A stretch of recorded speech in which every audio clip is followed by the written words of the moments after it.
Chests in the cave? Hook 'em. Reel 'em in for new skills. Team heal.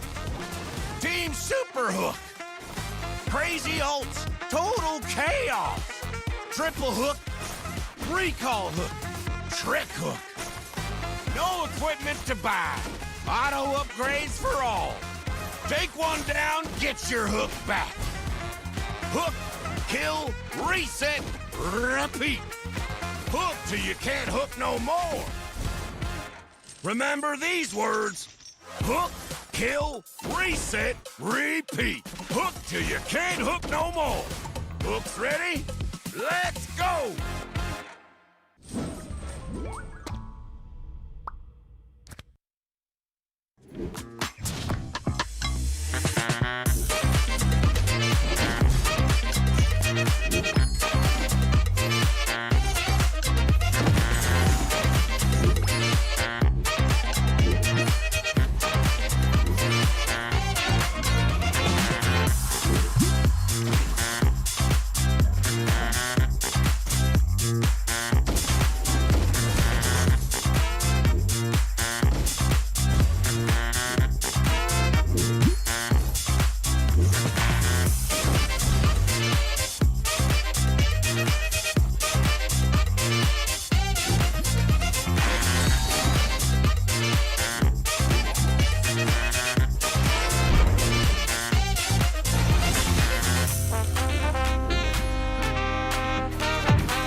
Listen up, warriors! The Frozen Sea Showdown is here.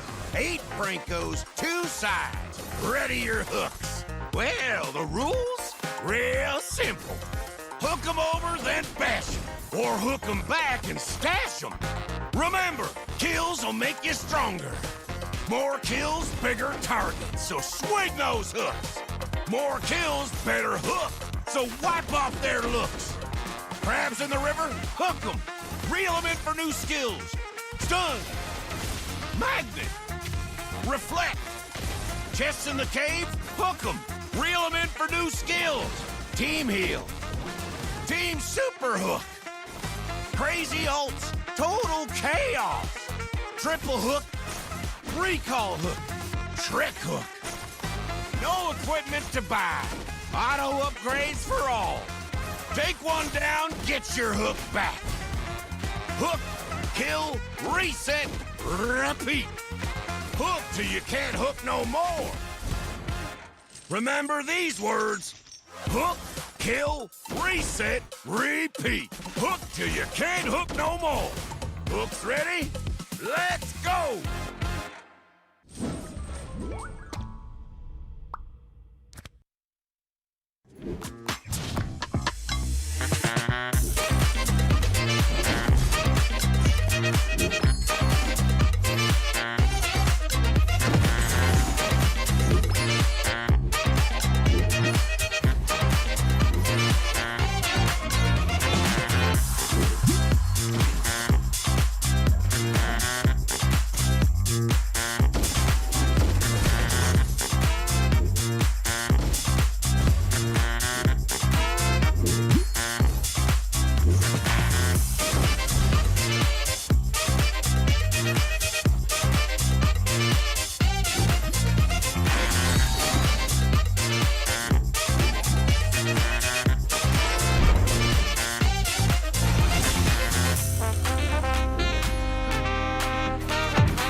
Listen up, warriors! The Frozen Sea Showdown is here. 8 Brancos, 2 sides. Ready your hooks. Well, the rules? Real simple. Hook 'em over, then bash 'em. Or hook 'em back and stash 'em. Remember, kills will make you stronger. More kills, bigger targets, so swing those hooks. More kills, better hook, so wipe off their looks. Crabs in the river? Hook 'em. Reel 'em in for new skills. Stun. Magnet. Reflect. Chests in the cave? Hook 'em. Reel 'em in for new skills. Team heal. Team super hook. Crazy ults. Total chaos. Triple hook. Recall hook. Trick hook. No equipment to buy. Auto upgrades for all. Take one down, get your hook back. Hook, kill, reset, repeat. Hook till you can't hook no more. Remember these words. Hook, kill, reset, repeat. Hook till you can't hook no more. Hooks ready? Let's go!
Listen up, warriors. The Frozen Sea Showdown is here.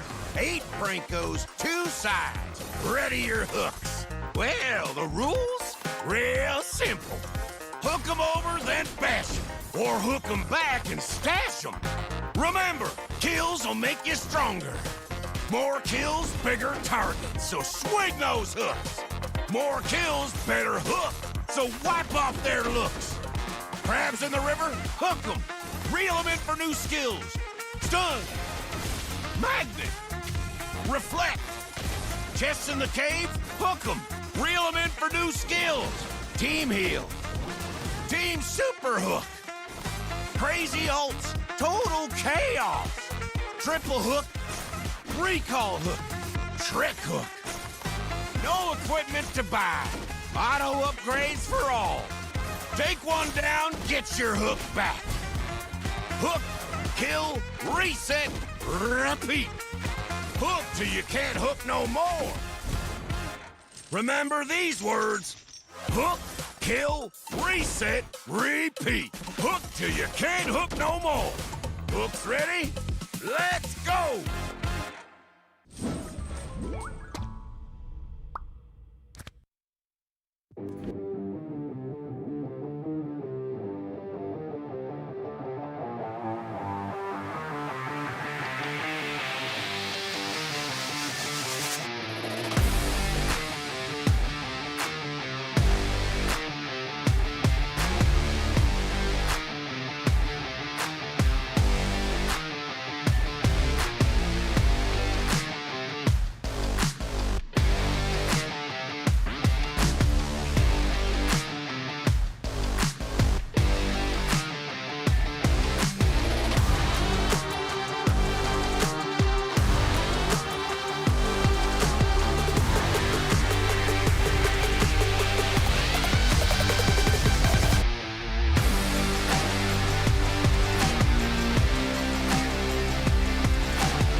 Welcome back to MCT AMER South. It is day 7 of the Swiss stage and the pressure is building. Every match matters, every win brings teams closer to the top, and every loss makes that road ahead much tougher.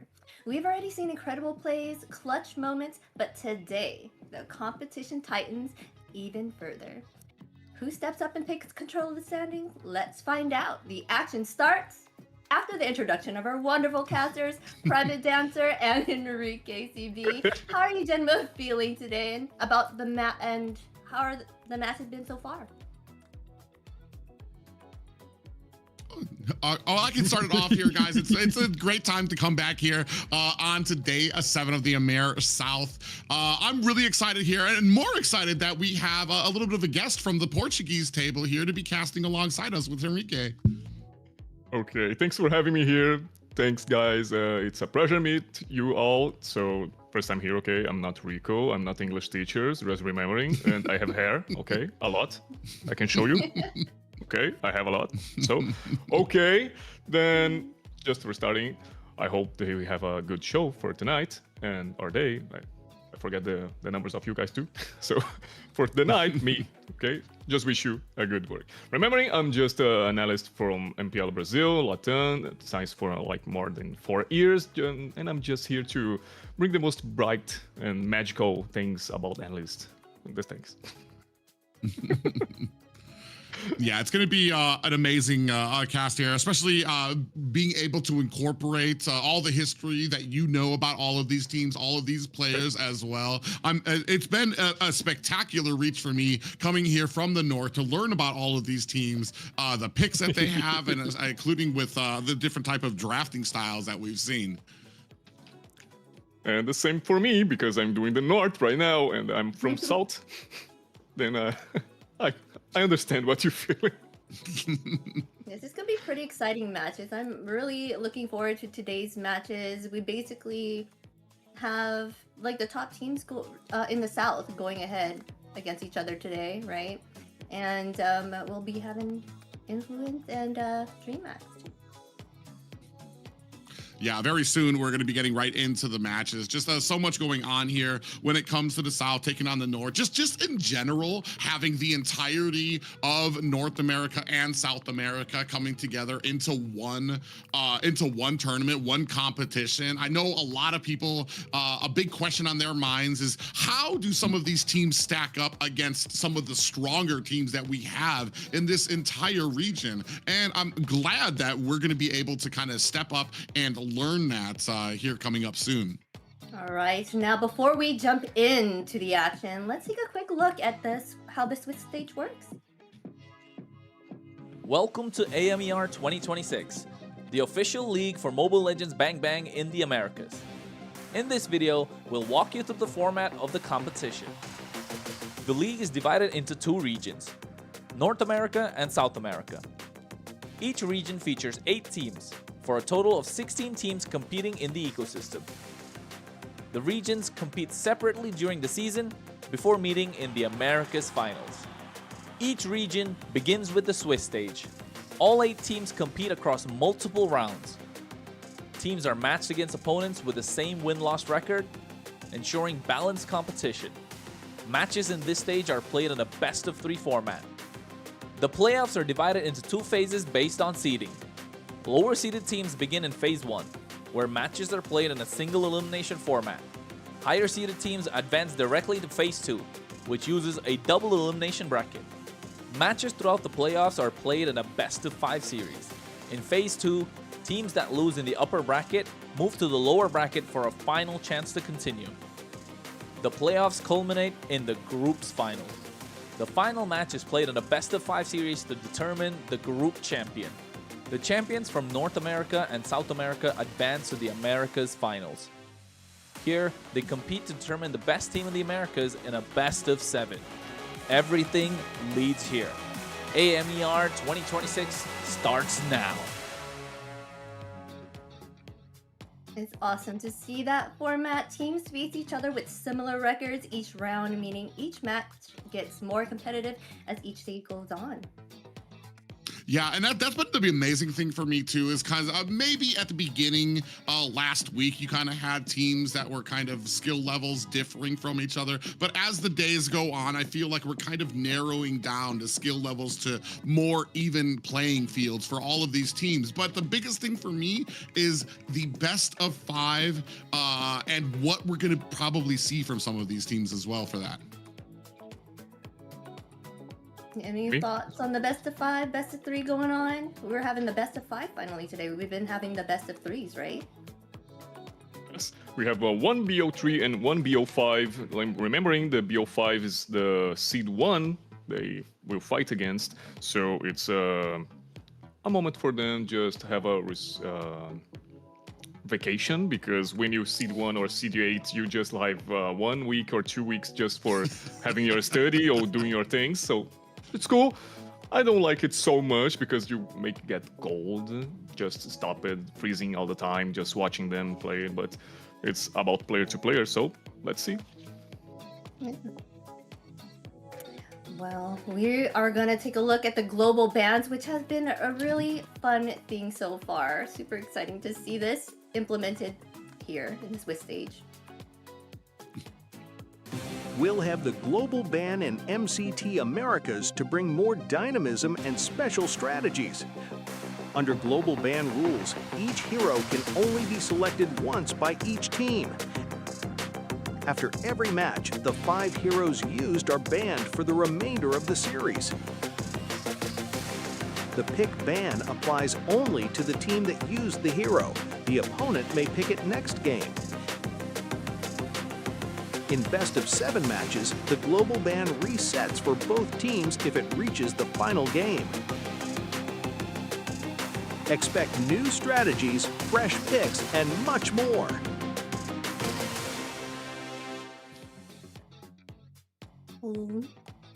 Love to see those global bans. It was really fun to see Trizla being picked up, just these newer heroes. And I wonder, like, the fact Trizla's mana now is not counted. He just has, and he doesn't have any. Is that going to be a big factor here? I mean, a lot of things have become a factor. We've been slowly starting to see creep up. We've seen Valir pickups. I think we saw Lolita as well. In the north, I believe you guys even saw a Gord pickup as well, which has been pretty interesting. It's just something for me that is so refreshing about knowing that no matter how that first match went, those heroes, you're not going to see them from either of those teams again, and they're going to have to reach into that pool to grab us something new. And I like it so much. Remembering the North League, we have also Gord, we have Sun Marksman, we have Benedetta roaming. And if I say something wrong about the name of the heroes, is the most scary thing I have, okay? Because I know all the names of the heroes, but in Brazilian way, okay? Not in English. That's okay. So, you can say it the way you know. The way you know, it's fine. But it's like Private say, it's so cool to see this. And Terizla is like not, it's a normal thing for me because South League they like it so much. Remembering I came since the MPL Brazil Season 2 and we meta are also tank in XP lane. Then we started to change something and we see this fighter mode and I love it. Fighters is the best XP lane trend because when we see like two tanks, it's just Iceland, like there, just they do the things. Let them. Let's start with the 4 other players in the back of the map, so I love it. Well, we do want to let you guys know, make sure you're following us on all of our social platforms right here. MLBB Esports. We're on all those fun little logos right there. We've got Kick, Twitch, X, Instagram, Facebook, YouTube, TikTok. Whew, a mouthful.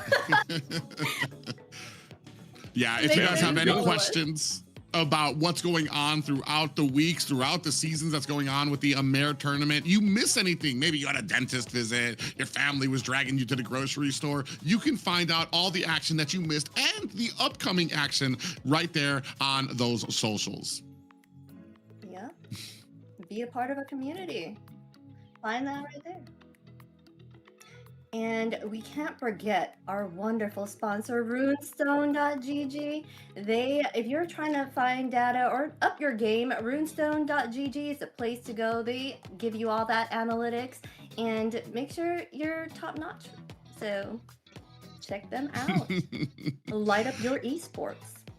Yeah, if you're trying to do something, especially when it comes to learning or growing in the game, why not go with an organization that has the same passion as you do for gaming? Runestone.gg. Right. Oh, we cannot forget. We got to see today's schedule, right? We're going to get back into that action. Let's check out what we have for you today. We've got Influence Rage against Dreammax, a best of 3, and then later on we'll have Entity7 against Octa Gaming. These it's going to be intense either way. The best of 3 here, I know there's a lot of history behind these teams. Each one of these guys are coming in at 1-1, so they have been able to get a couple of victories, or they have been able to get a victory under their belt, but also they have tasted the bitter taste of defeat. On the back end, on the second half of this broadcast, we're going to have two 2-0 teams clashing it out to see who might be gunning for that number 1 seed slot in the playoffs. About Influence Rage and the Dreamax Esports is have this confront, this 1v1 situation, this X versus sorry for the words, but this happens a lot in the past. Remembering Dreamax Esports was top 4, top 3 in the championship, a lot of them. But in the beginning of the org have a top 1 and a top 2 sequence. Remembering when I say about the RRQ Akira, about RRQ Akira, they always do the second place against them. And then Alpha 7 games and the things getting just strange for them. So they need to prove a lot of things to once again have the fire breath about this dragon and things like that. Yeah, a lot of things to prove for both of these teams when it comes. Like I said, they're both coming in with a 1-1 apiece. And I want to say there's two different drafting styles kind of that I've been noticing coming from them that we'll get into as we get into the draft. But I know both of these teams want to prove something here. Like we said, this is going to be settling where these guys kind of end up on the playoffs.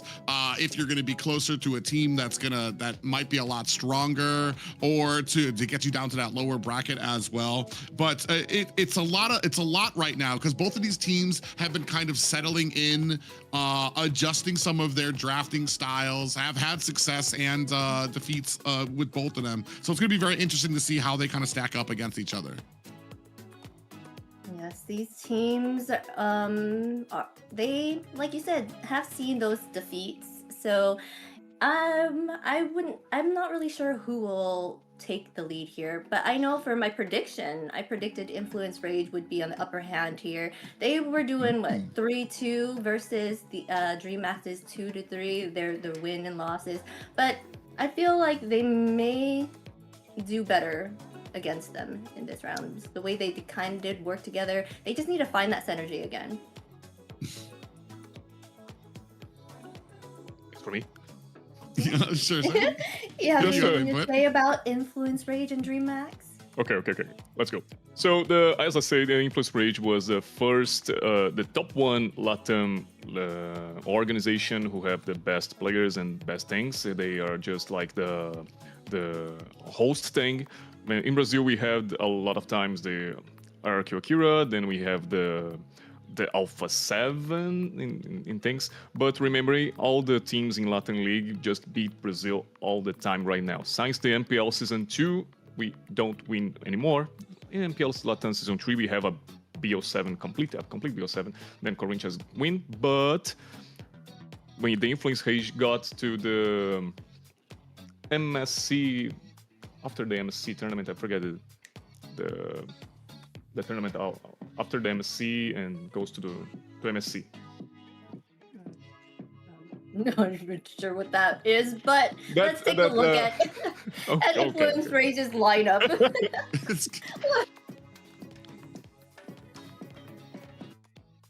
What do we have here for Influence Rage?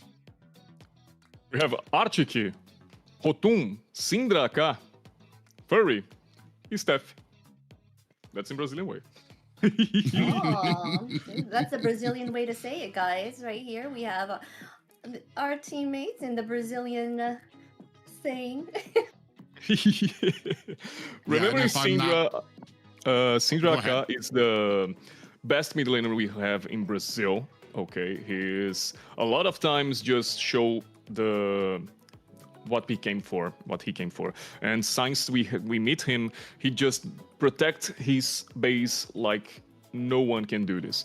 A lot of games we just like, damn, they lose. Then he brings that light with Farsa playing and destroy the game and just win sometimes. So I love it. Rotum was the best of the jungler in the Influence Rage 2, a lot of things.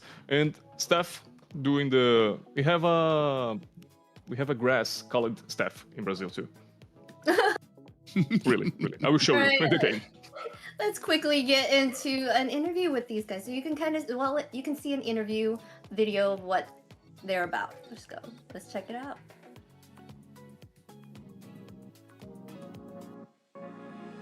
Bueno, ahora voy a decir mi draft ideal para equipo. De Romer elijo a Paquito de Alpha 7. De Mid también elijo a Frost de Alpha 7. De experiencia elijo a Chino de 9Z. Después de oro también elijo a Gusta de 9Z. Los dos jugadores de 9Z, las dos hay de 9Z. Y de jungla pongo a Haydon Bush de Entity. Y ahí es un equipo bastante agresivo, bastante completo. No hace falta un show caller ni nada. Tenés todo lo que un equipo necesita: agresividad y más que nada macro game.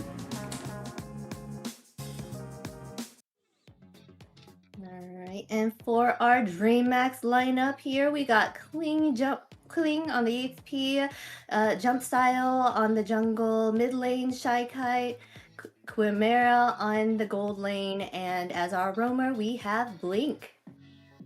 We have a fun fact in this is- Dreammax Esports. The first time the Dreammax in some past years, they have a female player, and it's good. It was La La Land, and I don't remember now if they win the first, I think second one, but now they bring it again and have Chai, so it's cool. Yeah, a big interesting thing for me is that this team has they've had some outstanding performance, especially Che Kites. Even in a lot of their losses, Che Kites, I want to say Chimera, have still been able to kind of maintain their cool-headedness. You can see that even when the team's like losing, like I want to say 24-12, these two players have always kind of had that level-headedness with them. So I'm going to be very excited to see what they do here. Yes, let's get a glimpse of what they have to say.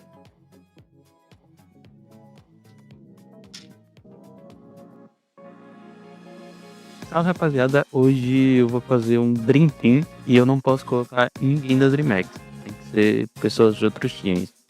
Como eu vou jogar Super Lane nessa iPad, Jungle seria o Flick, da rotação me agrada muito a gameplay do Paquito, na Gold Lane Lagusta e no Mid Lane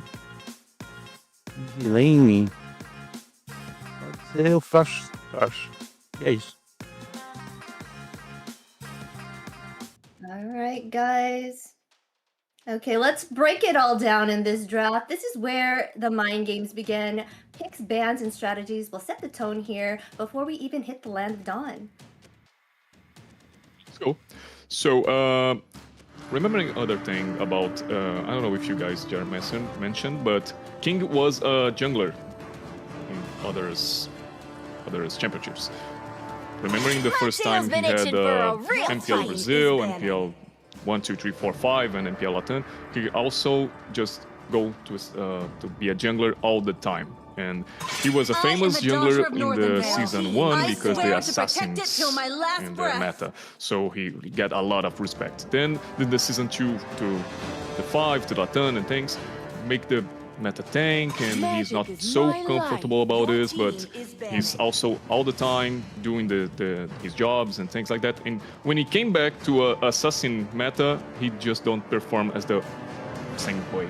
So he just not improved a lot, but now he's in XP lane, and I want to see more about him in these games. I watched it the past week. Past week. Yes. Okay, past week, and he's good, but I'm also need to see more to judge him because it's my work. Okay, I judge people. Yes. It's really interesting that you bring that up because being a former jungle player, he's going to have that experience, so he knows what, especially when it comes to a lot of these. As an XP laner, I want to say a lot of your priority goes into that first turtle. What can you do to try to help out your jungler, to either zone out the rest of the enemy, help the jungler to make sure it's not a 50-50 shot? So that's going to be some great interesting knowledge, knowing that he does have that experience and he could possibly bring that from the XP lane to a lot of these objective clashes. But already on the board, this is something that I want to say has been back and forth between both at North and South. The use and the priority of the Marcel pick. Sometimes in the north, I see sometimes the Valentina goes first better. Also, Valentina just first pick is common, such a common thing there. Oh, there it is. Your Valentina's been chosen right there. I guess that would combat like the Marcels. So we're gonna see double Marcels on the field. That's gonna be fun. A lot of golden hour, right? That's actually perfect. That's exactly what it is. And the only thing for me has been, I feel like a lot of teams right now, they use Marcel interchangeably, like you see with a lot of other roams, as a setting kind of roam, that I feel sometimes Marcel, he's a very niche pick that you need to have a very specific comp to be able to take advantage of it, or else that golden hour is upsetting your team just as much as it is the enemy team. Freezing freezing you, freezing hits, and possibly taking away good chases that you might have. Some of the big ones that we've seen so far have been the Terizla, the Guinevere mixed in with it, even a Chang'e pickup that kind of got mixed in with it as well, that has been really successful here in the South. On the side of Rage, does look like they're going to go ahead, the Phoveus to counter out the Valentina, and a Farsha pickup. That's the signature of Syndra, okay? Farsa, it's a comfort pick for him. Also, we have Ivy and Valentina too for him, but Farsa is like the things I tried to say the other times. He can do 1v5 a lot of games, okay? He just protects his base. If you want, like, the 4 players of Influence Rage died, and we have all the 5 of Dreamax going to his base. He will defend it, and he will guarantee this. Almost the takes he have. He do this a lot of times, okay? It's not when I'm here. I'm just doing the not lucky team, okay? Okay. So, we have glue. We in the North League have a lot of glue roamings. It's some specifically we see XP glue. I like it more when Science Terizla pick, so glue can play against very well. But also, we have a lot of the roaming picks. Here is the same? Only roam, or we have the 50-50? Yeah, over here is being smart. They're taking out the Gwen. What were you going to say, Private? I think it's been about 50-50. We've had it featured on both sides as well. I do want to say I witnessed one game here in the South last week where they absolutely dominated a glue by having the Kalea and I believe it was the Lunox. So you immediately had the Tsunami Slam snatching glue up as soon as he did the split, and then the immense amount of damage that Lunox was able to put onto him, it made short work of him, which is at the time made people, I want to say, a little bit more sketchier about that immediate domination that you usually get with the glue pickup. Yeah, the glue is he has a hard time against Lunox for the fact that she can do, I'm not even sure what that move is, but where she goes into a circle and is like not catchable, right? Her escape ult, so that's one of the things that like for one is a good counter to glue for a mid laner, right? We have bans in you call how you spell it? Yeah, spell not how to say Guinevere. What? Guinevere. We call Guinevere. Oh, Guinevere. Oh, wait, say it again. Guinevere. Guinevere. Guinevere. I could be fancy. I'm gonna start saying it that way. I'm just kidding. Hey, I kind of like the way he said a lot of the names coming out from Influence Rage too. I'm like, man, I'm going to scribble some of these down, rolling the R in there too as well. But as we move on to the second banning phase, I like that we're taking out the Hilda, taking out a lot of the early game pressure, maybe looking for a squishier assassin pickup on the side of Influence Rage. They still do have the Khalid to pick up though, which is just, I feel like, as much, if not maybe more of a threat to a lot of these squishier junglers that Hilda also is a little bit of a threat to. Link have a lot of picks in roaming things. One of the most popular since the days was the Grok. He do a lot of things in the last championship with Grok. He's good at it, but Khalid is also something he picks the most in this championship, right? I see the games, but this heart so he likes it. Steadfast. We forgot all about the Sora here. They just got a Sora. Oh, yeah, and that's going to mean, that's going to be depending on how well that Rage is going to be able to kind of zone out and kind of keep that distance from the Sora. This might mean a big detriment, especially for a pick like a Farsha, who needs to stand still for that Feathered Airstrike to really be doing a bunch of damage. That might be a huge target for the Sora pickup here from Dreammax. We're going to see how that kind of shapes out as we're waiting for those last two pickups for Influence Rage. See what they're gonna choose for sure. Sora is gonna be experience. They were really smart in picking that up. And oh, here we go. We have Granger and Leo. I was thinking about Granger because he married as well with Marcel. all the ultimate things and the skill shots, so he can do this this animation different about them, the two of them. So the Leomord, we have a more systematic thing. He's a good soldier. He making front with the Polvias is good. Can I say in my English the name of heroes? Because I'm The slayer of Oh gods. yes, sometimes of I course, go just ahead. Oh, like say it. Leomord is so good. Povios is a really nice fighter. They have this early game front and for level 4. He's so strong, but don't have the tank, the officially tank. It's something they can just be not so good at the middle of the ending game. So Glue have this situation, and I like it. Obsidia. Yeah. Yeah, for me, I agree with you too. Especially, you've got a Marcel on your team. He's not exactly the tank's tank when it comes to having a front line, but hopefully that's kind of in line with having that golden hour from him that you can use to possibly freeze the line, have a bunch of feathered airstrikes, have a bunch of Rhapsodies coming down from the Granger as well to really pour on the damage when that ultimate ends. But we're going to go ahead and get right into it as you see the lineups here. I think it was me, right? That was me? No? Go ahead. Maybe? You can please say my name just for Oh yeah, we're good. Well, we're good. Okay. About to get right into this, ladies and gentlemen. It's going to be Influence Rage in their first match, taking on a Dreammax. How do you like these drafts here, Henrique? Let's go. Let's see how it works. Let's get into Rumble, boys. And I like it a lot to see the Rage doing the laning phase heroes to get depression, and we know that Valentina has the strongest momentum because of level changing, the passive and the lifesteal, so it's good for her to just being aggressive. Syndra have the most ranged hero to receive in this 1v1 situation, but also we have Steffi, who's not the best 2v2 in the lane because Blue is also so strong. Ooh. But wait.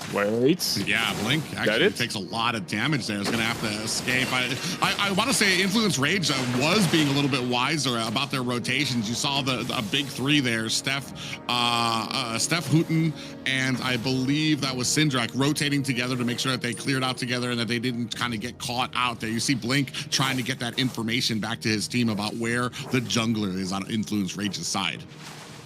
That duel is so strong because we have Syndra with also have a CC, and Marcel with Steph have a more CC, and then there's just like a chain CC to all this, and Hotum to just call it Barbiel. Is what Barbiel for you guys? Or not? That's exactly what it is. That's the name of his horse, Barbiel, to come in and rain damage onto them. Because I forget, sometimes we have the traduction and they just change names, so I don't know if the real Barbiel is staying for YouTube, but okay, that's it. First turtle, boys, let's go!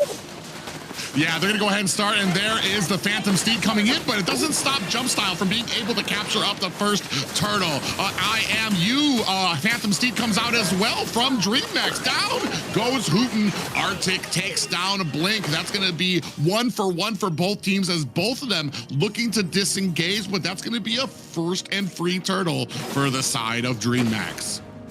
It's good for Dreamax because it's a one kill, just a kill in the jungler, the enemy jungler, and then the turtle. So they started like the 300 to 500 in the gold front of the Influence Rage. It's not so much, but it's also a good start. Yeah, a good start, but for me, I'm kind of the big question for me. Steffi's he's very close to getting level 4, and I definitely want to see if Influence Rage can really start utilizing this golden hour. We've seen so many teams. I think we've had 2 teams here that have been successful with it here in the South. I think we've yet to see it utilized successfully in the North, and it's one of these things that is really, especially with him being a new player, especially with him being a priority. Speaking of why. K-Kite able to use the feathered airstrike IMU to find another kill for Dreamax. Okay, so you're talking about the golden hours, so you can tell me, you miss Changi, right? You missed the Not change. Shocking, Okay. but there's a lot of damage potential here, whether you have the feathered airstrike or the Rhapsody coming from Fury. Ooh, a big engagement here. A nice closeout on the back end. Chimera in trouble, gets caught into the golden hour, but is able to find himself an escape. Nice try, bro. Nice try, but not so good at it. He can do all the tower. Is not so difficult because obviously he wants to do the passive first, then the ultimate. But you can just do the ultimate, and Farsa have all the range to just drop it down, all the meteor from the space. So, okay, let's go to the second turtle. Yeah, they're going to go ahead and start, and as you can see, jump style coming in there. It's good positioning here for the side of Dreamax. On the back end, you see some damage coming out there. Feathered airstrike raining down from the bush there by Chakai. I feel like Chakai's utilizing this feathered airstrike better than Syndrak is right now. As you can see here, down goes jump style. So they do lose a person in taking this second turtle. The Dreamax have more easiest way to pick it up the turtle. 2 kills more, also in the Arctic. Arctic is suffering a lot. Remember, he's one of the frontliners in this game. He is a soldier. Remember, he just got a new buff in this patch. Also have the more items in the life items, turn more shield from his passive. So it's good, but not for this game, I think, because Blink is so boring to play against just because it's blue. Yeah, just a lot of damage that comes out there. We do have a nice golden hour there to freeze up Blink. He's still going to be able to capture him. He's going to go ahead and use that split, but he's got that ultimate landing on top of Stephanie. Fury doesn't even care. He unloaded a Rhapsody onto his teammate, went to the glue on top of his head, but they were able to find the kill onto Blink. Okay, that's new. That's something different we're seeing here, but okay, it's a kill, And remember, if Furry gets a kill, it's better for the influence rage, just for the things he do. Chimera just take the first tower of the game. Sorry, for the second for the Dreammax Esports. That's good. And remember, the Chimera is a late game carry. It's a good marksman for all these three items, I guess. But Fury enters in the game more early than her. So we see a lot of timings when 5 minutes happens. Fury can have a timing with his friends and do the teams just for roll into the victory. Yeah, right now I feel like Fury's a good source right now for Influence Rage to kind of be building on. They want to get him farmed up, make sure that he's gonna be able to do the damage that he needs. The only problem here for me on the side of Influence Rage is the kind of synergy that he's having. Syndrak really hasn't been able to get a good amount of suppressive fire during a lot of these engagements, and it feels like Dreamax, their positioning is it's very good when it comes to a lot of these objectives, especially when it comes to using the IMU. They're able to use their own feathered airstrike in here to really kind of hold off Influence Rage. As we're starting up on the third turtle of the game, see a bit of pressure coming in through the mid lane. They actually reset it. It looks like Dreamax actually wants this fight. They're going to go in onto Arctic, who's having a bit of trouble here, using that demonic slam, and he's going to get taken out there. Jump style finds the kill there. Feathered airstrike from Syndrak to try to help out is not enough. You can see Fury and Steffi waiting at that bush, that pixel bush, looking for a little bit of an engagement here. In comes King, and there is the value you get from a sword. A Shifting Skies coming in, down goes Fury as the rest of Dreamax push into enemy lines and now into the mid tower. Okay, I don't know if I am the strangest people here, the strangest person, because I see this and why this need to go right, because it's a 4v5 situation. I know we have a Marcel doing the ultimate things, but alone, like no one will check the grass. Okay, I remember, I need to say to you guys, where is the Steph grass? It's close to the king right now, but more I call it the pixel bush right there that you get right next to the opening for the turtle pit or the lord pit right there. As we're talking about that, Steph in here is going to come against 5 members here. Arctic and Syndrak on the backside. We do have a golden hour out there. Is that going to be enough? They still get the lord, and Blink takes a few shots from a feathered airstrike as well. Barbiel's out for Uten, looking for a kill. Blink is on the run, trying to come in with that ultimate, but Fury able to finish the job. In comes the Sora pickup there. King mounting up some damage, able to take down Fury again. Arctic down for the count as well. That is 4 down for Influence Rage. That's my boy, that's King. Never in my life I said King is not a good explainer, okay? I just say I want to see him more, okay? But he's also doing the right thing. King also played sometimes in the jungler with Sora in the beginning of his launch, so it's normal for him to do these things, but it was more happier to do this with the spell, so he used the flicker, okay. Yeah, and you were talking about his expertise as a jungler, and something that I brought up before too is that he understands what to do to support his jungler in that Lord pit too. Immediately, twice went to the back line, found Fury, and took out Influence's Rage's biggest point of damage thus far. Syndrak has been having a little bit of trouble trying to get in.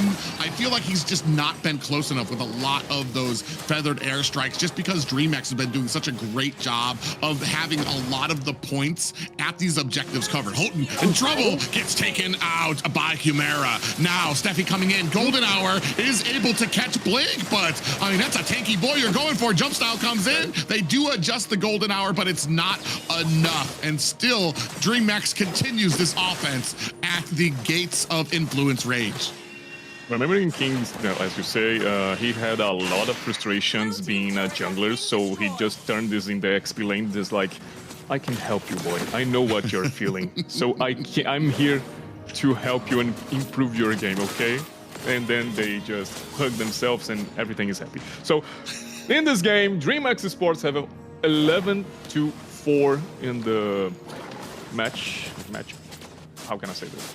That's correct. Match. That's correct. Yes, the match. You think this? Because I'm saying these things and like, this is not sounds to be the right way to do this. But okay, so we have this 11 kills for Dreamax is good. We have 6 towers by 1, and Influence Rage just not showing the early game I said they needed. No, they have it. So it's with passing the way. We have 11 minutes to the game. We're changing to the middle game, and we have a Chimera who is the strongest in the marksman thing and growing up. And we've seen this in other games, and it's too late to cry when the Chimeras pick up this 2-5 item, okay?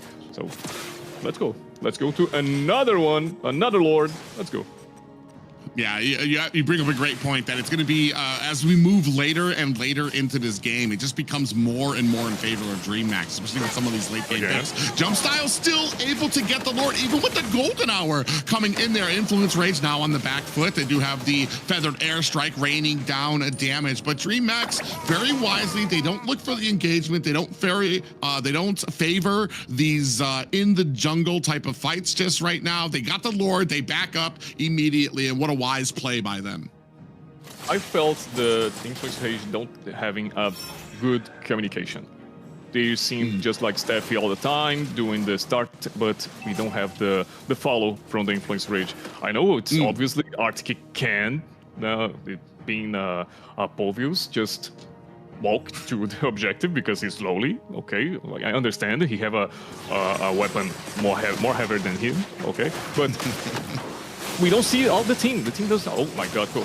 Arctic. Yeah, as you're talking about as you're talking about Arctic being very slow here. My God. Gets latched onto by Blink. Jump Style is able to find a kill there as well. King raining down damage as well. Finally able to answer back is Fury, but there are 3 down for the side of Influence Rage as Dreamax turned their attention to some of these high ground towers. Lord now at the core. The rest of Dreamax putting on the pressure, and that is going to be game 1 smooth and crisp for Dreamax. Victory!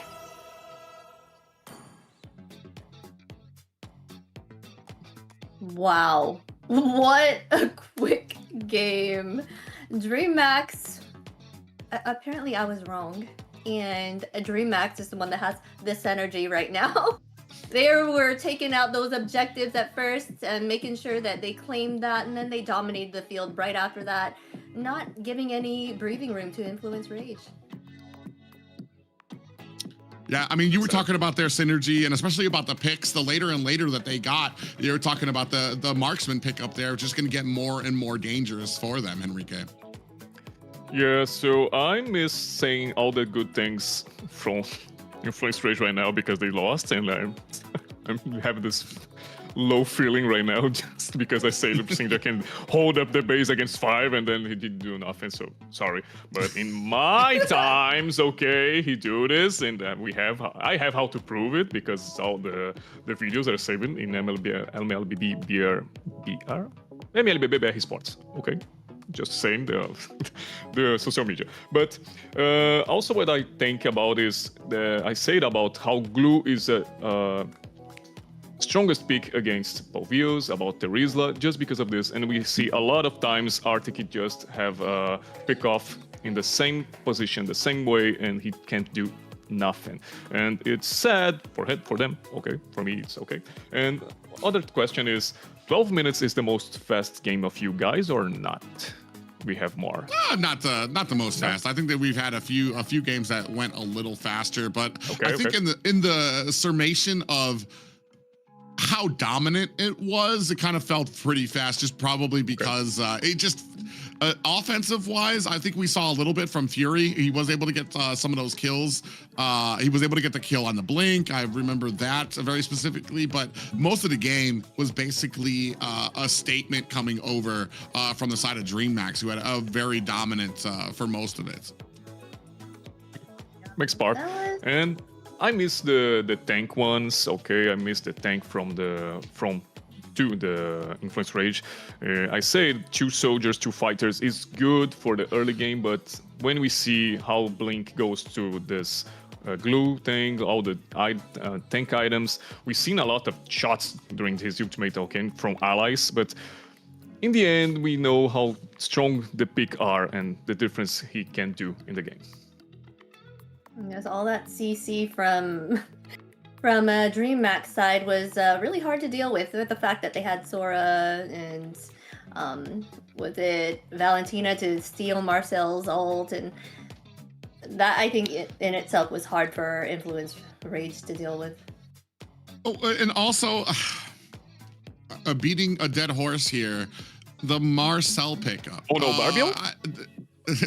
No, yeah, but I mean, Barbio too suffered a little bit there as well. But like, it started right from the beginning as they went to engage into the bottom lane, and they caught Chimera, and Chimera kind of was sandwiched in between the tower and the golden hour, and then he remembered, oh, I can just dive into the golden hour and I'll be safe, and he was able to get himself out of harm's way. As we take a look here at the stats, I mean, we talked about it before when it comes to Dreamax. Chaikai, Chimera, Chaikai 2-0-7, Chimera 2-0-7, a great game for them, but as you talked about, the dominance of Blink on this Flix, Enrique.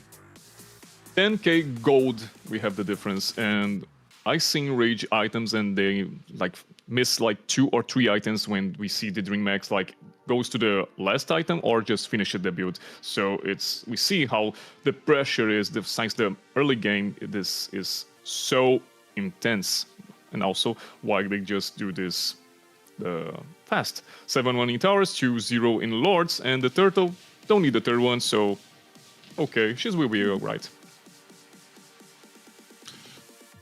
Yeah, but ladies and gentlemen, let's go ahead and take a look at what kind of got us here, some of the team fights for these highlights as well.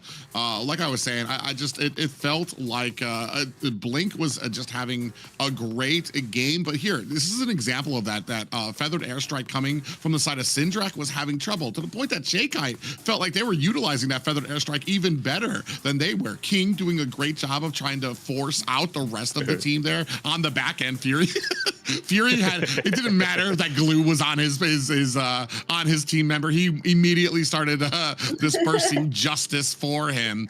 And here, like another feathered airstrike, and the Dreamax was able to get to zone out there as well. They were able to kind of come back, try to catch the team, but I mean, it felt like you talked about it before when it came to having the Marcel on your team, Steph, it felt like the rest of Influence Rage was just not prepared for a lot of those engagements. Miscommunication, it's all I can think for all we've seen from this game, and I think they can do better in the second one. So, right, and of course, behind every big win is a standout performance. Let's take a moment to highlight our MVP player right here. 509 KDA, 35.3k total damage. He was doing an amazing job with Sora. We got King here. Yeah, and you talked about it. He's a former jungler turned into the XP laner, and he knew exactly what he needed to do to support his team through these engagements. And I have my heart MVP for Chai, because she's doing the best of the Valentina way, because she also have the best ultimate than your own hero. So she can just destroy the game using this, because I miss a lot how I cannot see the Farsa roaming the lanes and helping the team, but we see the Shy doing this with the not so mobile hero as Valentina, but with the ultimate of Farsa. Yeah, and there was points in there where I was just like, I'd see a feathered airstrike come out, and I'm like, oh, that's a good position, but that's Chakite on the feathered airstrike using a great IMU, and just a good blend of the IMU. She was even using the Phantom Steed as well. So she just had a great, it almost felt like a great selection coming from the side of Influence Rage. And that's something that, like you talked about it in the beginning of the draft, she's a priority because of what she provides to the team. Now the enemy team has to think about, what are we giving her that she can use against us? Especially because Valentina, she gets that ultimate before your mid laner because of how she scales. Yes, the fact that she can steal all those ults is, I feel like, is a big factor in their win for sure. She was able to use a lot and utilize it all, and knew how to use it the right way at the right time. So. So remembering also we are in the global ban, so we will not have more from Dreamax, this Valentina, or this Sora. You remembering Sora and Valentina in the same team is the strongest. Remember, one counters, the Valentina counters the Sora because of this ultimate. He do some things like items about bruiser things and just still doing better. But when we see this in the same team, there's like an Exodia, there's like a good choices for the composition, and we're seeing why. You know what? You brought up a really good point, is that they used the Valentina and the Sora already.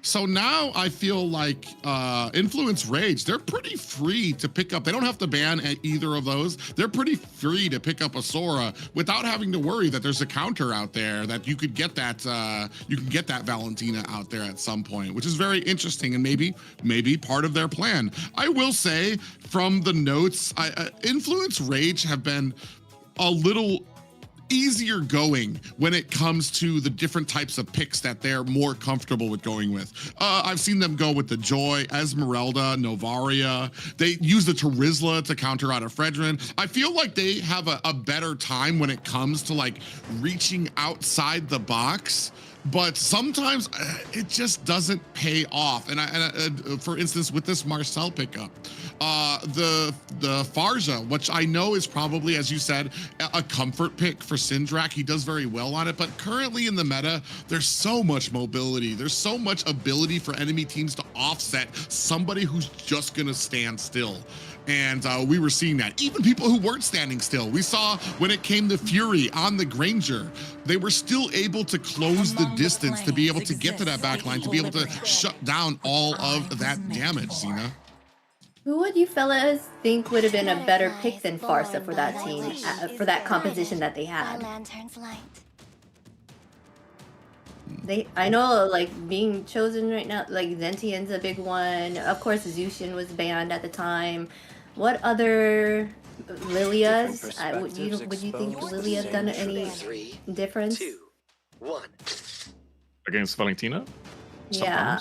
Oh, right? I mean, it's not the ultimate game changer about doing the Lilia things, but we have the Golden Hour for Marcel, we have What more? We have a transformation because we seen a different scale with about ultimate of Valentina's as a Povius, so it's not the physical damage because she was a mid laner, so she needs to doing magic things and shines. But okay, we have it. Yeah, it's hard. He brings up a great point too, because it wasn't just the Farja, it was the Farja with the composition that wasn't able to protect her.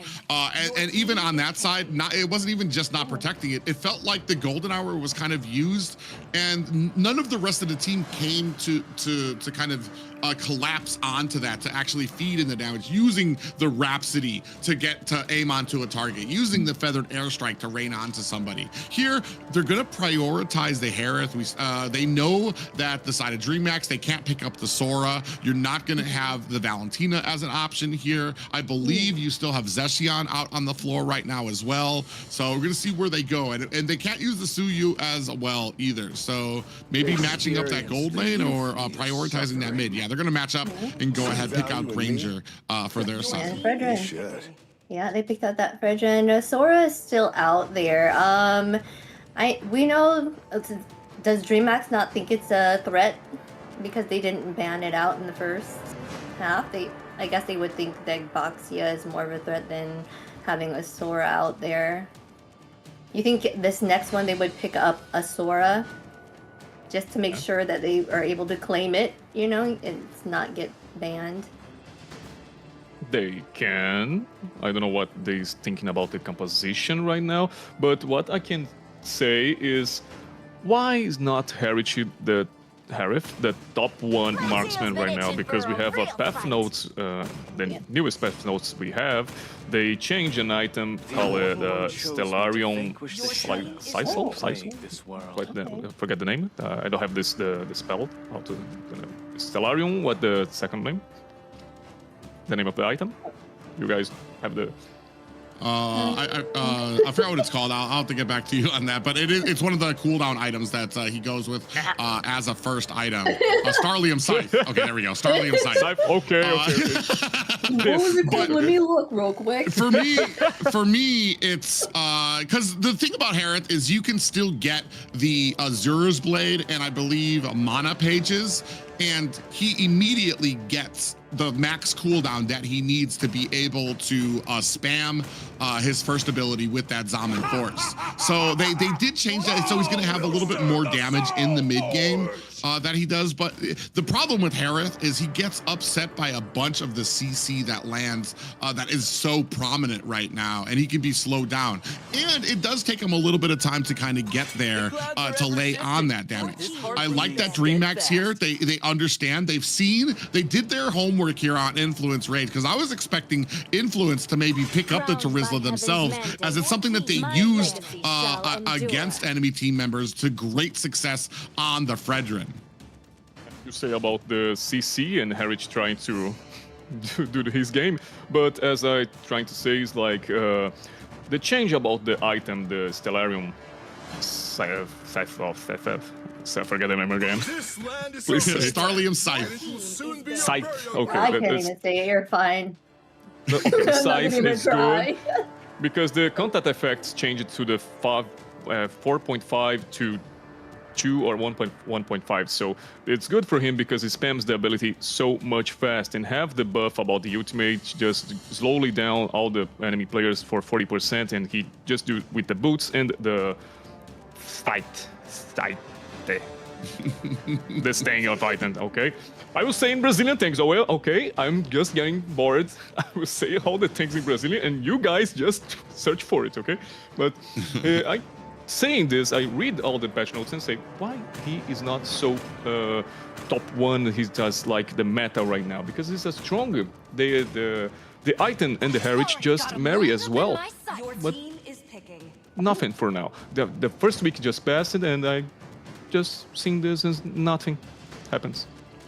I feel like a lot of teams are still trying, especially when new patches come out. A lot of teams it takes them a little bit to settle in for some of these pickups. Terizla just had a change too. Doesn't cost any type of mana. I think Xena brought that up earlier. No longer has a mana pool, so you can just spam out some of those items as well. We were talking about it before, and a note of record is that Alice isn't available because he just went through a little bit of a revamp as well. So he'll be available on the 29th for teams in the AMER North and South to be picking up. So maybe there's a little bit of a settling period. A lot of people I know were talking about Harith. Is he going to be able to be used in jungle now? Is he going to be very strong? We just haven't seen the picks reflect that just yet. On the side of a Dreamax, they're going to go ahead, scoop up the Hylos pickup. And I want to say, Eve is banned out there. So still looking for a mage on the side of Dreamax, and still looking for that roam coming out on this on the side. Or no, we have the roam already. We're looking for the XP laner coming out from them, and the mid, when Valentina's going to be scooped up by them. Yeah, they just chose Valentina. I'm surprised. I guess they picked the mage last. Usually the mages are kind of like a priority pick now. So they have Valentina here, Glue, Hylos. So what mage will they be picking here on for Dreamax side? What do we have? Lilia. What would be good against that composition? I'm is more about the HP laners like Lunox, like Carry, just for fight against all these three monsters Dreamax just offering to you guys. But I think about, I think they will bring the X-Borg maybe, or Lunox, but they also have the Heritage. But no, they just do a normal draft. Novaria. Oh, and no one can take Novaria. I don't see anyone in the influence page who can run against or try to pick up this Novaria inside the game. It's difficult to them. We don't have all the high mobility she have and just enters in all the walls. So that's a good one. Okay. Also, Dreamax have a best composition here for me. All right, we're about to get started here, as you guys can take a look at the finalized composition for Influence Rage taking on Dreamax as they go into this second match. Yeah, it's going to be very interesting. There's some, I want to say, I'm very curious as to the reasoning for some of the pickups here. I do like the Glue going in against the Terizla. It's going to be a good counter there. But this is a pretty tanky composition coming out from the side of Dreamax, which is going to be able to do a great job of protecting the Chakai, protecting the Chimera, who we've already talked about. Even on their own, even when they're losing, end up having a great game because they understand the distance, they understand positioning and where they need to be to not get caught, even in some of the worst conditions. Here, I feel like there's a lot of yes boxes on their side for how they can be protected, how they can be peeled away from as well. Terizla also have a good passive who makes him more tanky, so he can do the fighting, the fighter items, so he can do the War Axe, do the... I don't know why I'm thinking to try to say the items in English, and I'm thinking all the say the Brazilian way, but he do a lot when he have emblems like the Festival of Flood, when he have not Concussive Blast, as that's right, I write all these emblems just to say that, and I'm not saying this. Brave's Might, it's Brave's Might, the soldier one. When we fight, have the class, the emblems of the fighter, he's good because he have this life steal more in the lane. Now he not have more mana, just he can spams a lot of things. And side to Hylas, who maybe have the battle spells of Revitalize, I guess. And Fredrin, who also is a good one to just tank a lot. I think the Dreamax have a best frontline in the game right now. Yeah, they've got a good front line, but what I'm trying to figure out what is Influence Rage's win condition.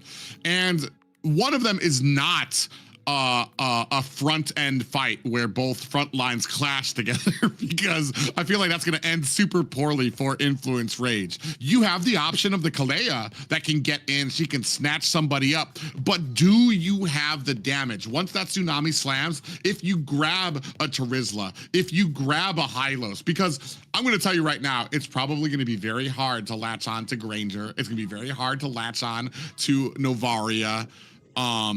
I don't know. I'm wondering, the most likely scenario is that the Tsunami Slam is going to land onto one of those tanks. Do we have the damage? And at what point does Influence Rage have the damage to be able to, like, all right, we can get any target and we'll be able to burst them down? And I feel like it's a big ask. There's a lot of stars that need to line up perfectly for Influence Rage's composition to work out correctly. You're not feeling Influence Rage's composition. Interesting. Okay. What do you guys feel about Navarra being chosen? Navarra, I think is a good. It's a normal scenario in South League, okay, and past few tournaments. We have a lot of Navarra. Science in the hands of Syndra 2 and Frost, we have it. And Sagan also have this Navarra too, okay? But in the Latam League is also a little bit different, but she came in the right compositions just when the last pick, just for this. They don't have how to pick her in the fights. He just do the sniper things in their positioning and no one can get closer. Also, they have 3 front lines. It's difficult to just pass away from them. Like, no, I'm going to the Navarra. Like, so you stay here, I'll go there. Just punch the Navarra face. Okay, I'm back. No. But like, I don't mind the Navaria pickup because you use the Astral Echo and then the enemy team becomes an even bigger target for Terizla to latch on with his ultimates. So I think there is an ability in there. Henrique, why don't you go ahead and take us into game 2? Oh, let's go, my boys. Let's get to the second game for the first match, and also we thinking about Dreamax can do the 2-0 in this 101, or the draw is here and the draw will be the Influence Rage match for this over with. I don't know, but in the game we will see it. 1 minute to the count now. Let's see how the turtle goes in 2 minutes, and the impressions about Syndra is different. He failed against the Valentina in the other games, and now he's just doing this. And oh, Chai is sniping also the purple buff right now.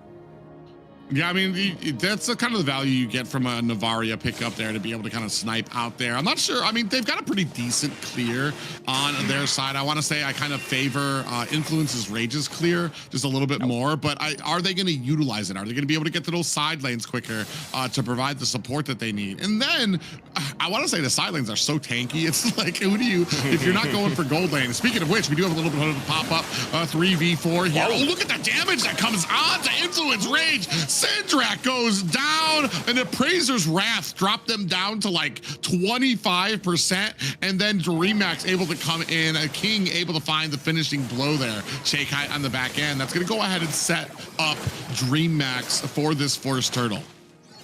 I don't know if I can say they are optimists about being so happy to just jump out in 3 tanks on the other side, and okay, this will be good.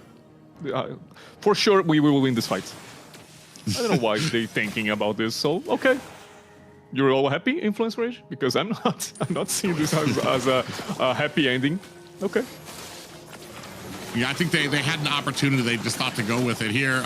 Blink is in. Going to go ahead and get caught there by Arctic. Ooh, and a little bit of a taunt there. Last on to Steffi in the mid lane. But yeah, it's when you go in there, especially with the damage that they're able to provide. How in the early game, I want to say jump style on the Fredrin, I feel like it's so easy to kind of predict the damage to get Fredrin as many stacks as possible to be able to lay down with that Appraiser's Wrath, which he did, and absolutely shredded the enemy team. He's got about a little bit of a 300 gold lead over Hooten on this Suyo pickup, and we're going to go ahead and continue with the action. And for Shy, it's more grateful to play with the Novaria, just because we have a lot of CC about King, about Jump, about Blink, who just make the person just stop it right there, and the shot comes up about the sniping thing. So, good. It's a good composition.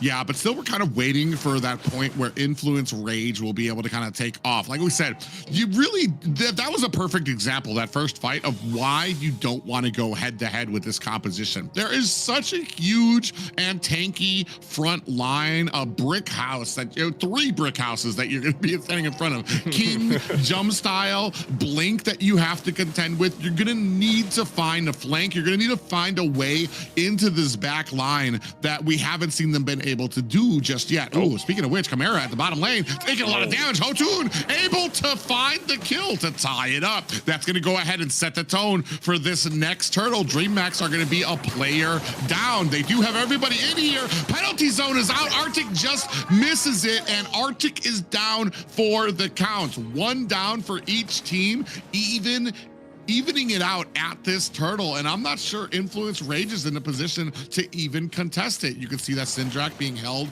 at the mid lane, turtle down to 50%. King coming on, putting the damage onto Steffi, and that is going to be another turtle in the pockets of Dreamax. I like how the Influence Rage have the composition to scale better, because they have Heritage, because... is it? Okay. I just carried it up for one moment, but where's the other thing? I don't see it, but okay. But the scale is also very good, but the Dreamax have this early game potential. Chimera just suffers a death early, and it's not good. The Fury have this advantage about farming, about level. It's not good for Chimera, and also, the mid game we'll see about more in the game. So just to see who wants to more win this game about this. And most of Influence Rage have more individual contact heroes, and the Dreamax have the AoE. So best for them just to make these fights in the close calls and close places. Yeah, it does feel like Influence Rage. I mean, they need to be patient, get that damage down, and most of all, be on the same page. is for me, is so that when we do get some of these slams, when we do get some of these tsunami slams, once we have our power spikes. Let me just say that too, because I think we're still at a point where they just don't have the items that they need. They scale well, and I feel like the later this gets, the more it favors Influence Rage. But Dreamax have been doing such a great job of kind of getting around, understanding where they need to be, immediate with the rotations. Oh, Zaman Force comes out defensively from Fury. Good for him. He used the Purify. Is good for. Remember when you say Heritage has a problem with control? So Purify is there. He's here just to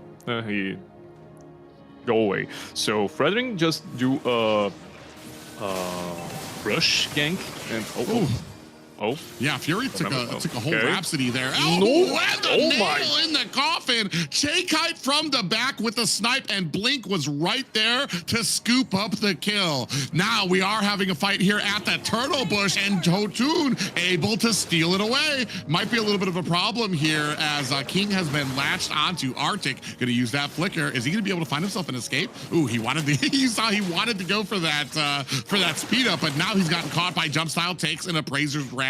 He's going to go ahead and use that split to try to get away. The entirety of Dreamax behind him, looking for this kill, and Kite again with the snipe to scoop up another kill.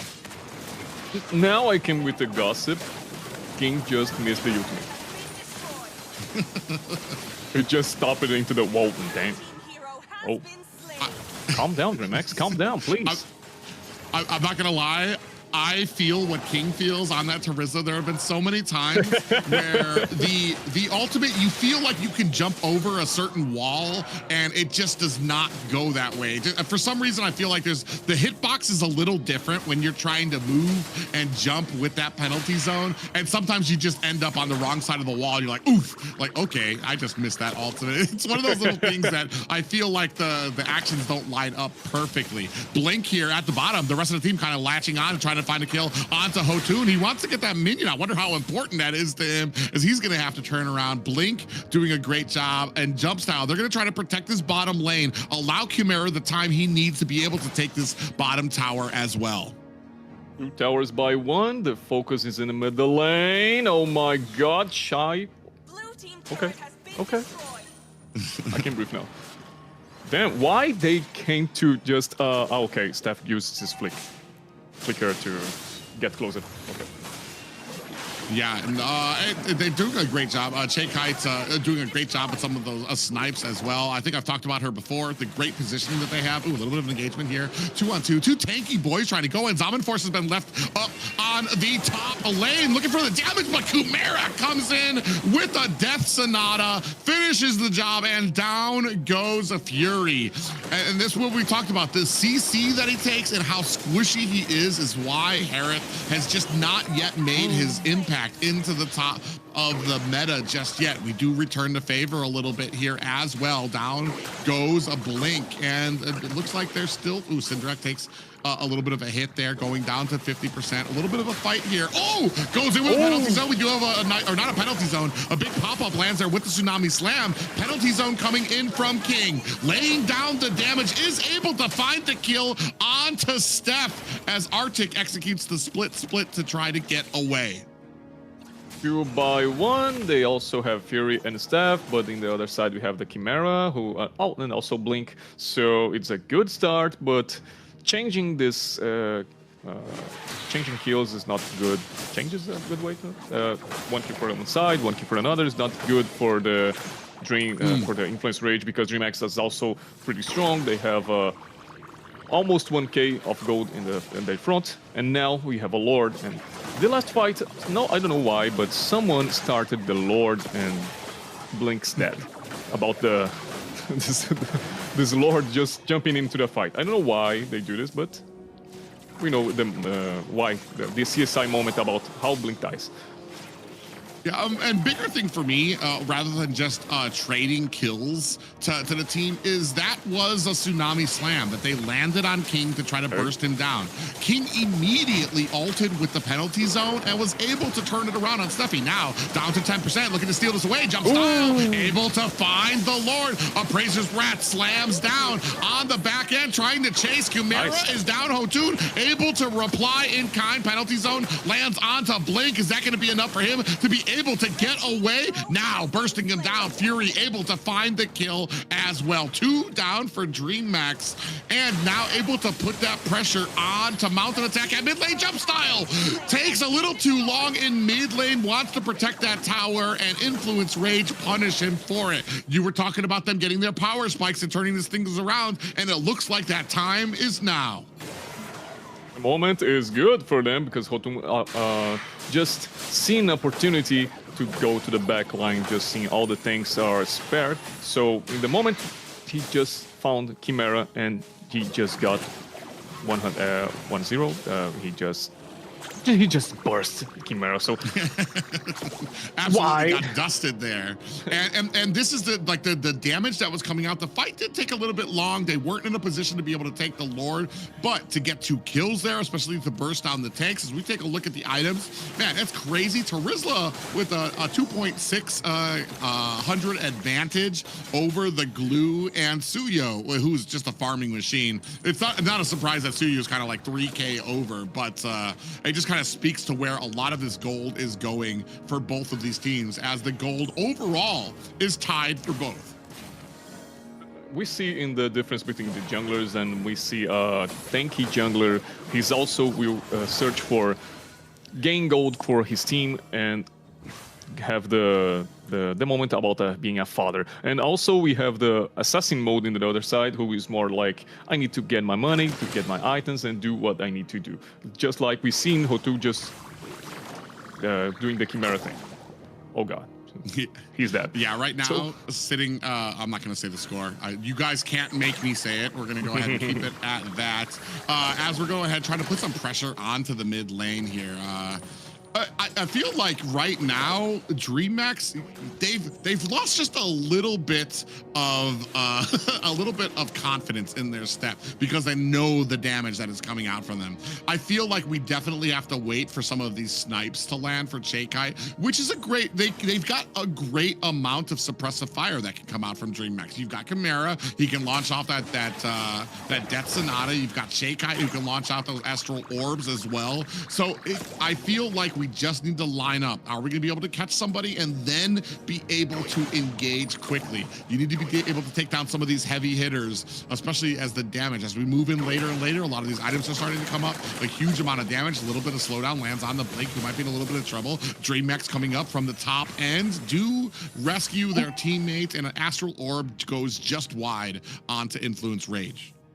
13 minutes to Lord, and you say about the score, now I remember the name, score. We have this feeling in Brazil too, when it's 7-1, just because the world football about Brazil taking out 7-1. Yes, Rocco told us a little bit about this too, about the dangerousness of that the 7-1 score. Every day we have a 7-1 in our lives, and that's the moment because fights now. Yeah, you see the Zaman Force on the back end. Hotun able to find a kill on to Chakai. Now we're on top of the Zaman Force. You can see that Soul Sever coming out from Hotun to lay down the damage. Jumpstyle in trouble. Gets taken out by Hotun. Blink and King looking for an escape, being chased away by Arctic and Steffi. A great job as the tables have turned for Influence Rage at the 14-minute mark. They're going to go ahead and press onto the mid lane, allowing Hotun to be able to solo the Lord by himself. That's a nice kickoff during this fight. Syndra just looked for Chimera again, and he can't play this game.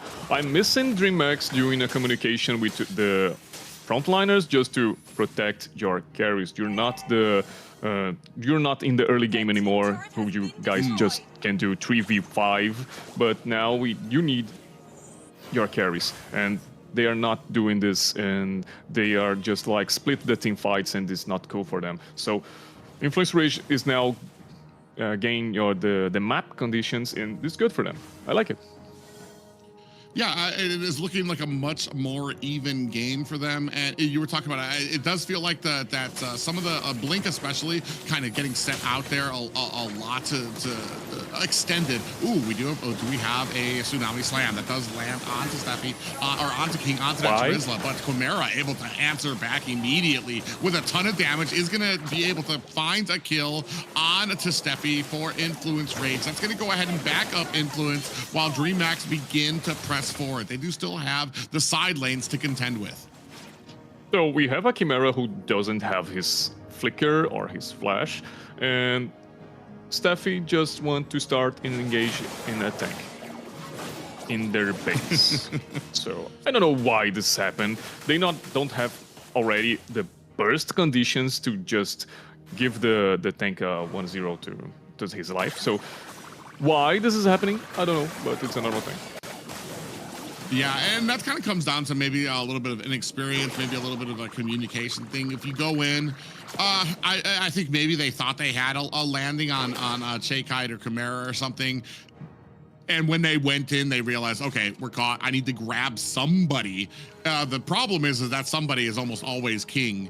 And the amount of defense he gets throwing down his penalty zone and the damage that he can dish out is just a huge deal. And it almost turns it around on your entire team, depending on who you're picking up for some of these Tsunami Slams. The sad thing is, I feel like even without the Tsunami Slam, Influence Rage is at a pretty comfortable spot right now. We don't need to go off the wall. We don't need to get desperate with some of these Tsunami Slams. I feel like the damage that we have is more than enough to kind of be able to blast through the front line, keep chipping away at them. So I feel like we don't really need to hone it. We don't need to act like the Tsunami Slam is the end-all be-all for setting for our team right now. Now they have a lane pressure about the Winions. I like to say Winions. Remembering we have in the North League one game that Winions do the thing. Okay, Minions and Minions. Okay, this is right. Winions. Okay, this for is me. Right. Okay, so we have one game about this.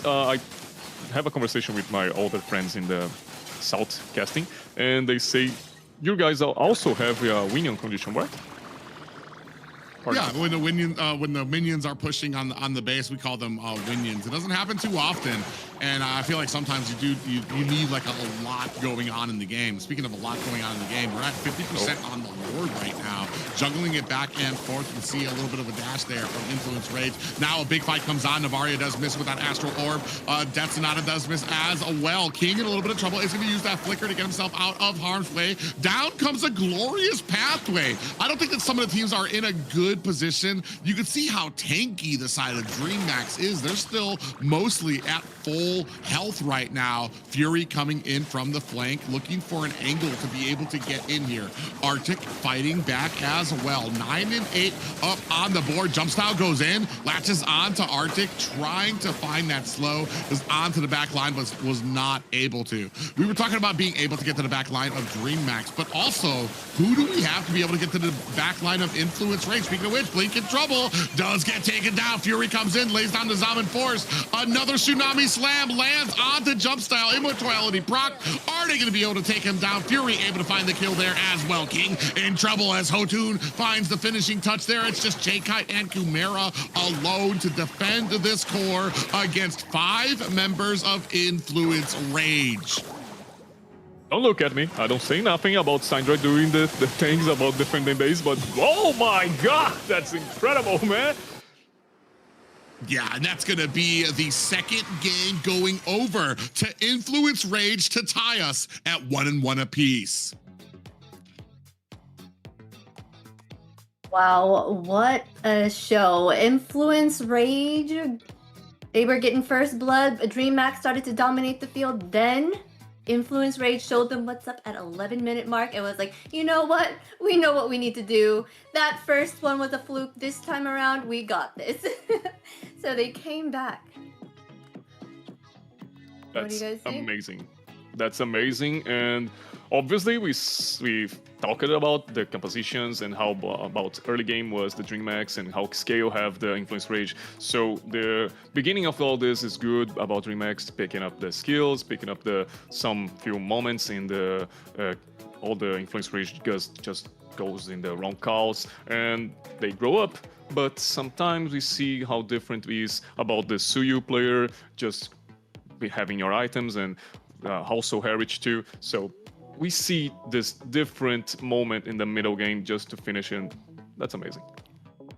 Yeah, it's the problem too for me is that there's as you move into the mid and late game too, the only sources of damage for your team are the Granger, are the Novaria. Novaria's really leaning way back, trying to land a lot of these Astral Echoes for her team. And if she gets close enough to really be a threat, I feel like you've got so many options that are no longer concerned about the tanks, that they can kind of get back there and find some of that. More though, is that when these clashes were going on, I felt like the clashes, they're lasting pretty long, back and forth, but there was just not enough damage on the side to be able to compete as you moved into the mid and late game for the side of Dreamax to really compete. Like I said, you got the suppressive fire, you got the zoning ability of some of the sniper power coming from Granger and Navaria, but that's kind of, that almost feels a single target basically, and they were able to kind of maneuver around a lot of that in the first place. I miss all of this in the game because, as I say, they have 3 frontliners. They don't need to get to let pass the Influence Rage to our carries, but all the team fights when the Influence Rage just win, I see Hotun just doing the Chimera's death or also Syndra. So you have the range to do all your abilities. You have all this pressure about your team, but you're not doing this right for the moment. So, okay. Rage, victory. Yes, looking at this, who do you think will be the MVP here? Hotun came back with everything. He is a 605 there. We have, I think they all did their part in getting the team turned around for this win, right? Steph was there going in to give that CC and make sure that they can put in that damage and hold them down. For me, Hotun, I think sans that first engagement right here, where they're like, oh yeah, let's run right into 3 tanks and see how this fight takes us. Besides this first fight, I feel like after he started farming up, after he started getting his items, he was doing a great job of being able to get around a lot of these conflicts to get to the back. I believe Henrique was pointing it out that we were questioning, could they get to the back line? Could they get to Kite and Chimera? And we saw that they were, and Hotun was doing a great job of getting back there and shutting down a huge amount of Dreamax's damage. That's sad about the composition, because we always, as we say, we do a lot of talking about the compositions on all the things you can do or not do in the game, but they just throw it away. And why am I doing this? I need to pass in the human resources right now just to get out of my work, because I'm saying all these things and nothing is happening. So I'm going to get sad again. But okay. Let's see about this 101 situation now. We have the match point from Influence Rage and Dreamax, and I need to see who will be the winner today. All right, and time to give our credit where credit is due. Our MVP player stepped up in a big way and delivered when their team needed it most. Of course, it was Hotun. Is that how you say it? Hotun. Yes, this Ryu with 605 KDA, 60.9k total damage, 810 golds per minute. He dominated that and brought that back for his team. Yeah, especially when it's a Suyo pickup. You have to really shut him down in the early game for him to not have an avenue to be good in the late game. You see there, 810 gold per minute. Suyo can farm so quickly, get the items that he needs to get to really be so strong. Here you can see how much damage he was dishing out there as well. Not just that, but like we said, the decision making, getting to the back line, being able to shut down the damage of a Dreamax was a huge plus, and Hotun was doing a great job of it. Didn't suffer a single death. Just what a good man playing with TCU. And as I say in the beginning of the transmission, he is one of the best players in Latin. So he's showing this to us right now. All right. Yeah, and yeah, we're going to be going to a full series here. No sweeps on this side. So definitely a very even game. I'm not gonna lie. First game, I was a little worried for Influence Rage. I was like, yeah, this is a rough start, but that shows the experience of them, you know, to be able to take a loss like that and be like, all right, guys, just brush it off. We'll be fine. We just gotta, and not just take a loss, but take a loss and then have a composition that featured not the best early game. So not only do you have a loss, but you're starting the next game kind of on your back foot, where you're going against a super tanky composition where they're asking you, be patient, get to the mid game, just wait till we get our items, and then be able to take the reins of that and form that into a victory. So hats off to Influence Rage. Yes, I'd say that first game was kind of nerves that probably got to them, right? So they were able to show us what they have this time around and brought that back.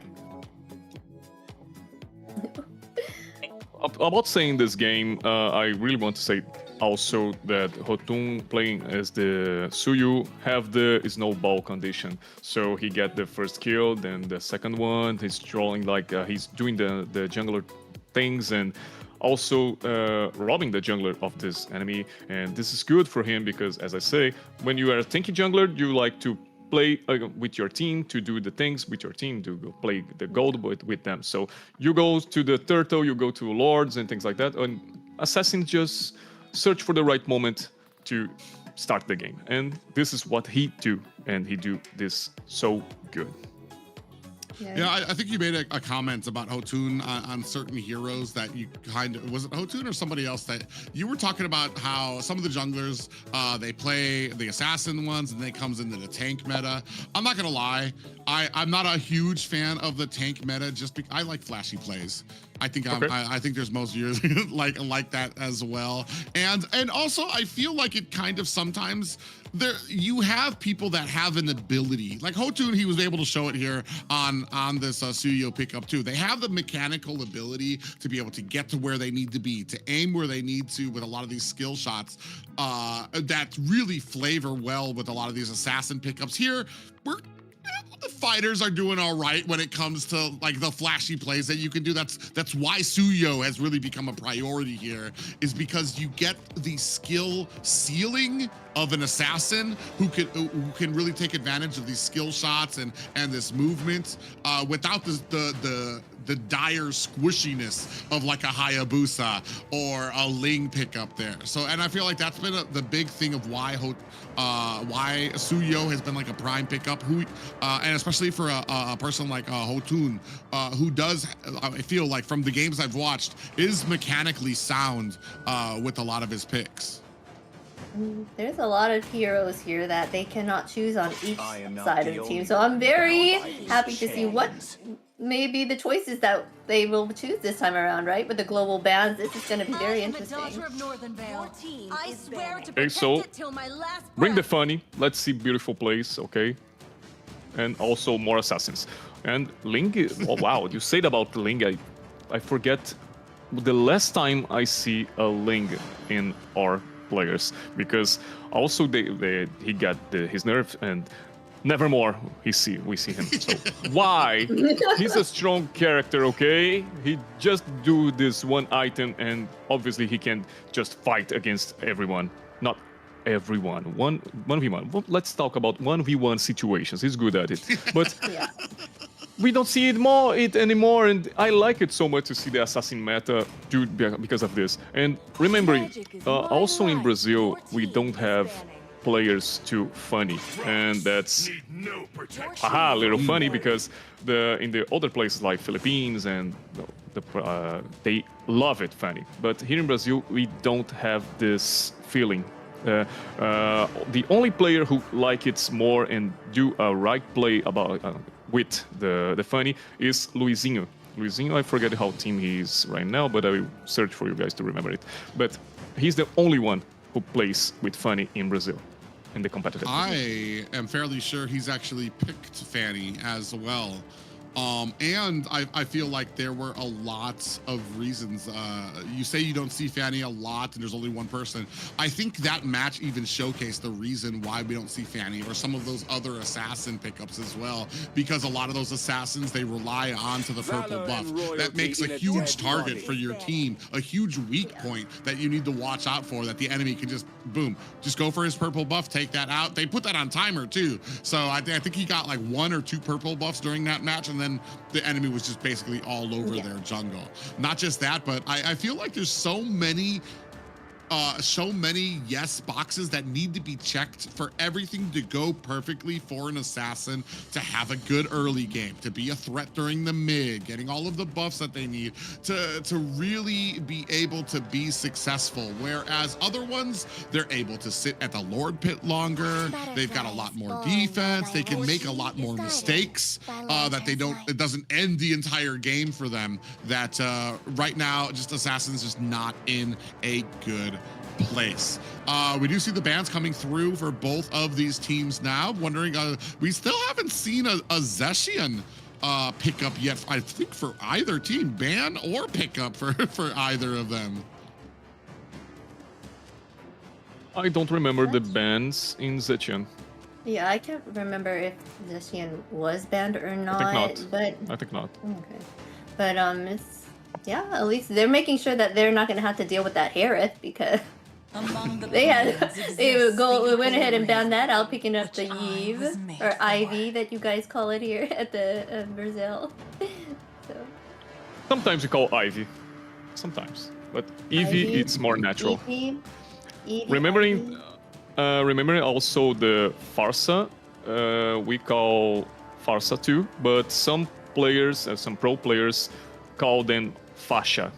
Why? I'm not know why. I think it's because in Brazil, I think because in Brazil, a few years past. I don't know. I always go before and things like that. But in the past, all the things we writing about P and 8 was Barca, things like that. But in the reality, in my generation, they switched the P8 to sound like an F. Oh, of course, yeah. We have like farmácia in my grandpa's, and now it's farmácia because it's an F right now for us to say. So I think it's because of this they call faixa, but I don't know why. They're just playing the game. We got that Genevieve and the Hilda here being chosen. Hilda over here will be great at invading and making sure that the other jungle does not get their goal. But as I heard before, Hilda is hard keeps that momentum going if her team is not doing well. Wow. Hilda, I feel like here with the Guinevere and Hilda, depending on what we go with the mid lane, you're going to have a pretty easy early game to be able to kind of try to get those invades. The problem that comes out is it's an early Hilda pickup, and they immediately answer back with a Fredrin. And Hilda shines when it's like a squishier fighter or assassin that you can harass throughout the jungle, and you can really kind of be a threat. Like, is this a Fredrin? He's gonna see a Hilda and be like, okay, I'm just gonna take this damage and try to get my minion here with my retribution. Not just that, but you got a very strong XP lane too with the Sora. Ooh, and then we're gonna go ahead and pick a lot of mobility coming out of the non-Hilda pickups coming up from Dreamax as well. I think it's good. The Dreamax also have a momentum to the early game axes. Again, we for the moment have a little scale. We like to see how the Kimi works. She's have a lot of builds she can try to just finish the game. Also, we have in the north the Malefic. No, not the Malefic. The okay, let me. Yes. I think this gun. Oh, wait. I will see again. The one that gives you range. Yeah. Malefic gun. Yeah, yes. The Malefic gun, who is also good for the range to more basic attacks, and it's good because we see how Kimi sometimes have this close range or medium range, and it's good for launching an ultimate for a long distance, but not for doing like a close call to a Fredrin likes to side or entering in the range of the ultimate of Ivy is not cool. So why in this build it's good for her to just being safe for some moment. This Kimmy's was it her ultimate? Does it stop Sora's combo at all? Like or is... I believe Sora becomes untargetable when she's using her shifting skies and things like that. That's a big thing, especially because some of those punches, it's not just that. Sora's just got so much. She got CC, she pushes, she becomes invulnerable during some of her abilities. And you want more? Really, it's just like, there's so much that Sora can do, and that's why she's such a priority pickup he's such a priority pickup for a lot of these teams. He is, there's just, you can have them very, very low, and then you just activate this one ability, and you're not able to touch him. And so that's going to be a real issue here, especially with getting back to the front, to the back line of this composition here.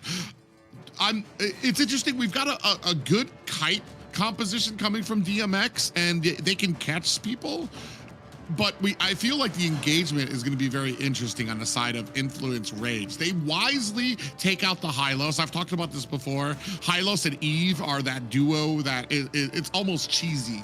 How easy it is for engagements when you have the real world manipulation come down, the Hylos glorious pathway. You're basically the enemy team is trying to crawl away from you at that point. Here, Khalid is going to be a great force to kind of go up against the Hilda for that early game as well. Okay, we have two picks here. Interesting. First, we don't have the Hylos. Sad, but also we have a good ultimate to just do the early game more fighting early game. And we have Fury, who have a signature hero for him. He likes a lot being with this Moskov. So let's see if he's not... if I will say these good things for him and he do the right things in the game, because I'm sad because I say a lot of good things about Syndra and he just not perform. So I will stay quiet. Okay, again, I will stay quiet. I'm good. I don't know. For me, I will I'm survive. feeling Suffers. like this draft The spirit blooms. on that's a good one. Very elusive. The draft on Influence Rage side seems more likely to win, in my opinion, but I'm not sure. I know they have the Shred carry. She like shreds tanky people. They have 3 frontliners here. They want a combo, right? They want that. We have a composition. Don't look like we have a combo, but if we think about some ultimates, we can have a beautiful combo. I think this about Dreamax. But in also Influence Rage, we don't have the disengage, but we have forms to not take that combo because, as you say, Sora just being invulnerable. We have Furry who have some dashes. We Steph in the ultimate don't take some CC. So I think who starts first will win the fight. Yeah, it'll be very interesting as we move to game 3. I agree too. You've got a lot of, as we call it, wombo combo potential on the side of Dreammax. But ladies and gentlemen, we're going to jump right into this game point for both of these teams. Influence Rage and Dreammax fighting for their slot in the playoffs as we move into the early game here. As I was saying before, I agree with you. There's a lot of different things that meld well together on Dreammax, whether it's catching a stun and then another stun and then another stun, which has a great fluidity to it. On the side of Influence Rage, we've got a lot of setting potential, a lot of things that can catch the enemy off guard, whether it's the real world manipulation, the raging sandstorm that can come out from Steph as well. Oh, Fredrin actually, Haltoon tried to come in there to try to steal away that Litho Wanderer, but there was 4 members of Dreamax there trying to protect that out. Remembering Dreamax have other composition things like split. Also, I'm being sad because I'm not seeing this real split in other games having here in the Mobile Legends. So they have the potential. They have a condition a little about 1-3-1, missing a tank about controlling, but they have this opportunity. And as you say, the chain CC is good for. We having the jump about Guinevere, we have the ultimate about King, we have the Chai with the second ability and the ultimate. So this all together in one player, obviously he needs to die. He don't need. It's obviously he will. If he survives, is the other thing. We call the remake match because it's not right. Yeah, interesting. As we go in here, King going to go ahead and scoop that up. I'm actually very curious. I've never seen a Benedetta against the Sora. I don't know actually who wins that lane out there. A great job by Dreammax to go ahead and put the force up at the top right before this turtle comes out. It's going to give them prime position. Ooh, Steph gets caught with a pop-up there into the Violet Requiem. Is going to get taken down by... We do have the RWM coming out for the side of Syndrek, but he gets taken down immediately. Blink on the back end gets taken down as well. 2 for 2 for both of these teams, but it does look like Influence Rage on a good position for this turtle. King fighting for it. J-Cat coming from the back end, trying to keep that distance up. Oh, gets caught in the turtle pit. Uses that dash to doesn't get away, repositions in the turtle pit, which allows Influence Rage to immediately latch on to Chaikai. So, as we know about these compositions, is like you get the first start, you take out the resources to just have the kill, you kill the roaming, but you forget the Influence Rage also have ultimates to use. So when Syndra just use the ultimates, it's over. And we see the Moscow Fury tries to use the spear, but also don't connect. Sad, but it's life. So King have your first item. It's a strong item. It's an assassin item. The 7 Cs. Okay, 7 Cs. So they have more about the pick-off sense in the Dreamax right now. Yeah, it's really interesting that both XP laners sitting at 2 kills apiece here, so they're actually very strong. It's very interesting to see the Benedetta. I think I brought this up before too. I don't know how they go against each other. Usually, when it comes to going up against a Sora, the only way to really counter it is to try to be as much of a nuisance as Sora is to the enemy team, so that you can kind of like offset the type of plays that they can make here. Right now, sitting at 3 and 2 apiece, Blink getting that information, giving it to their team. As we go on, though, I think Xena brought it up before too. Once you start getting on your back foot on this Hilda, once you start getting on your back foot, you start getting behind, sometimes it can be very hard for a Hilda to become useful for the team. She doesn't really shine in group scenarios. You want her to tank, you want her to harass. And unfortunately for this composition, as I'm talking about that, she gets ganged up by 3 members. In comes King, putting out the damage on that Benedetta, is able to find an escape, but it does not reply. Blink is down, another kill for Influence Rage. That's good. Nice pick off they do it. Influence Rage have this mobility to just make the strongest composition. Also, they don't have the art to do all this, but calling about CC, about Fury using the wall to the spear, and Hotung that's provoking. Oh, flash? No, that's just ultimate. Okay, and they will pick up this tower. Yeah. It's a 4v2. Oh, they're looking for an engagement here. A nice little, a beautiful SOD there by Fury, but they are going to be able to take down Steph. It might be a communication issue. Ooh, on the back end, Sandrak in a little bit of trouble there, getting taken down by King. Oh. Fury trying to answer back, is able to find the kill.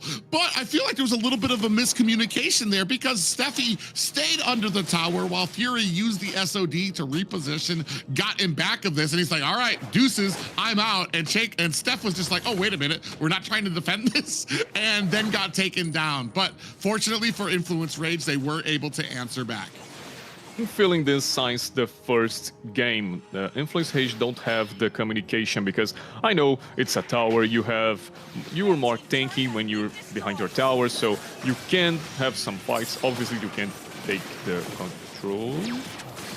Ooh, what a great example of what we were talking about. That CC to CC that you can put out there. Chimera gets taken out there. Arctic with a great shot there as well. Steffi is down. But that kill we just saw from Hotoon, it was the jump coming in from jump style on that Guinevere. Then King came in with the final blow. And then like it was a wrap there after that. So they were able to CC Hotoon down to almost into a coma there. Sitting at 6 and 6, evening out for both teams right now.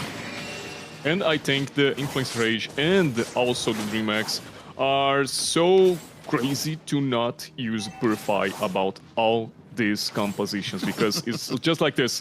One shot, about 1 CC, it's over. You can do nothing. And remembering,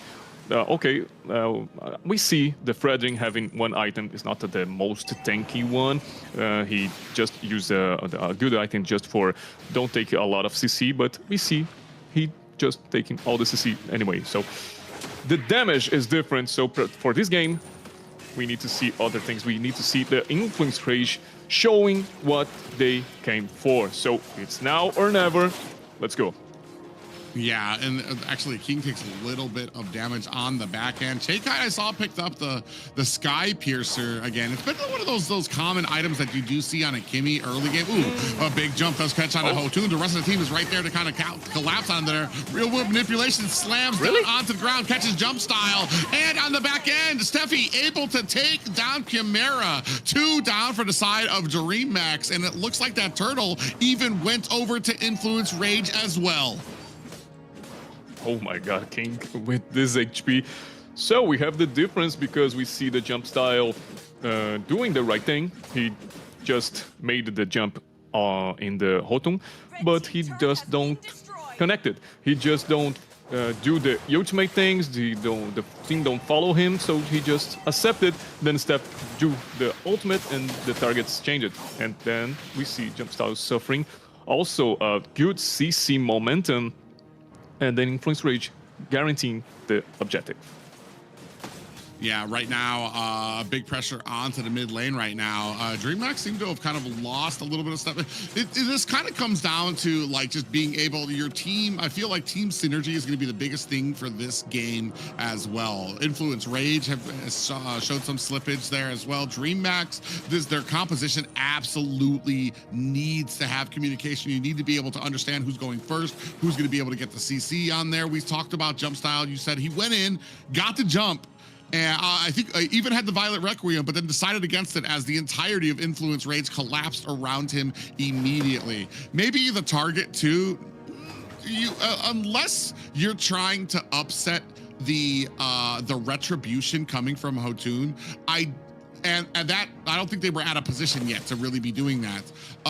Hotun should not be your target unless you're trying to stall that retribution and get it yourself.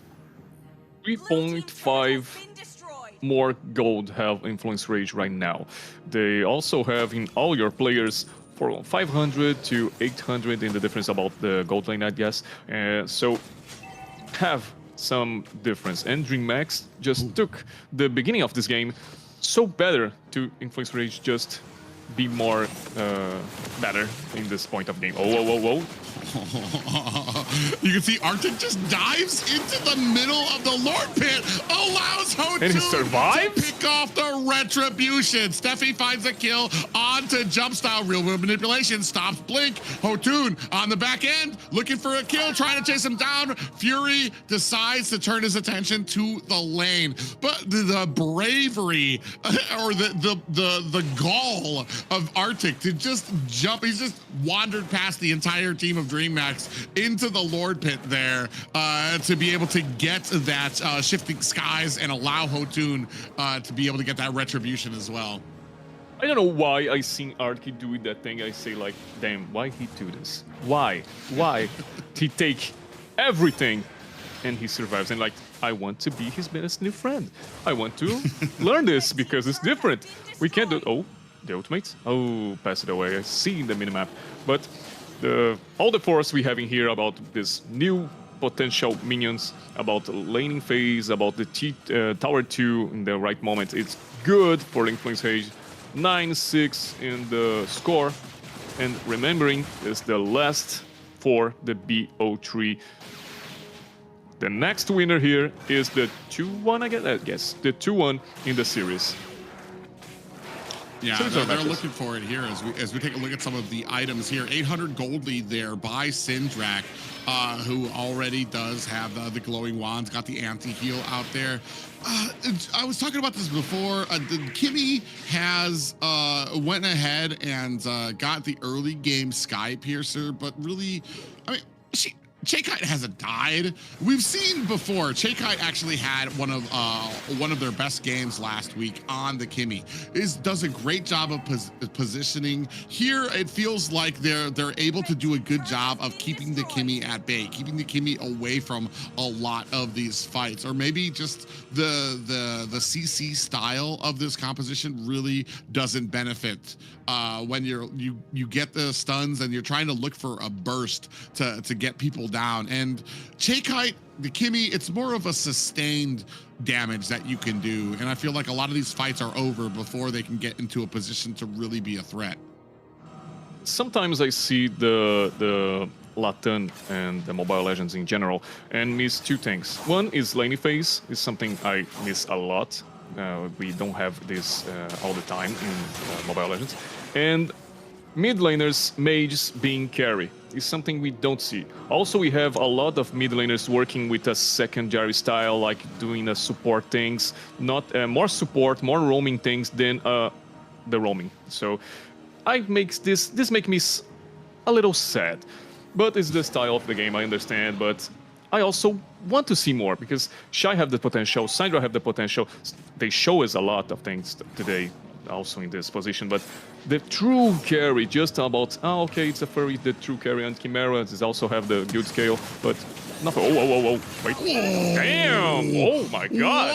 What? I thought there were players there for a second. Their Fury got decimated and dusted. That's going to go ahead and set up Dreamax. They immediately beeline line for the Lord Pit as soon as they take down the biggest damage from the side of Influence Rage. You can see Steffi on the back end trying to get that information. Arctic hiding in the top bush, looking for an opportunity. Onto Chimera, but Chimera dashes away, is able to get the safety, and now Arctic in trouble. Real world manipulation is able to protect them. Down goes Blink. Dreammax and Influence Rage, both teams sitting at 4 people on the board, but Influence Rage with that kill, getting into a great position for this next Lord. Moskov is back. He has his huge mates. Don't split it up. Style comes in. I even stopped because I'm like, there's no way they lose this. We're going to go ahead and toss it to Henrique. He can style it out, smoothing it, and they go ahead, steal it. Jump Style said, nope, I'm not done yet. We can still get this. Jumps in there, able to steal the Lord away from Influence Rage. As we take a look at these items, Henrique.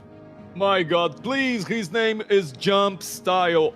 It's obviously he can jump into this Lord things, okay? And he take it. And now we're seeing a difference. Now we're seeing the Dreamax have 50 more, 500 more gold in the XP lane. Okay, Influence Rage continues to be the strongest one. But now with the Lord, now with this Tower 2, they have more money to be more aggressive. And all the advantage we see in the Influence Rage have, 2k or 3k, now it's going to a 0, and Dreamax just going to draw it.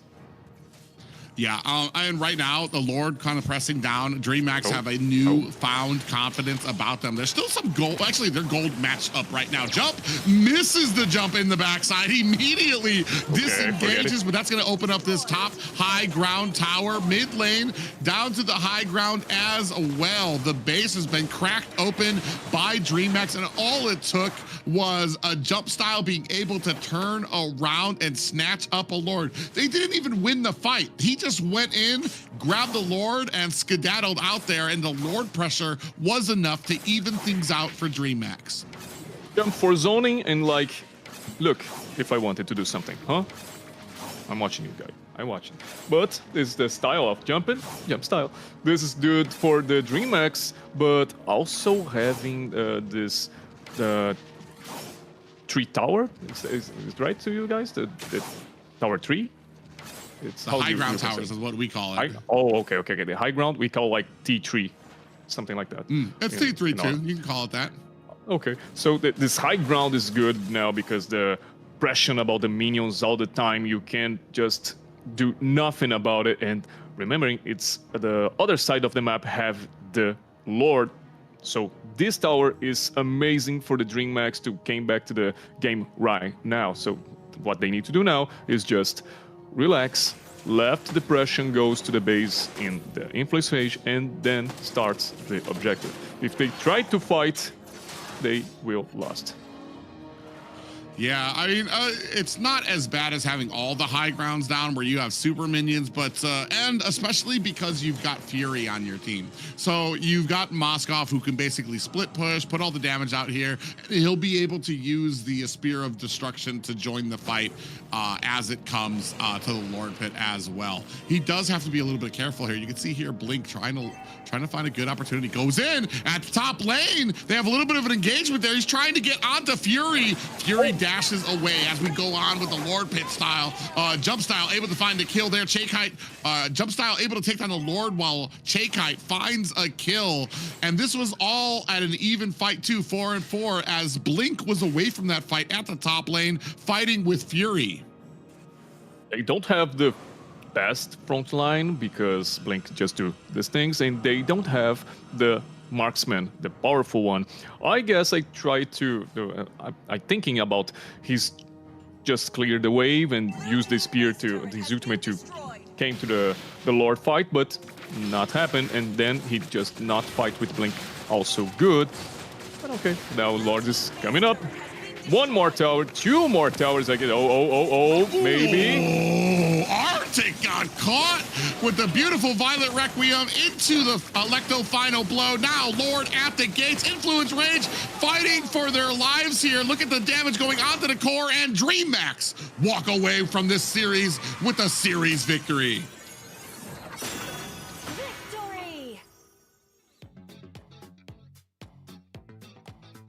Wow, what a turnaround that was.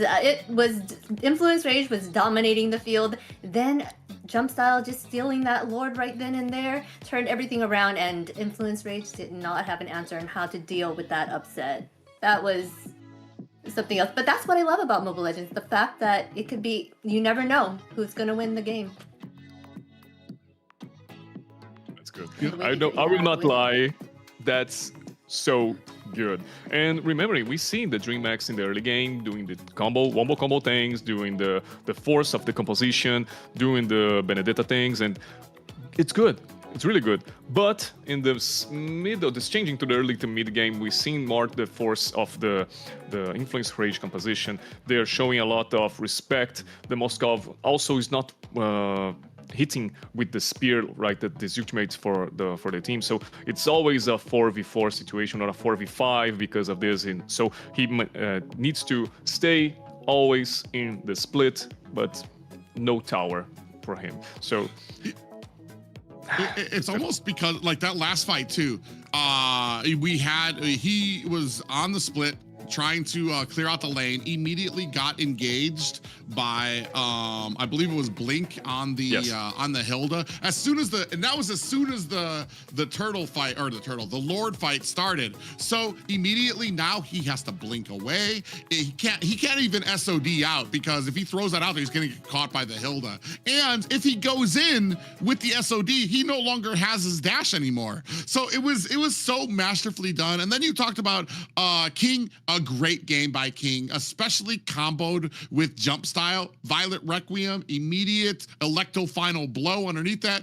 Absolutely exploded Arctic on this Sora pickup as well as that for that last fight. And that they were doing that basically the entire time.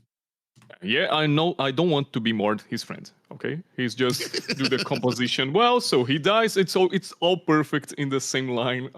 What are we saying in this analysis table? Congratulations to Dreamax Esports, and remembering that we have a king with the battle spell called Petrify? Yes, Petrify, who's also is one more CC to this composition, just to be more boring thing to do. So remembering the highlights we're seeing here is good. We're seeing the first fight in the turtle. We're seeing how the composition is very well. So we started with this combo. So we guess about how they just put all these ultimates to one guy and then the falling, because as we say, 5v5 situation, you use 3 ultimates, they have 5 to using you, 4 because one is dead. But also we say about how Steffi and the Khalid is fast, just doing the passive things and came into fight for objectives. So the fights during a lot of time. Then Steffi died and back to help his team. So this is amazing. Yeah, I think we're going to see here Hotun when he gets double teamed here. You're going to see the Violet Requiem. Yeah, there. And then the cutthroat or the Electro Final Blow come down, and he just gets absolutely shredded. And they were doing that the whole game for a lot of players there. Even the Steffi felt it in that first engagement where we saw underneath the turtle there. So they were always in a great position for that. Always working for it as well. I wonder if we're going to have that last Lord pick up as well. You can see here real world manipulation came out as well. I believe this fight went over to Influence Rage. They had a great time through the mid game, but ultimately eventually got caught up. I believe here. I don't think it was here just yet, but ultimately the SOD, he was able to come in. There was a last fight where the SOD just was not able to come out just yet, and Dreamax stuck to their plan. It did feel like a little bit more back and forth. Okay, I believe this is going to be the fight where Hotun accidentally lets it go out to Jump Style, but that's gonna be enough for the highlights there. Yeah, now let's spotlight the player who stole the show. Our MVP here is Shy Kite with the 712 KDA, 34.9k total damage, and 665 golds per minute. The fact that she did not die a lot and did a lot of damage brought that back for them at the end of the game. She started to do a lot.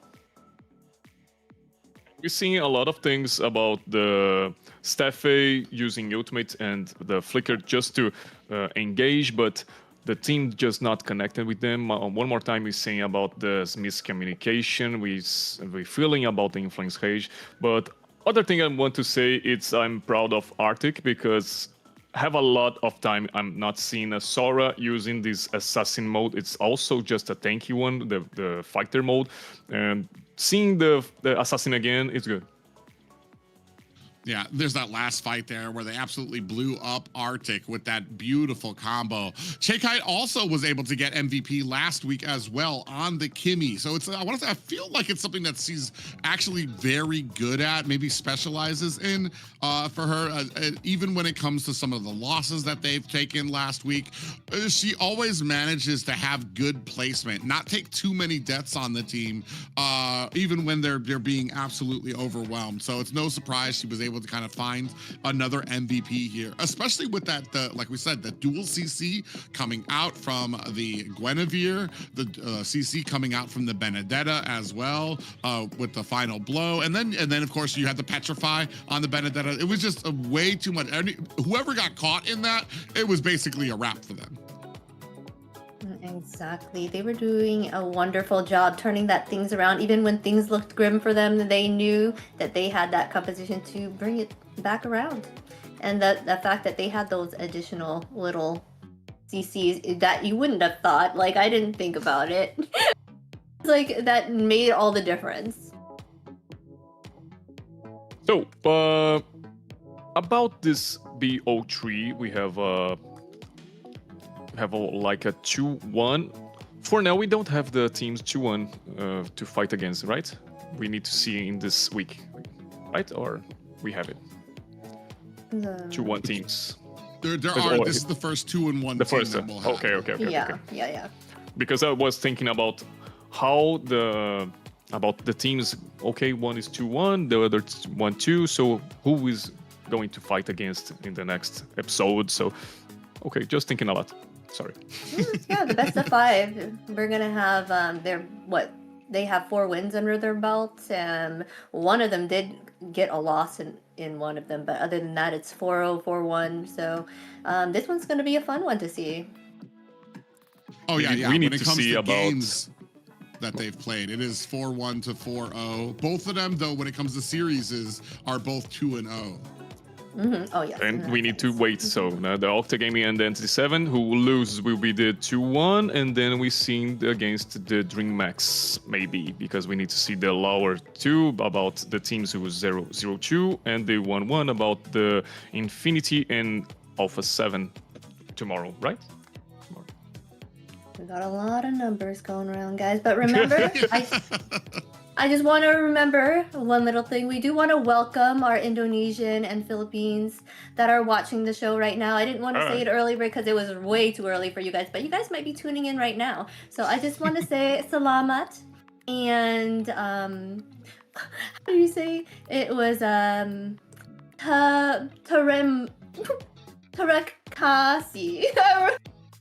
What was it? Terima kasih. There you go.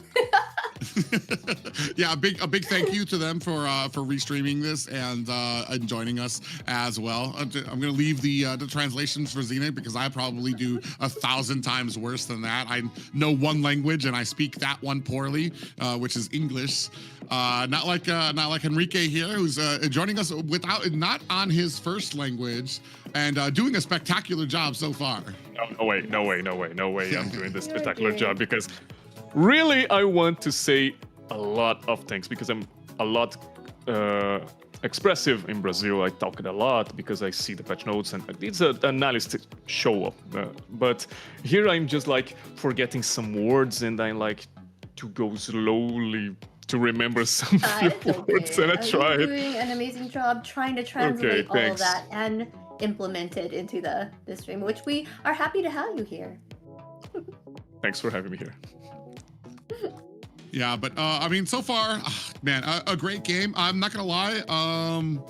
Dreammax, Influence Rage. I'm pretty sure I'm actually, I didn't even say. So I'm not even going to pretend like I had a pick here and my pick was right or wrong.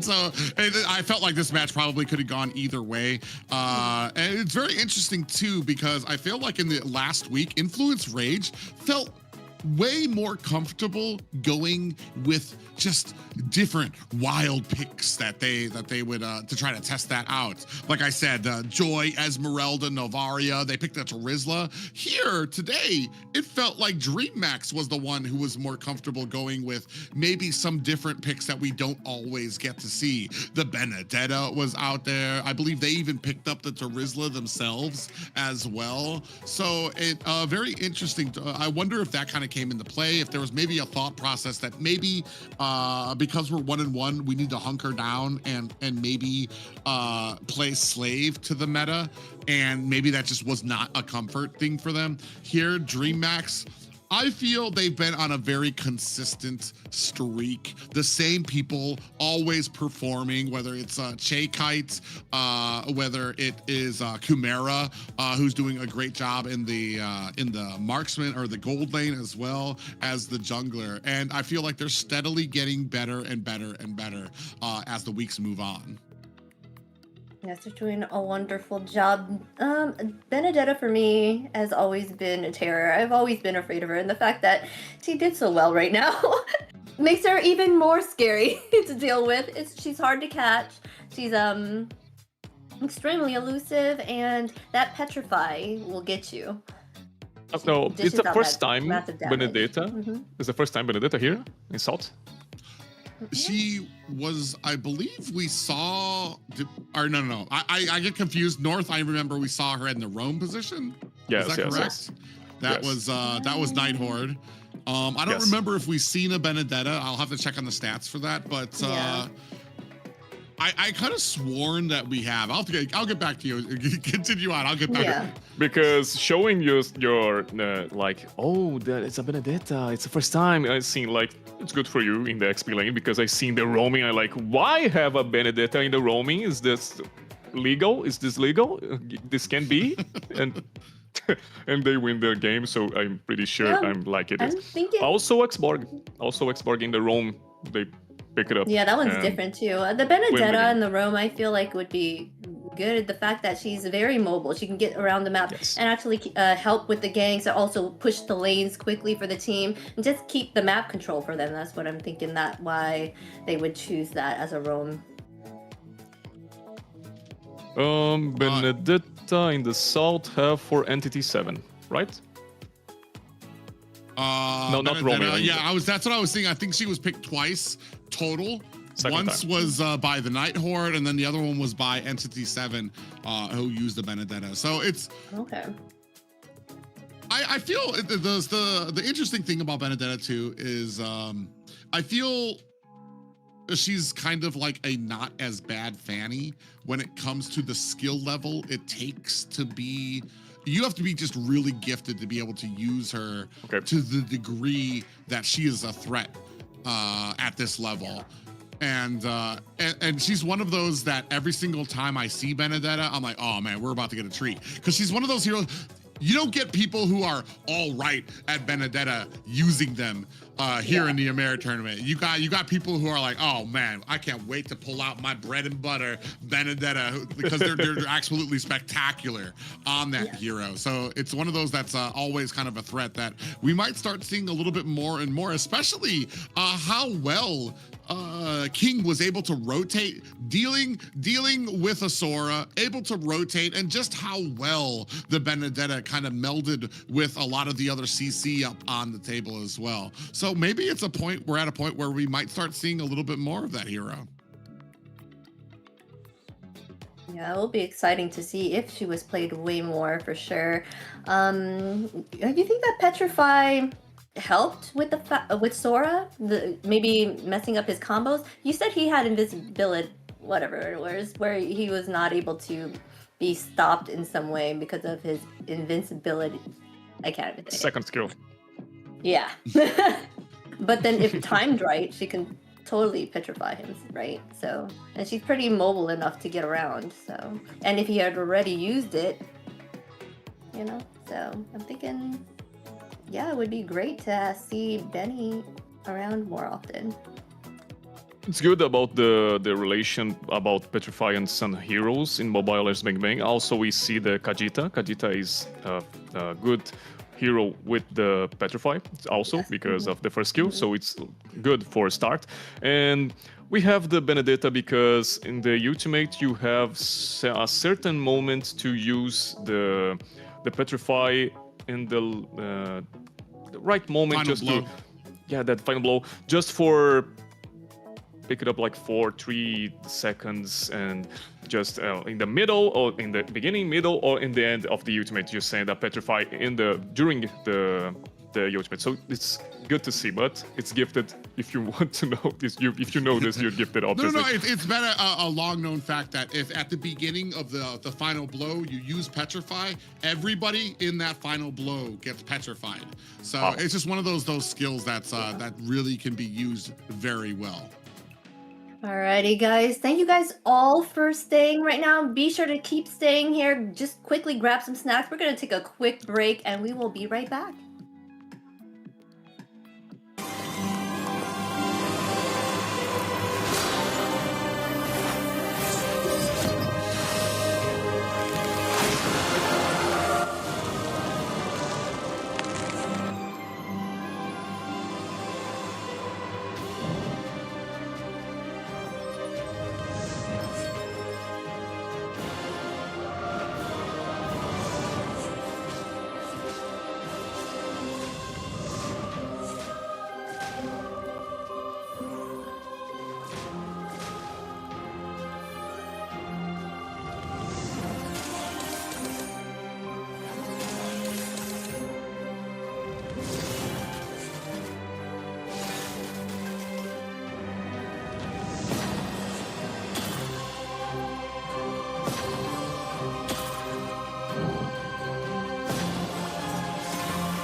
Listen up, warriors! The Frozen Sea Showdown is here.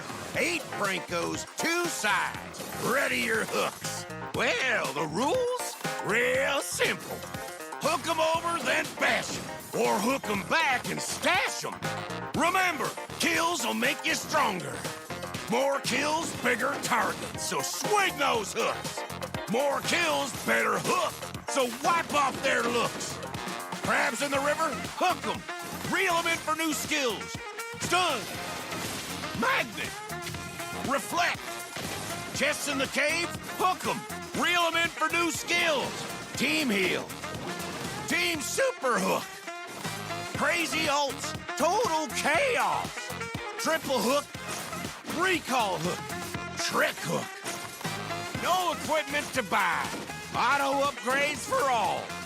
Take one down, get your hook back. Hook, kill, reset, repeat. Hook till you can't hook no more. Remember these words. Hook, kill, reset, repeat. Hook till you can't hook no more. Hooks ready?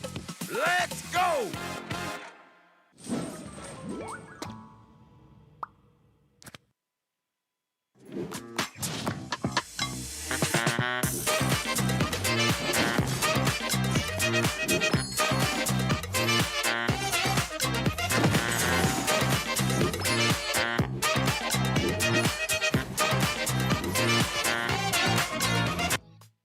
Guys, here with MCT Americas South, we are gonna dive right back into the action. But first, let's talk a little bit about what just happened.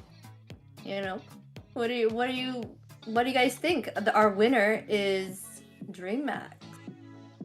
I think they put on an incredible match. The first one, both of them were very, very dominant, and they showed a great meld understanding when it came to the draft too, where these picks kind of meld in with each other, how they could benefit from each other. Whereas on the side of Influence Rage, I feel like there were good picks, but the picks were almost independent of each other.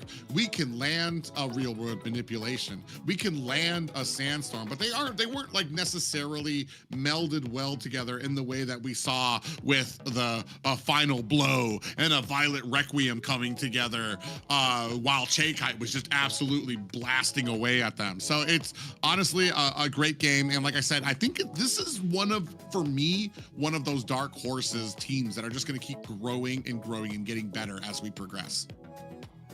Yes. But let's take a look at our next matches. We have our next lineup, Entity7 and as well as Alpha 7, but right now we have, did I say that whole wrong? But anyways, Entity7 here. We got Akashi, Haidon Bush, Shin, Doom, and Vagin. Vagin. How do you say that? Vagin. Vagin. Akashi, Haidon Bush, Shin, Doom e Vagin.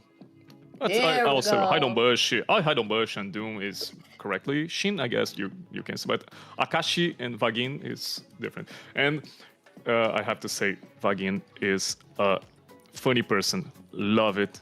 I had an interview last week with him, and I just can't stop laughing because me and him just seen each other's face and started smiling all the time. Swear, he's a good person. All right. A lovely one. That's awesome to hear for the community. Let's take a look at the next lineup, Octa Gaming. I was totally off. Sorry. Whew. Long day. But we have here Octa Gaming, Lucy, Thanatos Tizzy, Tizzy, Seijin, V2, and Saber for the side of Octa Gaming. Nice. Yeah, it's going to be a very interesting match here too. Like we talked about before, Octa Gaming has not taken a loss just yet, and Octa Gaming has been on a roll. I know we talked about this before. The organization is from Peru, but these are all a Brazilian team, all Brazilian team members. I'm assuming very near and dear to the heart of you, Enrique. No, you're right. All Brazilians, I recognize everyone. Remembering Saber have a nickname call it Computer Saber. So we need to take off the computer because to also have this Computer Saber in the bots. So you can't use this. So Why Computer Saber? Why did he get that nickname? Maybe because he's the Saber main, and he also jokes about this nickname because of when you play against AI, against the AI, the Saber in the other teams is Computer Saber. Okay, that's true. That is true. So he's the Computer Saber. Got it. And then he just jumps to a Computer Saber in the normal game and ranked games and like, damn, we're a bot? Why are they having AI in the team and just him playing against everybody? If you guys are just joining us, like I said, I feel like this is probably where a lot of eyes, this series right here is going to be where a lot of eyes are on the South, especially if you're watching from the North, maybe trying to get some scouting, maybe trying to understand where arguably the tippy top of the mountain in the South is right now. It is going to be Entity7 and Octa Gaming. Both of these guys have had flawless series. Octa Gaming haven't even had a single game loss yet that they've been so good here. For me, Entity7 too has been the only, alongside Alpha 7 are the only two teams that have used Marcel to a degree where it looks like, okay, this is why he's banned. This is why he's prioritized. So that's just something to talk about here too. As we go ahead, we start off with the Grok pick, and that is immediately replied with the Suyo and the Harith pickup on Octa's side. Last week, Vagin played with the Grok, and he does very well. About the Octa Gaming, you said about the Marcel. Therefore, it was them who used Chengi or the other team? Or... No, it was Alpha 7 who used the Chang'e, and then Entity7 actually used the exact same composition against Alpha 7 and beat them with it, which was so Yeah, interesting. but they didn't have the Okay. Changi. They had the Gwen and the Drizzla with the Marcel. Yeah, Good, also good. but We have yeah, the they were first able to three pick up the picks. Zushin. Oh, true. The Zushin is not banned. Yeah. They prefer to ban Freya, who's not more like the first week. First week in North, we have a lot of Freyas, but Oh, wow, then for just ban and not more. I know why. Yes, She's I been know banned why. Every but I would- game, 100% ban right here. Yes, okay. It's a valid one. So we have the Harley band, or we can say about Thanatos. He's a good player. He's one of the newest players we have in the MPL series. He was in the amateur leagues, and he came from the game is after the MPL, the starters qualifier. Okay, the MDL? qualifier ones. Also the Or the MDL wild too. card are he's you playing. talking about? Not the wild card right now. Now it's the MDL, and also in the. I almost say that. Okay, you understand. So he is a good, about tier C, tier B, and sometimes tier D about the championships he do, and then he got strongest. He was the strongest new player when he came in the MPL Latin Season 2, and he do a lot of things because of the history of the hero.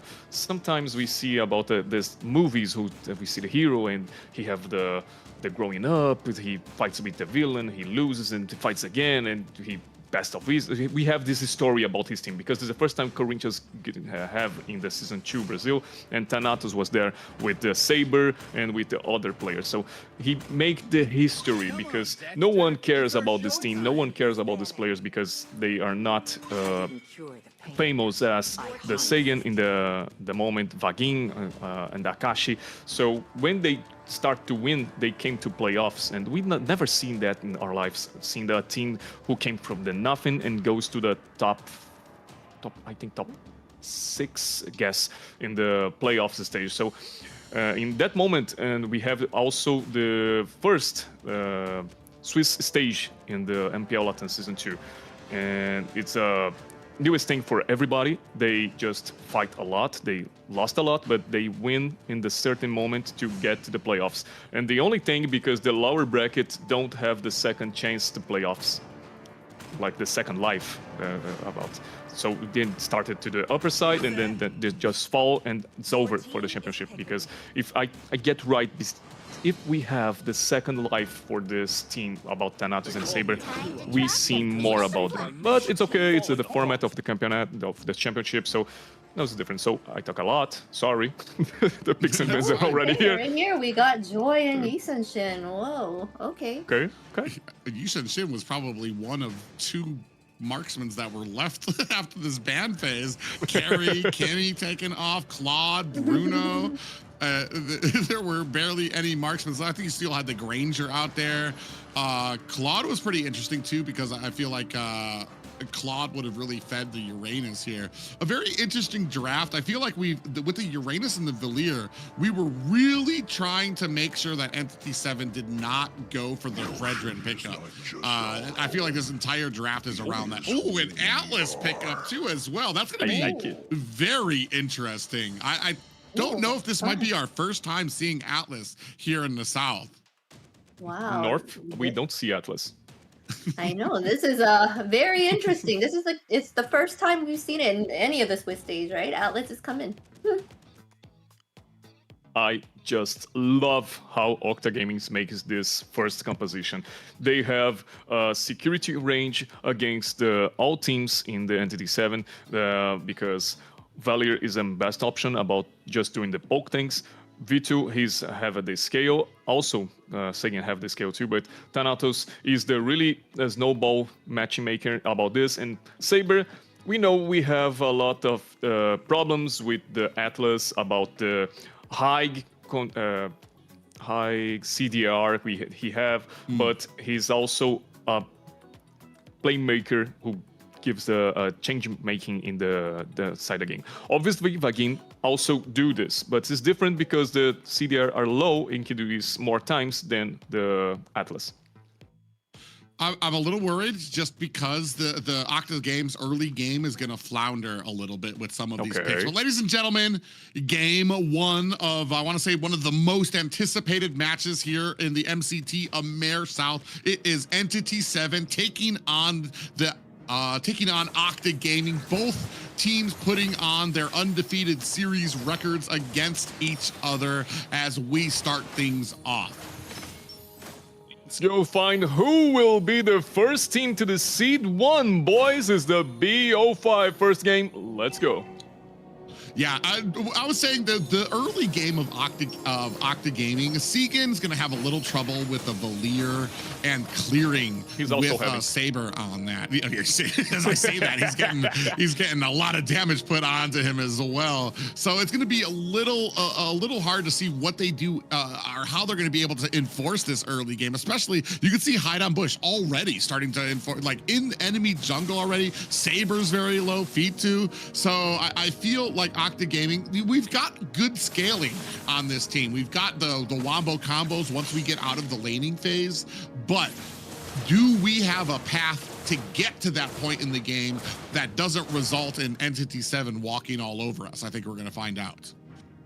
Remembering Joy brings this speed to the game. She's fast, obviously, but we also see how Saber needs to protect the jungle camps just for Thanatos being more calm, be more confident with this. But in the same side, it's an arena, so this will be, this is right, okay? Yeah, I was gonna use that. He used that flicker to get away there. It does get a bunch of stacks there. I've seen him used before, especially against the Zushin, to be able, because once you're raining down with that lantern flare, Uranus is gonna be getting a huge amount of stacks. And Uranus, with his 20 stacks, he's gonna have a huge amount of healing, does a bunch of damage too as well. We're gonna go ahead and engage here. Turtle at about 50% on the back end. Shen already activated that ultimate. Segan on the back end gets caught by Akashi. Hide on Bush finds a kill on the Thanatos TZ, and Saber is down. 3 down for Octa Gaming to set the tone for that first turtle. You said about this early game, and the Octa game doesn't hear it because they just do a fight against all the Entity7 with all these powerful ultimates. And then we also know how about the 2v2 Vagin and Shin just do the pressure against the Sagan, and he just don't have a early beautiful moment for him. Let's calm down. Okay, just for zoning, I guess. Okay. Yeah, and the damage still coming up on the Segan. We have a Zombie Force already activated out there. Oh, and if we go down the bottom lane, there's a little bit of a fight happening at mid. You can see there the Lantern Flare spraying down onto Saber. Is it going to be enough? He does get taken away. Thanatos TZ looking for an escape. Oh, gets pulled back. Is that going to be enough? No. He is able to find himself a little bit of an escape, but already mounting to about a 1.4k gold lead for Entity7. This early game, Segan having some trouble at the mid lane, gets pulled back again. Is it going to be enough for Vagwin to be able to find the damage? He does not, but he is going to have to go home and miss these minions. I will not lie, if I was Sagan right now, just pinging my roaming like, where are you, man? Help me, I need some help, please. And this is the story of my life, because what we are seeing here is just like as I say, the Joy have this fastest rotations, and also they have a Yisung Shin and a gold. Wow, this is right. Okay, okay. They have the Yisung Shin, who also have this. Wait. This is right. This can be possible. Yeah, Hide on Bush just absolutely blew up Thanatos TZ underneath their own purple buff. And this is the Joy right now. Hide on Bush is doing such a great job sitting at 2-0-2. That's going to lead them, Entity7, to a 4-0 game. Again? Oh, now I have a roaming. Yeah, Roaming actually comes in there as they're able to find themselves a stun onto Shin. Now laying down the groundwork with that Lantern Flare. In comes Akashi with the Demonic Force. Is it going to be enough? We have tried to ultimate him. He didn't even get him into the tower. And unfortunate for Octa Gaming, that's going to be another kill for the side of Entity7 to set up this Lord. Lucy tries to go in, is going to have to use that flicker to get away. Now Saber pings Sagan because he's not there. That's the change tactics, okay? That's oh my god, Thanatos. My god, 0-3 in a row. Oh my god. Yeah, Zaman Force has been laid out from V2 just to try to protect himself at this time. Look at the pressure that's being mounted. Saber in a little bit of trouble here, getting bounced up and down, has to use that flicker to get away on the back end. Segan trying the best he can to pour on some damage and stun for his team, but this is an all Entity7 game right now. They are just going to lanes, dominating. V2 might be in trouble. The wall was not close enough to the side. Zaman Force has been laid out there too as well, trying to put the damage onto Vagwin, but he does disengage. Meanwhile, the rest of the team starting to come in for support. Shen actually might have crossed into the wrong side here, but I mean, we're talking about Zushin here, who has just a huge offensive ability for their team right now. I want to know what I'm thinking about this V2 fighting. Like, call an ambulance, but not for me. He just throw an ultimate and just dive in front of Doom, and Doom like, damn, need to run. It's cool, but it's also the force about we see V2 playing as your hero. And the tower is almost down, but we see Doom doing the proxy. Lucy changing, we have a lane swap right now. Harif goes to the bottom side. Also, the tower don't exist anymore in the bottom side. And 6-0 in this score. Entity7 have a best early game ever for them. Oh, Saber, this is the problem. Big cooldown there, does use the Fatal Links to dash Akachi, but I don't even think he got under the tower there. Oh, Sequin is going to have to use that flicker to get out. From the back end, Lucy comes in, sprays down some damage, gets picked up again with the Lantern Flare. Akashi goes in underneath the tower, gets caught with the slow of the Zaman Force, and finally, Octa Gaming on the board with one, courtesy of V2, who was able to lay down that Zaman Force. Seekin able to get the kill there as well. Saber looking for an angle to get in here, but I'm not sure he's going to be able to counteract this out. That's going to be another turtle for the side of Entity7. Oh, and remember, Akashi is the strongest player. Now he's in XP lane, but part of his history, like more championships he was a marksman in the past. So he take this switch and recently. It's the newest about him too. Not like King. King is the first tournament, right? But I think this third to second tournament we see Akashi in the XP lane. And he's adapted well, but we're seeing the difference about this game. Okay, normal. Yeah, and I'm wondering, as we start scaling up there, I mean, we're looking for Doom to get some items. He'll be able to kind of enforce some of the mid to late game. Shin will start dishing out a lot more CC and damage. Akashi will start falling off.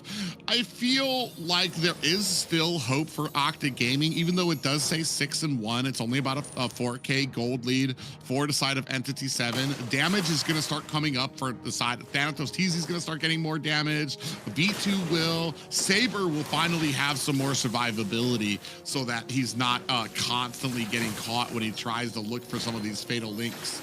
So Entity7 needs to just be careful as we're moving into the 8.4 minute mark of this match. I think at about the 12-minute mark, we're going to start seeing things become a little bit more crazier as Octa Gaming will possibly start coming online. But so far, it has been all Entity7.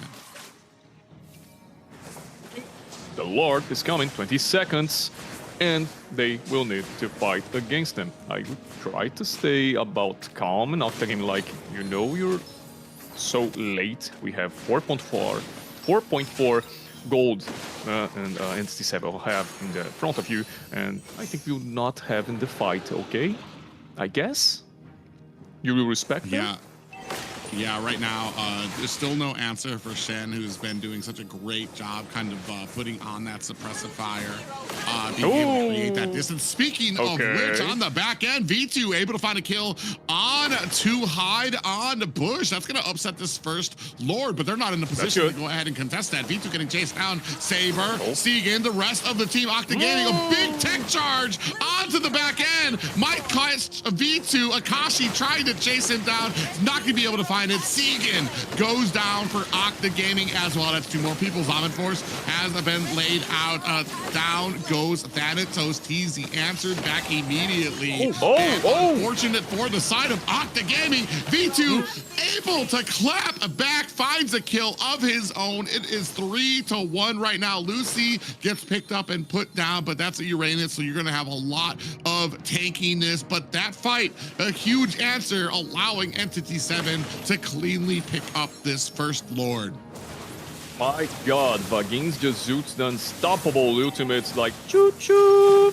All aboard! And everything goes chewed up. So everybody jumped. That's cool. So cool. That's my boy. And they got the Lord. They got 3 turtles, 1 Lord. They are 3.5 in the gold. They have a 4 in the past, but this fight with 3 players down make the Octa grows a little. But now with the Lord, I hope the towers, the T2 makes something different for them. Yeah, V2's starting to come online too. Ooh, you even see he got a Holy Crystal as well. So he's going to be able to be dishing out a huge amount of damage. It just is the rest of the team in a position to be able to allow him to put on a bunch of that damage. Wall comes down. Lord's going to have to like walk around it as well. Team in a good position here. Akashi engages onto the back line. Vagwin looking for an angle. They're just trying to protect Entity7 while Shin goes ahead, tries to pick up this purple buff as well. Lord is down at the bottom. Lucy catches Doom on the back end, but still has a decent amount of big tech charge lands on the 2 members, but they are not able to capitalize. That's going to give them the mid tower as well. V2 with the Zaman Force laying down some damage, dashing around, has full cooldowns that he needs, but Entity7 now turn their attention to the Octa Gaming jungle. They do find themselves a little bit.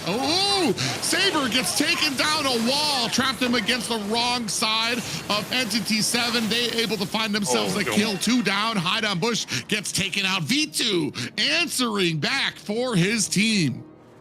Now I'm remembering something, just a RNG moment. V2 and Lucy was Dreamax players in the past season. And past week we see the Octa fighting against Dreamax and guarantees the 2-0. I don't know what was the feeling about them just to being kicked about the org and then just fight against him and win. So just something. Nice fight. They do a lot of things, and Entity7 just with the Lord. They don't get the second tower in the mid lane, but they also have some players, enemy players against. The problem is V2 is just going to this 4-0, they're going to the third item so well, and scales a lot of difference between Doom. Doom is the second time I see he just jumps to the front line and get just that. So I might thinking he just need to brief a lot and left the team work because they are doing that nice fight. Akashi is a good frontliner. In the moment he's not going down with the timing machine because we know like the 20 minutes it's not working anymore at 0-0-0-0 maybe. Yeah, you see that Saber's going to try to go into Vagwin, going to try to put on that damage. Do have ourselves a little bit of those fatal links coming out. Zaman Force onto the back end there. You see that's my boy. Trying to rain on the damage. Doom is able to hold him off. Akashi slamming down with the demonic force onto 3 members while Shin provides that backup suppressive fire in the form of the Lantern Flare. Last week we were talking, V2 had just picked up, he had picked up the Glaive. He already had Holy Crystal. I feel like there is a point here, Octa Gaming, they don't have to be so desperate for a lot of these engagements. Let it come. Lucy in a little bit of trouble here is going to take out. You can see on the back end, Thanatos comes in, hits them up with the Soul Sever. Down comes the Zaman Force. Lord knocks up 3 members as well. Down goes Vagwin. Saber on the opposite end. The Saber able to find a kill there as well. Akashi takes down V2, 2 down for the side of Octa Gaming, 3 down for the side of Entity7. Doom in trouble as Lucy picks up the kill on the bottom end as well. Akashi trying to get away, but being slowed by Segan, and that is going to be Octa Gaming picking up another kill and a free Lord. That's so good. They split all these team fights, just use the Lord as a consequence about all these tanks they have. Vagin unfortunately dies first because he don't have his ultimate, so was in cooldown reduction ability, and sad. Also we have the Doom one more time trying to do what these things. He can get 1 kill, but was Lucy who brings his down after this. And it's about this, is the team fighting we have in the Entity7 with this composition who have the best early, the moment to shine. Now is Octa to scale, and also we say V2 is a strongest player and he does very well. Yeah, he just needs his team to be able to kind of give him time. Fatal Links comes out there again as V2 trying to lay down the damage on the back end. V2 trying to create that space. He actually in trouble as Akashi, because Solo's in onto him, able to create that, able to close the distance, find V2. That's going to be a huge amount of damage. Lucy in trouble here, takes a huge amount of those electrifying beasts coming from Hyde on Bush. 14-11 right now, 47k to 48 as both teams going to have to reset on the map. And remembering, the V2 with the Harriet is also a good matchmaking with Akashi. This Povels is strong against all the things who dashes in his front, so he gets more timings in the skills, he gets more CDR in the passive, so it's good a lot for him. Oh my god, Sagan. Yeah, Sagan is down. Electrifying Beat's able to take him down. Also, Lucy going to try to use that flicker. Has the immortality proc. In comes V2. Going to lay down the Zaman Force. Dashing in is not... Oh, Lucy able to find an escape. Looking for it. That is the tankiness and the regen ability you get from a Uranus pickup. Saber on the back end with Thanatos trying to lay down the damage. Wall traps off and splits off the team as Saber on the back end is able to get taken down. 3 down for the side of Octa Gaming. Minions pushing at mid. Hyde on Bush used 2 times his ultimate in this fight, and it's not a big timer, like 40 seconds. It's like 30 seconds team fight, and he do this 2 times. Oh wow, they're trying to take this tower. Lucy was alone at that mid tower, just putting on damage to try to clear out those minions. Lucy, what is Lucy just standing right there? Now? 1-1-6. You would think with the way that Lucy plays, you'd assume this Uranus is like 1-5-6. But Lucy has been doing such a great job, understands the character, understands, and is keeping up those stacks so that they have maximum healing ability as well. And you saw an example of it right there. Just being able to protect the high ground tower, goes in, clears out the minions, and then just walks away from Entity7. Little engagement trying to happen at top. You can see Saber looking, maybe a Fatal Links on the Shen. Not able to find it just yet as Shen uses that ultimate to get away. The rest of Octa Gaming now looking for a disengagement. Lucy might be caught here by Akashi on the back end as well. Fatal Links come out. Immortality has been procced. Bagwin dashes in deep, finding the kill onto Doom as Segan goes down as well. 2-1 right now, traded for both teams. V2 trying to go in with the Zaman Force. Shen able to find an escape. Thanos knows TZ right there on his back and finds the kill onto Shen. 3 down for Entity7. Octa Gaming looking to possibly close this game out. V2 is free in all these team fights, and I don't know why he's not focused, because we have a lot of ultimates. Good, Vagin again. Oh, yeah, so he does sorry use about that that. Ice Crown as well. Thanatos TZ finds the kill onto Akashi. Bagwin's the only one left. I don't know if he has the tech charge, but that's going to be the wrap. Immortality here before Octa Gaming find them. Oh, they almost had another team wipe there. Doom comes up. Hide on Bush comes up as well. Octa Gaming think twice about trying to find this engagement, going to turn their attention to this next Lord. And boy, the Octa Gaming just revive it. Just do the best fight ever. And as I say, V2 is free to fight again. We also have, as I said, if I can use a nice ultimate with the flick, just for do the crowd control. But as I say, V2 just doing this momentum just for fighting and just for winning this fight. And also Sagan, good positioning. And we have the difference between the golds for 1k 400, 1k 400 in the case, and this complete build. Also have the defense item for him and regen, just for have more shield. That's good.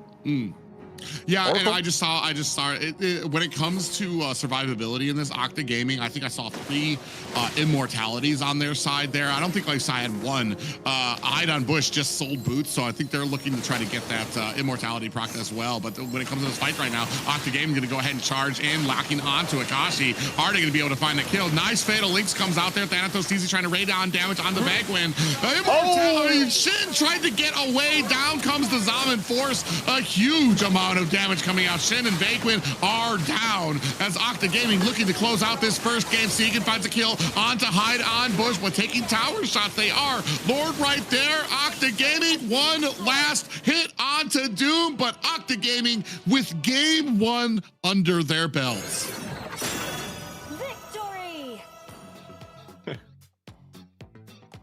Well, what a match. Entity7 was doing well in the early game, and then once the 12-minute mark hit, V2 was taking it in. He was ripping on everybody, and he just did an amazing job bringing that back with his team and taking that win. What amazing plays. Just love it how the team scales, just let the Harif know his ways. Unfortunately, we have something to say about the wrong way, because we see the Octa Gaming during this beginning of the game just trolling, because you do not say this early game composition who we saw against the Entity7 now. Then they just lost, doing the Akashi about to be 5-1-5 in the KDA, and that's not cool, not cool. But they also have the choices to bring back the valuable things in this composition and left Heritage, because V2 is also tired. Okay, I forget about this. How the name? Carrying. His back hurts. Also V2 is having a back right now. Okay, and that's good. I like to see what I see, and let's go, because I want to see more and about this BO5. Man, it was E7's early game to kind of lose there. I questioned it as soon as we started kind of like transitioning. You're gonna have Akashi's gonna start falling off. He actually, I feel like Phobius has a really hard cutoff that when he just like boom, all of a sudden he's not doing as much damage, and you transition from this thing that everybody's afraid of to nobody's afraid of you now, and they're able to kind of get the jump onto you. And when you're at that point, you didn't really have too much protection for Shen on that. There, you had the dashing abilities coming in from V2. Saber was doing a great job of being able to come in, find some of those fatal links, and I feel like we really overwhelmed a lot of the abilities of Entity7 to be able to get away. You're dodging fatal links, you're dodging pushes from the Valir, you're dodging Thanatos TZ trying to come in on you. There was so much for you to watch out for that it made it very well into that mid game. I feel like maybe Octa Gaming could have slowed down a little bit in the beginning. We were critiquing that a bit. You know that you don't have this early game, so why even try to contest the first turtle? You can see here, look at the damage coming out. Even Saber just getting caught and put down for the side of Octa Gaming. And also we can say about Thanatos, who had a difficult life in the jungle, also have the invasions all the time. Also having Saber defending the jungle for him, but this makes the other part about Segen having other type of pressures. And he's like 0-4 in the game, and now we can see like this 10-4-1. This is yes, and huge. Here we go. When the pressure was on, this player delivered, and deliver he did. V2 on Harith. 6-3, 11 KDA, 107.2 total damage, and 723 gold per minute. He did an amazing job bringing that back for his team. They started to be able to get control of the map. They got those 2 lords at the end, and he just did a wonderful job. Yeah, I you have could the tell sure. as it started moving to that mid game, when he started locking in items, started getting really good, and he got. I feel like it was a really early holy crystal that he got. And when you're at that point on the Harith, especially so early, he was just dishing out damage. All Octa Gaming needed to do was give him time, and he was able to kind of carry. And we see the first fight with Luz, or V2 in the case, he making a 2v1 turning into his fight, just because he's an aggressive player. And Doom also can get this information, and 2 or 3 times we've seen he's just dying because of his trying to be confident. And V2 just nailed it. So he's a true player of this heritage. True MVP. Yeah, I mean, I feel like when you talk about being able to wait on your marksman, wait on the gold lane, don't take these fights until the gold lane has the opportunity that they need. And they did just that. They were able to kind of elongate this game long enough for V2 to turn it around until you were at the last point and had themselves a very dominating victory. Yes, they really did a wonderful job. Just the fact that they didn't hesitate at the end. They were able to turn things around after having to deal with Entity7's dominance in the beginning of the game. Shows how well that they believe in their team. I've seen a payback doing this Octa Gaming is good, so good. And I'm afraid to see the next game when Octa Gaming just win the early. You think that they're going to win early? Maybe. It depends on the draft, right? Yeah. For me, it's interesting because as a first draft, we drafted Atlas and Valier. These aren't exactly priority meta heroes, and they got the victory, which means not only did they get the win, but they also have 2 positions where they have meta picks very much available for them. So being able, and I feel like that's a great point that comes with using this type of drafting style, the global bans, is your ability to be victorious with outside the meta picks. Like that, the Valier, the Atlas out there as well. It really helps to solidify yourself and give you that breathing room you need with this draft. Because, I mean, now you've got a lot of things that are still open. Meanwhile, on the other side, Entity7, they had a lot of straight edge, just in the meta type of pickups there as well. And now you don't get to use those anymore. And you wasted them basically on a loss. Oh. This is sad. And also, if the Octa just lose the game, it's not, how can I say this? It's not the worst way, because you just use 2 picks alt meta, so they also can have the meta in the next episode, so okay. Yeah, just being able to leave everything open like that. That would be in their favor for the next matches, especially with a best of 5, right? Yeah. They need to make sure that they secure it later on. Sometimes it almost gets a little greedy. Well, I love watching all of these matches. Sometimes I just want to, when it comes to global bans, sometimes I just want to kind of I just want to cut, like, can I just transport to game 5? Because I want to see what picks we have. Sometimes it's really exciting to see what some of those picks are going to be for some of these guys to kind of come up with maybe something that you guys are favoring with, or that you play with that you don't think is too meta. And a lot of the meta is shaped around how dangerous certain heroes are because they're always picked. And that means that, okay, there's certain things that just aren't picked because there's always that counter out here. Here, now we might be able to see some of those pickups and where they're at. Marcel, still a priority ban for both of them, like I said. Entity7 is one of those teams who has already shown, you give us the Marcel, we're gonna be able to use it, and we're gonna be able to use it successfully. Steadfast. They're taking Sora off the board this time around as well. In the first match, it wasn't priority to take him out. This time, they want to make sure that he's not a factor in the matches, as he has really great CC and initiation. So. Love it. Then we have the Entity7, who was Akashi just used the Povius, and now he's getting banned. I don't know if Povius is really a thing here. Remembering sometimes in the past championships, Lucy is also a good player with the Dragon, the Yisung-Shin player, and other heroes like Lapu Lapu. So he can have these two other options inside the or well, the plan might not be to hinder Lucy as much as maybe open up the Valentina pickup for your side so that you don't have that threat of a Phobius to kind of get back there and really be able to close the distance on you.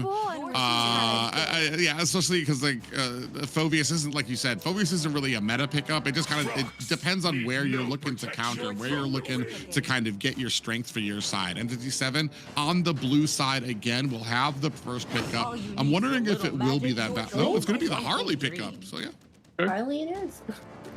Was banned in the second. Also the Entity7 who's banned Harley is the second ban of them. I'm remembering now. And I'll have now in the second game, first pick Harley. Okay.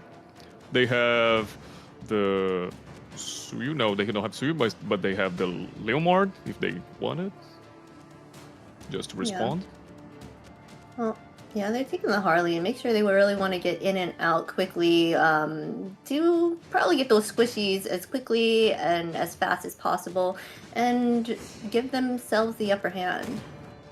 They were taking out Guinevere here. And, oh, they picked up the Zushin.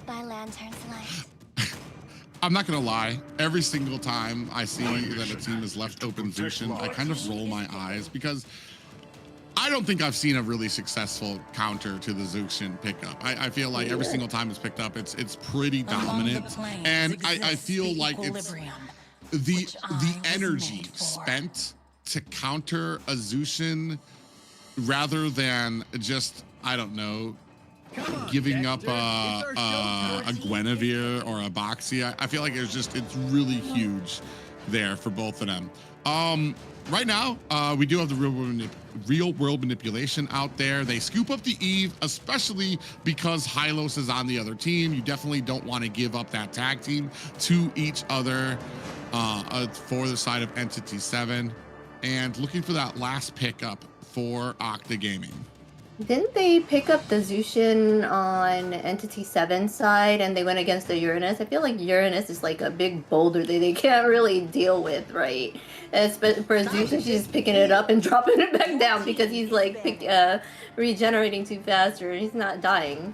So I think that would be that counter for the Zushin. But usually other things can't really go against that. I've only seen that twice where it happened, where Uranus was chosen and went against Zushin, and they always did win, the team that had the Uranus. See value in me? Your team is You should. Just throwing some words to the wind, I miss Zask a lot. I truly miss Zask because I remember when he had some few changes, not for more that basic attacks and just for this television. I don't know how you guys tell about the first skill of him, we here in Brazil call this television the tubes, boxes of TV. So I'm missing a lot of this. Also, Aurora, he was a good player, he's a good hero, and we're not seeing this anymore. And we're not seeing Zushin here, and we have a lot of controls we have in Mage's control to just stop her, and no, they don't like it. They don't care. A lot of the mages like that. I think I was talking about this. I don't know if I was talking to Xena or if it, you were talking about how Aurora was is one like of a those sitting picks. duck. Mm-hmm. Yeah, a lot of the mages that are heavily picked up here, they have something that in their pockets for when they get engaged upon. It's only a matter of time until the mage is caught. Zushin uses her ultimate; she can be able to get away. Eve, with her ultimate, gets a whole bunch of shielding that she can use. What am I talking? Zexion has that passive that if you get too close to her, it's basically like a flame shot that creates distance with you. So there's so many mages. Lilia, black shoes to be able to get away. So many of these mages have escapings that to the point where it's almost a known fact. They're gonna get caught. Do you have a tool to be able to disengage from the team? And unfortunately for some of them, like Aurora, Vexana, a lot of those who used to be great right now in the current meta, it's just like you're a sitting duck if you're a mage. They're gonna be able to close the distance. If you don't have anything left, it's gonna be a problem for you and your team. They look like they have massive CC on the side of Octa Gaming here with Rizla, Hylos with his slow, Zushin. I think that's gonna be really helpful for Bruno in the late game, and the fact that he can dish out that damage, like kicking big boulders at people, like you were saying before. That's new. That's new. Okay, Thanatos as I say to you guys, Thanatos is a new player and he had a lot of championships, so he do this, but it's not common in Brazil. These things happens. It's not a popular hero in Brazil, Gusion, okay, or Latam. We don't see this with that normal thing. And also in jungle, because outside we see sometimes Gusion in the mid lane with the Petrify sometimes, but okay, it's different. I like it. Let's go. I don't think he's been a popular pick since before these Naruto skins came out. And now suddenly everybody's wanted to use him. But man, as we go ahead, lock in both of these compositions, gonna be very interesting. We especially dipping outside the box here, got the little Gusion pick up there as well. Terizla been making a comeback. We talked about some of the changes. Got that no more mana cooldown, or no more mana for him, so he can basically spam his abilities on cooldown. But Henrique, why don't you go ahead and take us into game 2? My boys, let's get into the Rumble! And we need to see who will win to seed 1. First match was for Octa. All Entity7 needs to make this draw or see the Octa Gaming close to the win this match. So who will win? Let's find it out. Yeah, a very interesting draft here coming from Octa Gaming. Oh, Shin able to find, what are we at, the 46-second mark? Immediately, Shin able to find a kill onto Saber. I was gonna say I'm a little iffy about some of these picks coming from Octa Gaming, but this is basically shades of the second. Oh, hide on bush right there. Thanatos TZ in trouble, taking a lot of damage. Shin able to find the kill, but on the backside, Vegwin gets taken out and answered in reply by Shin. 3-1 in favor of Entity7. What was I gonna say about the? Yeah, about the draft, I was gonna say that last time I was a little confused about some of the picks that they had. Oh, shit again! Oh my God! Finds a kill. They are coming in spades right now. They know they have the early game. They are not gonna waste it like they did in the last. It's funny to see how the first time we see Saber doing a 2v2 with Segin side to side him, it's the strongest 2v2, and he dies. Last game, he just do the protecting jungle all the time, and left Sagan alone, and he's fine. But the first 2v2, this happens. Oh my god. Yeah, immediately blown up by Hide on Bush and that deadly magic. I was wondering where the heck his health went. He thought he was very, very tanky. Got caught by a taunt by Veglin on that Gatakacha, and that's going to be a free turtle for Entity 7. I feel like they learned. Last game, I feel like they were a little bit passive in the early game, allowed Octa Gaming to get to that mid and late game. Here, they're like, bro, we are going to take pedal to the metal here. We're going to zoom our way to getting to that mid or late game, or we're going to take so much advantage of this early caught between 4 members. Saber in trouble on the back end. We do have a blazing duet that does land onto Thanatos. He's in a little bit of trouble there. Lucy tries to come in, but able to score the kill. Hide on Bush. Doom finds a kill of his own as well. Vagwin in trouble. Segan is able to find the kill there as well, then actuates the ultimate to be able to get away. 7-2 right now for Entity 7. Now Sagan have 2 more kills, but also Shin have 2 more assistants, and I don't know if this is right, this is worth about the Octa Gaming. One more time, just doing the all-in in some hero and just going wrong because Hanobush just have this skills just to dash and not dash blink. Is the right way? Blink? Dash is more like the Thanatos doing, and it's not cool. They need to farm, they need to get more gold, and then do a pick-off. Because a fight against a team who already made a 5-0 in the score is not a positive. Yeah, you can see that already that Entity 7 is starting to refuse that purple buff to Thanatos TZ, trying to take down some of those cooldowns for some of those combos he likes to do. Lucy goes down off screen at the bottom. Octa Gaming having some trouble here. I feel like, I mean, last game, I feel like their confidence grew when it came to trying to draft some off-meta pickups here. Maybe we strayed a little bit too far from the meta. Saber gonna have to use that that ultimate, the glorious pathway, and try to get out of harm's way. Now down to 10%, is gonna have to look for a quick way home. This is gonna be a free turtle for Entity 7. One more free turtle, and they don't get it. Nothing. Octa Gaming just watching the game, and Harley just doing the snowball. That's normal because we've seen it just like Suyu, Harley, and almost assassins in the general do this kind of thing. Thanatos just do a first.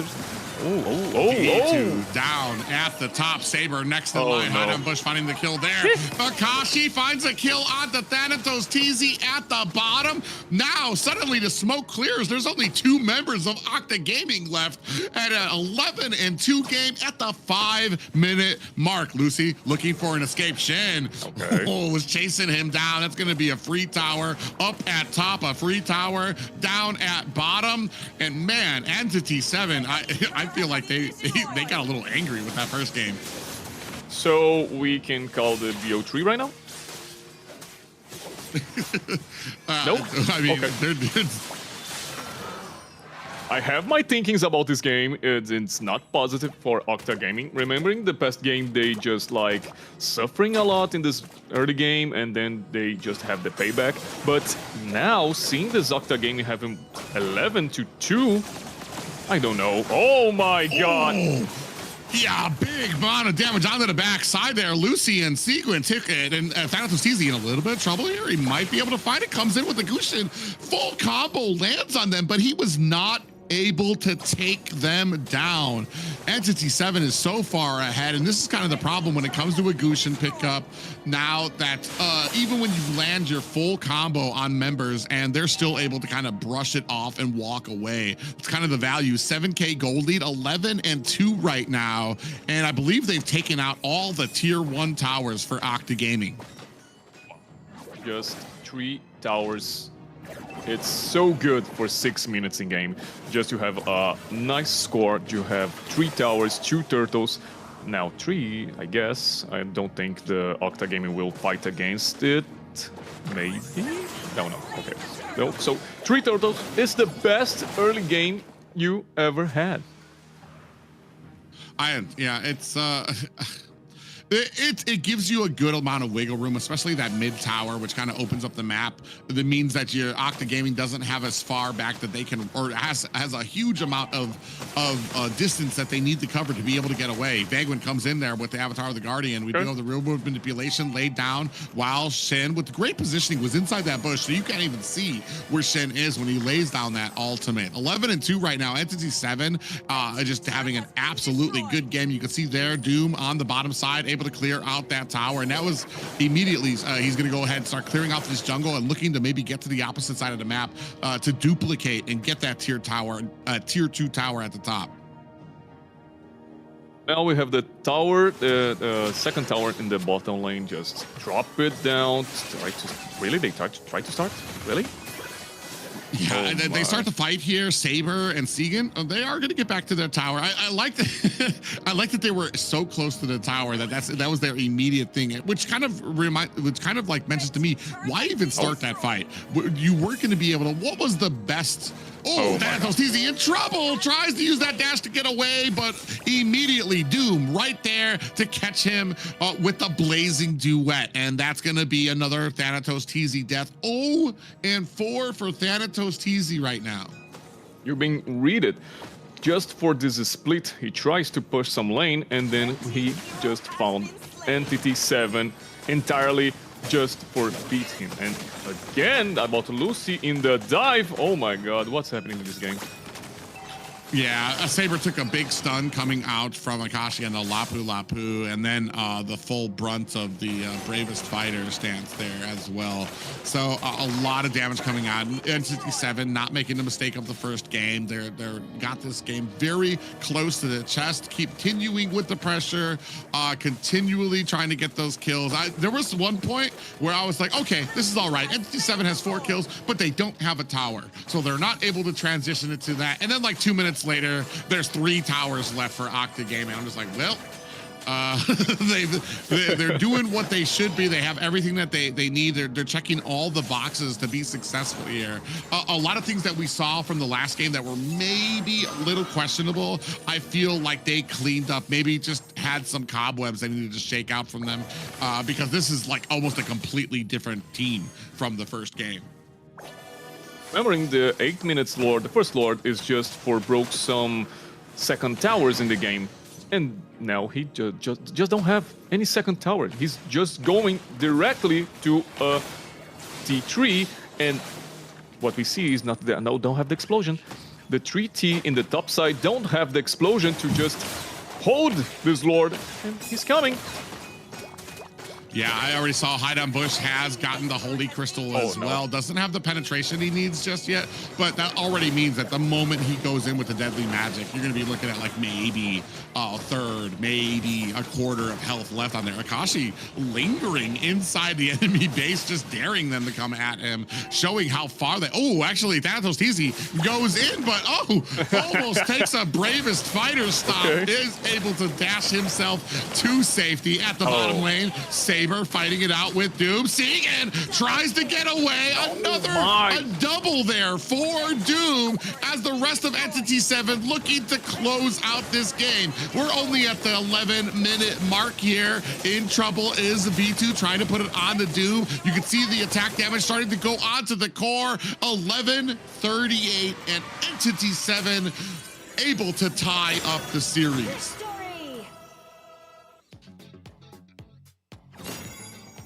Wow, I was talking about a fast game before, but this one was even quicker. Entity7 was not letting go of Octa Gaming's win the first round, and they made sure to show them who was boss this time around. Starting off strong and making sure that they kept consistent and staying strong the entire time to take that win for themselves. I don't know why this just happened, because we've seen like a 9 minutes don't have the tower 3 in your base, and this is not normal. The first Lord to just do this, so it's a nice work we've seen here to the Entity7, and they are back. They are so back at this game, and now I'm afraid because I see Octa in this first game just surfing a lot of pressure. They just fight back. They just turn around the goals and then wins the game. And here we don't see Octa Gaming anymore. We just seen all the time the Entity7, all the rage, all the fury, all the things they need to put out because of their last loss, and winning, making this BO5 turn into a BO3. I feel like I feel Go like ahead. Gus got shut down like in the beginning, so that totally, like you were saying before about how those assassins are having a harder time, you know, doing well as long if they're shut down in early, then they have a harder time to kind of regain that momentum, right? He had a sky piercer as well. There are times that you have to do a double take. It almost feels like, I mean, at 0-5, you should probably have negative stacks on Sky Piercer. That's how bad you're doing in the game. And I need to defend him. I need to defend my boy. Okay. Remembering past game, he was 0-4 and turns to a 10-4. Okay. Well, he turned that, but he was a tankier hero this time around. Oh no, Yeah, no, we will not remember this here. Okay, left to him. I don't want to remember this one. Okay, well, we'll see what we got next. Yeah, we're gonna go ahead. We're gonna go ahead and put this up on the shelf for. This was kind of a practice game for them. Yeah. Oh my god. There I was. don't know why. I feel like we got a little confident with our drafting ability to try to pick some of these off picks here. We got Lucy on the Terizla, and then you have the Guzhin kind of come in. Like I said, assassins just aren't in a great place right now. And oh my god, and Shen, he's already been one of those ones that I feel like you have to watch out for on Entity7. Him and Hide on Bush have just always been performing here. Cool 5, 0, and 8. Yeah, with You always luscious, comment on. the luscious hair that he has. Remembering he have this 5 kills in less than 2 minutes in the game, because we have 1 minute game, then the countdown starts, he just picked up 3 kills, 4 in the night, and then he just, look at him, he just going straight to the gold lane and picked up more kills, just doing the flash and 4 skills, and that's it, 5-0 in the beginning of the game. Man, the game is over. Positioning was on point, just really great at being there for the team, making sure they stayed back enough to lay down that CC for his team to do what they need to do. Yeah, I mean, it was a different team than we saw from the first game, and I kind of am wondering if maybe we're at a point you have basically I say this with the greatest respect. You have 4 off picks that you just did for the side of Octa Gaming. Maybe this is kind of filler for them to be able to kind of, all right, we're gonna make them waste some of these picks. I don't want to call it throwing, but if we win, great. If we don't win, it's not going to be that tragic because it's just a Terizla. It's just a Guzhin that nobody would have picked before. So now maybe we're at a point where we're going to start honing in onto the meta, because I want to say Octa Gaming has not struck me as in the same way that I believe it was Influence Rage, where they just went so far outside the box that it was just like, they're so comfortable with being away from the meta. Here, Octa Gaming, this is just kind of a really big change that I've not seen from them before, where it comes to some of these picks, just kind of out of left field, just ones that you don't see as usually, that have pretty prominent weaknesses. Maybe they're trying to give them a false sense of hope. With, you know, they're making these oddball picks and they're like, okay, we're just gonna let them think that they're doing amazing. We're gonna come back at the end, leaving all those things open for ourselves so we can come back strong, you know? I'm trying to be positive here. I don't know. Okay, and you're right. And I see maybe Octa Gaming wants to do the same thing about the drafting phase, because remembering these guys just win the game, so we see Entity7 just raging against them and winning. Now is the part of Octa Gaming just rage backs and do another game like for 8 minutes. Yeah, it's Oh, gonna no. be very Oh. interesting. Oh, I'm just gonna say, I guess we're gonna see when it comes to this next draft where we go from here. I think we're starting to hit that zone. Well, I think next game, the game after the next is where we're gonna be when it comes to kind of seeing some of those. Well, what I would expect to be some kind of crazy pickups. We've already started seeing that from Octa Gaming right from round one. They just went ahead and started. Maybe that's what it is. Like I think we're all kind of settled on the same thing. Is that maybe they wanted some of those outside picks at the beginning, and then we're gonna start settling down into the meta as we kind of progress. It'll be very interesting, just because, man. It was a little rough, especially against the team. Like I said, when it comes to Shen, Haidon, Bush, I want to say some of the prominent players from Entity7 who just always do a good job. Just like when I was talking about our first series, these are just two consistent players that even when they do occasionally lose, I think Entity7 lost one to 9Z Globant at one point. They lost one, but then the other games they were just so dominant. And it can be so curious to me because I think I commented last week too. Like it's like a completely different team. When they're on, they're so good. They're communicating. It feels like every single, especially in the early game. The early game, like they were on fire. You talked about it where Shen basically had 3 or 5 kills like in the opening 5 minutes. Is like there wasn't a point where it felt like Octa Gaming had control, and that's unfortunate for a composition like they had.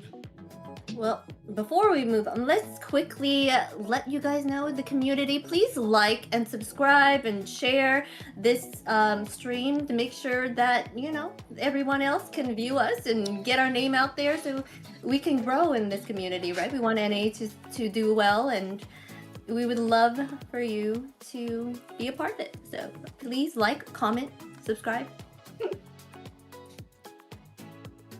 And also, you know, check out our socials. Yeah, I feel like we talked about it before. Big hello to our Filipino and Indonesian friends broadcasting us. You can find us on MLBB NA Esports, MLBB BR Esports, MLBB ES Esports, MLBB Esports, Everywhere. There's I think any kind of combination you put in the YouTube, at some point you're gonna find these streams.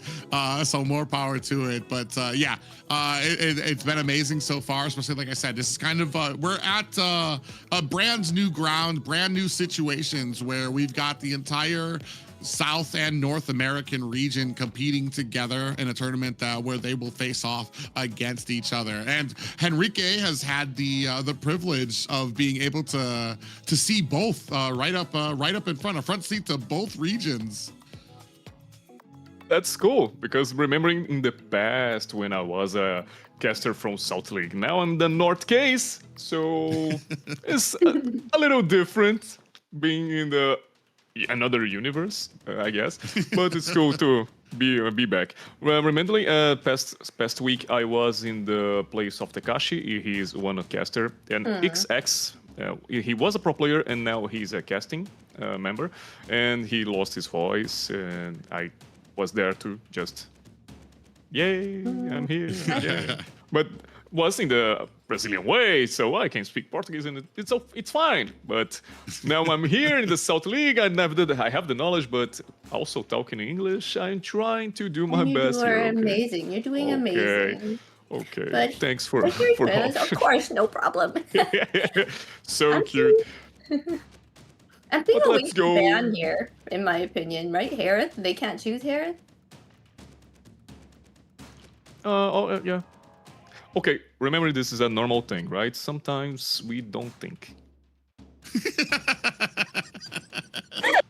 And I'm truly serious about this, because sometimes we see all these things happens a lot, and we see this, we don't try to talk about it, because just have the feeling about being so boring to say like, oh, so you lost a ban again. It's Well, okay. this is the first time I feel like they've done this here in the South right now. Oh, so good. They're learning. Yes. So they're learning. Yeah.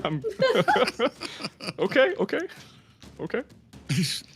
I'm trying to figure out a way to turn this, that the Harith ban somehow Don't have it. works it's a mind thing. Don't try We it. got Marcel ban, Ivy ban, Guinevere ban. I have the experience man. to say, don't try it. Just let it go. Yeah, they're unfortunate. Maybe a little bit of experience showing more for Entity7. They're able to get that win and they're able to take that initial loss and bounce back. Here, Octa Gaming, maybe there's some frustration showing out from them when it comes to some of these picks, when it comes to some of their drafts. And that's where Entity7 kind of has them, where they're able to kind of recoup. They, like I talked about before, you just wipe off that dust and you try again. Here, gonna go ahead and see where that priority lies for Octa Gaming. For most, I believe it's gone to the mid lane. The mid lane priority for a lot of these picks. We're gonna see where Octa Gaming goes. I believe Zushin is not available for either of these sides. We still do have Sora out there. Oh, but we're gonna go ahead and land on the carry for Octa Gaming. The carry, It's normal. carry for the end. If she gets to that late game, she will shred. So let's see what the lineup that Entity7 has to deal with that. Now the Octa Gaming just drew a card and say, be careful with your tanks, be careful what you pick for, because carry is a strong laner against them. And about Octa again, they trying to scale the game, trying to search for this late game. It's good, but if the Entity7 have a knowledge about this, just trying to be the early game aggressor again. It's the okay, Hilda, as I was thinking. Hilda Kimmy and I believe the Fredrin is still an option for the side of Octa Gaming to pick up here. A lot of these early game Hildas have kind of been very surprising for me because I feel like especially with Suyu taking off the board there, a Fredrin pickup, and or a Leomord, who's still very strong as well, can really kind of make a Hilda kind of like rethink that early game harassment that you really want to do. Well, that's Glue here being chosen, maybe targeting Hilda to kind of keep her away. Oh, then Sora gets picked up here with the CC. Oh, I don't know, this one's going to be a match for sure. They have the Valentina? No? They came back? Valentina's still an option, I believe, for both teams. And then, But remember, who wants to? A lot. Who needs to? I can't think. Oh no. Valentina is not an option now for Entity7 because they already have the Sora, and I don't think they about the XP lane. So they will not put the Valentina in XP lane because we don't have more transformations like Lucas in the Octa Gaming or things like that. So it's a free pass to Entity7 to have the ban just because of this, because it's a counter, and they are also having other thinkings about other heroes to make the composition fluid. Yeah, they do go ahead and ban out the Valentina just so that they don't see it's against their Sora. And we still have, I want to say we have been very light today when it comes to some of the Yu Zhong pickups that, from what I've seen, while Yu Zhong doesn't really match against the Sora, and in like being able to battle her or battle him in the lane, it does help to provide some type of fear to the enemy team, the same that Sora does. You can get to that back line without much being able to stop you, and then you can just touchdown, petrify, and just exude a huge amount of damage onto the enemy team. Where if you can kind of match that, at the very least against a Sora, if you can't match him in lane, you can at least match what he brings to the team fold. I think the Sora have more time control against the backline enemy than Yu Zhong, because Yu Zhong have the sustained momentum. He has the strongest about this, but he need to stack, and sometimes we have a lot of pressure in this meta, also in control and also in the mobility. So for him, it's difficult to just do everything. And Sora, it's easy because he have little CCs just for his ultimates. He wants just to take some time and easy ways to. Okay, forget about what I'm saying. I'm going to the And then TN human here with research. the So right, CC from I'm going to anywhere in the map. So he's like, I'm gonna pick Yuzong right now, just to prove you wrong. I was not saying that not will have a Yuzong, but I was always saying that the improvements and the quality about Sora is better than a Yuzong. But okay. I will not cry, okay? I will not cry. A lot, just a little. Why does it do this? A very interesting composition coming out of here from Entity7. I feel like from Octa Gaming, finally, we've kind of settled on to going back to believing in the meta here.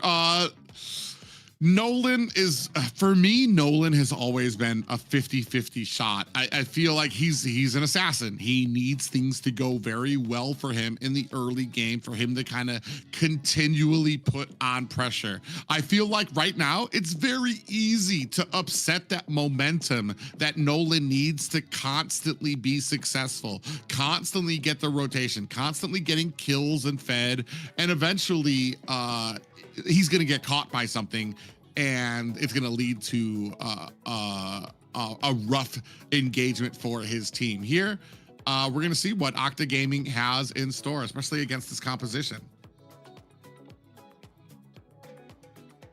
About compositions, I like to see how Entity7 makes something grateful for on early game, just because Vagin has the Hilda, just because Hanabush have the mobility, but remembering about the snowball section.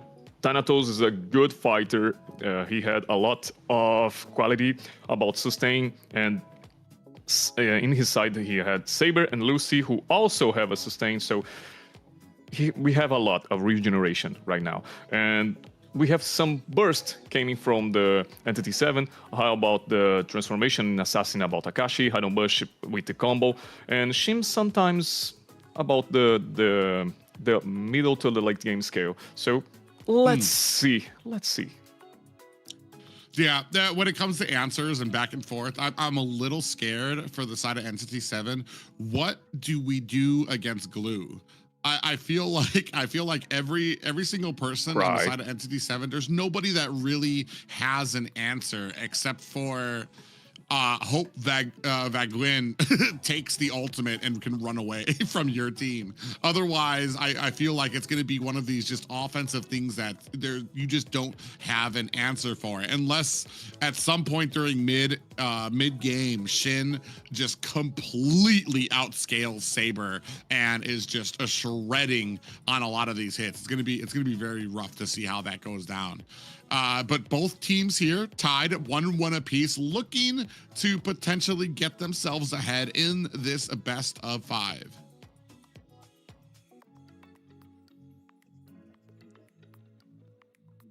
Okay. I'm a little bit nervous about this BO5 right now, because as you all know, it's a seed 1 and a free vacation to the team, just doing your things, okay, playing the older games or continue training, seeing how the tournament's going on. So have a good moment. Yeah, I feel like the best of 5 can be going in anyone's favor. The fact that the games are, there's more games to go along, and the global bans make it way harder for them they have to be more strategic with their picks, right? They got to make sure that they strategize and find the right. They have to be better at different heroes. There's a lot that goes into it. Also, Entity7 is doing amazing right now, but at the same time, do they have that big hero pool to be able to come back later on?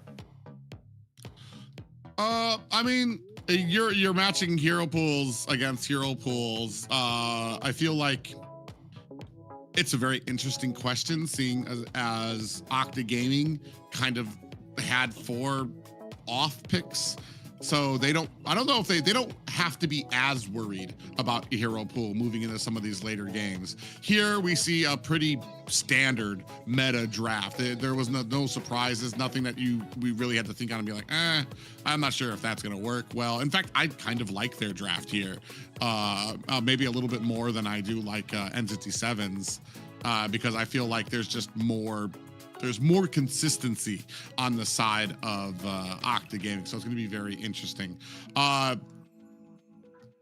It'll be interesting. I like I said, this is what it's all about. I love watching these games 5s, these game 4s when it comes out. We're at game 3. Like I said, I feel like game 3, we have a pretty standard amount. You're still inside the meta. There's not really much there's not much desperation in the air for it. Then when you get to that game 4, that game 5, hopefully when we get to that game 6 further down the line in the playoffs as well. Do you think that they'll have an answer for the Sora? Is that what you're saying? Like, I know you were saying Yuzong kind of do something to kind of get to the back line because he can use his dragon and kind of go, but what else is there to stop Sora? Sora is at this very unique point where I personally, my style is like, I'm not trying to stop Sora. I'm just trying to do the same thing that Sora does, which is she's going to be a threat to my backline. I'm going to be a threat to her backline with Yuzong. And try to create that same type of urgency. So you basically negated that to the point that you're putting the trust on your teammates. Like, hey, I'm doing the same thing she is. You guys need to get away. I'll try to get their team members. They're gonna try to get our team members. So you've kind of negated that option. It's like getting a kill and then dying. It doesn't put you ahead, but it doesn't put you behind necessarily.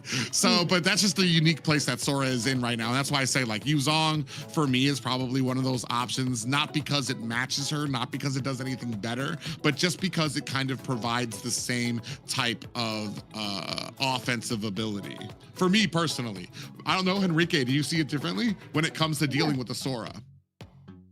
For me, I know about the Yuzong have more aggressive momentums in the game, especially in the early game. Sora, he's capable of doing the early game good, and if he wants to be aggressive, he have the flexibility to change to an assassin or just to scale to the middle late game during this fighter mode and just applying the CC. So he is good at this, but if you're trying to scale with the Yuzong, you can't have the same flexibility as the Sora does, because in the late game you know, and almost a lot of soldiers don't have the force to maintain a team fight. He just suffers a lot. He just not will be more aggressive. He can be more sustained because they will buy some Katakura, half-life, the name about the item about the regeneration who cuts in the health. Yeah, no, the other way, not the lifesteal, the anti-heal? Negative. Yeah, anti-heal. So anti-heal is just the official counter about Yuzong again. So about it, he just turns the dragon to a lizard in this game. And Sora continues to be the force because of all this control, and that's good.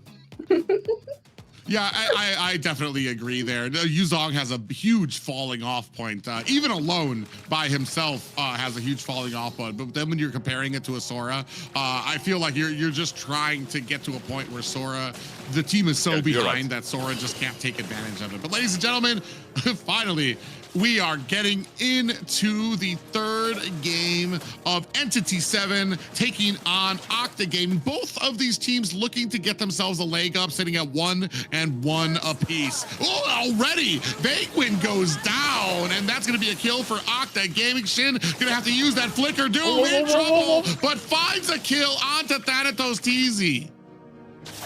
That's also 1 minute game. Can we please just spare the fights to the turtle. I can't even take it anymore. It's just, again, it's the second game. NC7 just turned aggressive. But it's cool because Octa Gaming just picked up some kill. But kills are in the Doom. Oh, poor V2, because Doom is already a strong early gaming marksman, and one item just changed a lot of things. And then we see Shin with the 2 assistants is good for him, but Sagan with 1 kill is different too. Let's see. Oh, whoa. It's good. Oh yeah, my god, Shin. Oh no. They tried to engage. They actually might be in trouble. Saber finds a kill onto Shen. Vaguin might be down for the count as well. Saber gets turned around 3-on-1 on the back end. Segan was trying to throw down that suppressive fire, but it wasn't enough. 2-4 for Entity7 right now, as it does open up the game for Entity7 to scoop themselves up a Lord, and a little bit of a late dragon coming out from the side of Octa. So funny seeing Shin just do the fly against the wall, then he drops also in the Saber controlling, and then he just have not flash and just accept it because we don't need to do nothing. That's cool. But Octa Gaming tries to do more, and also Entity7 have 2 kills, and ooh, this is really happening. Yeah, I mean, this is just this. We were talking about what do you need to do to be successful on an assassin pickup, and that's control the early game, get those kills onto your assassin too. Iodine Bush sitting at 2 kills already at the 3-minute mark. They're sitting at 2 and 5 right now. The rotations are on fire for Entity7. Yeah, Saber. Oh, he Saber took actually uses that split to be able to kind of get on top of the head. Vaguin in trouble. Segan is right there to blow him up. 3-5 right now. Octa Gaming trying to hang on with the oppressive early game of Entity7. They are responding, and that's good. They will not change the fact they are lost in the score, but they also have something to being aggressive to now hide on Bush. From Vic2, oh my. Yeah, V2 in a little bit of trouble here. Takes an entire fracture, but still survives. So it doesn't look like Entity7 had enough. And that was a very interesting gank too. Just for the fact that they didn't have any minions. So maybe you do get the kill onto V2, but you wouldn't have been able to really push onto the tower. And that, I feel like sometimes that is something that a lot of teams kind of overlook. Like they kind of get a little bit kill hungry and don't really figure out how this can lead to an objective. A little bit of a flicker comes out there from Segan to dodge the ultimate coming out from Shen. Now it's going to go ahead and push the rest of Octa Gaming away while Entity7 try to focus up on this turtle. Saber looking for an angle, going to try to protect his mid laner. Segan goes down, now trying to make a big break of it. A lot of damage going on to Vaguin. That's going to be 1-for-1, 4-6 right now. Hyde on Bush finds himself a turtle and immediately finds a kill onto Lucy. The rest of Octa Gaming looking for an escape. Out comes the stun, but it's not enough. Akashi finds himself a kill as well. 5-9 in favor of Entity7. The truly funny here is by Octa Gaming just having the skills, but having the skills in the... Oh, hold on. Oh, that's right. God. That's right. Oh my God! It was like a cartoon. Segan just got smashed into the ground like a nail. And the funny fact is Vagin is dying for his team, and this also good. Okay, Shin is also dying, but it's best. The better way is to have the skills to the enemy team is more by the roaming and the tank lines. In the other side, Entity7 have a lot of kills, and again, okay, he survived. And it's split because we see Sagan land 2 times, Saber 3, and we have Lucy 2 and Thanatos 3. So this is the difference about this, and Entity7 has a more controlling here. Is that right? What great control from Akashi to go ahead and spin Thanatos TZ around. Now you have Shen on the back end too. Thanatos TZ might have overstepped. Out comes the Black Dragon, looking to provide some type of support for his teammate. Finds the kill onto Shen. Big Fury of the Phoenix comes out with the stun. Lucy gonna be able to get away scot-free with a kill in his pocket. I don't know if I think maybe Shin is sad, but also he's dying, but having your assistance is good, so him making part of his team anyway. I don't know, always him needs to falling down. I don't know why he's this feeling right now, but Bugging is also here. Saber looking this brush. Pick it up, hide on bush. We'll try to ult. Okay. He tried, I know. That's the unfortunate. Oh, Saber takes a lot of damage. Actually, gonna get hit with that ultimate. Is it going to be enough? Saber uses the split to get away at the bottom. Thanatos TZ uses that Phantom Steed to actuate a fight here. Entity7 all over the purple buff, while V2 looking for an escape. Bagwin comes in running. V2 takes a heap of damage, now surrounded by Akashi. Uses that flicker, but it is not enough. 12 kills for Entity7. Bagwin scoops himself up another kill onto V2, while Entity7 scooped themselves up a Lord, or a turtle. Yes, a turtle. And against an early and fast beginning to Entity7. Now Octa is fighting too, having your kills also in the Lucy hands and Sagan, but it's not like a good thing. Like, don't feeling this is good for them, like the 6 kills. Also, the Entity7 had more potential here. Yeah, Okay. Fury of the Phoenix comes out, lands onto Entity7, but I feel like that was mostly used defensively to try to create that distance. Ooh, look at the damage coming out. Doom is absolutely throwing boulders at Octa Gaming, and down goes Thanatos TZ. Rest of reinforcements come in for Octa Gaming as Entity7 looking to try to push onto this mid tower. They are fighting back. They do not want to give up this mid tower, and Octa Gaming very successfully able to find the defense for it. Doom is strongest laner about critical items. Wait, Hidden Bush. He will Hidden Bush survive. a little bit of trouble there. No. Absolutely got zeroed in on by the Black Dragon. Lucy! Woo! I thought he was going to be able to get away there, but Akashi said not today. In comes the Phantom Steed. Akashi in trouble, trying to use those wins to get himself to safety. V2 able to find a kill on to Akashi. Saber is down as well. 2 down for the side of Octa Gaming. 2 down for Entity. Thanatos TZ finds a kill onto Vaguewin. 4 down for Octa Gaming. Fury of the Phoenix is out, and down goes Shen. Doom is already strong because he has claws and the Berserker's Fury. As I say, the critical hit chance about him, the critical build is so strong because he have already on base damage good because of this first kill. So also he can dominate this ball, I guess. Dominate his ball. Yeah, it's ball. okay. Okay. Because I call don't need to sound strange. Okay, because I don't want to call it strange. Meteor's good. Bowling. And now we do have a Phantom Steed. Looks like Shin able to scoop up the Lord from both junglers on the back end. It does look like Thanatos TZ trying to put the damage onto Akashi, who gets immortal. Oh no, doesn't have the immortality. So that's going to be a kill for the side of Octa Gaming. They are able to scoop up the Lord, but the fight actually continues. Saber goes down, caught deep on the side of Entity7 without the rest of his team. Fight who just getting more better to Octa, but the Lord goes to Entity7, and now we have that problem whose the towers do not, all the towers are falling down. Maybe, V2, too strong, too front line.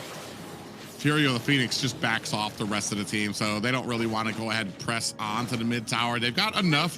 They're looking to try to get that pressure into mid, and Octa Gaming, once again, going to try to put as much pressure they can to try to defend this mid tower, though it's going to go down there. We do have the Phantom Steed coming out, but Doom, it just deletes 2 members down for Octa Gaming. Doom having a heck of a game on this Bruno, same as he did last week. I believe he was able to get an MVP against Alpha 7, and here showcasing exactly why once again. It's the last base tower from Octa Gaming. Good for this first Lord. They do the 100% base key for the 8 minutes Lord. And now we're searching for this T3, all the remembering base turret, and also he's the passive about shields. The name of the explosion you guys have about the base turret. The golden. Oh, I forgot what it's called when the base explodes on you. Because I'm not gonna lie, I get caught by that every time when I'm trying to push onto the high ground towers. I'm like, all right, boys, let's go ahead and knock this up. It explodes. All the minions are gone. I'm like, oh yeah, there's that.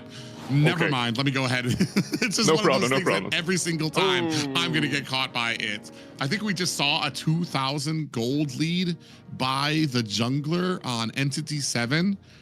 That is enormous. 5.5, good. It's a good start for a third game, I guess. Wow. Good start. It's all right. MCT7 is showing their dominance for sure. They're like, you know what? We got this in the bag.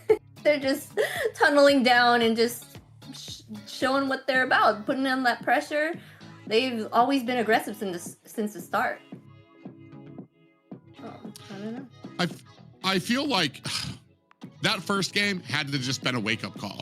Like these last two, like this is exactly, if they would have been like this in the first game, they would have won that game. Because here, from the opening seconds, we don't even have time to do the intros before they're already fighting down at the bottom lane, finding kills and like the opening seconds of it. So, and I feel like they really shine in this overwhelming early game that they're able to put onto enemies. And Octa Gaming have yet to be able to find like any momentum on their side for both of this game and from the last one.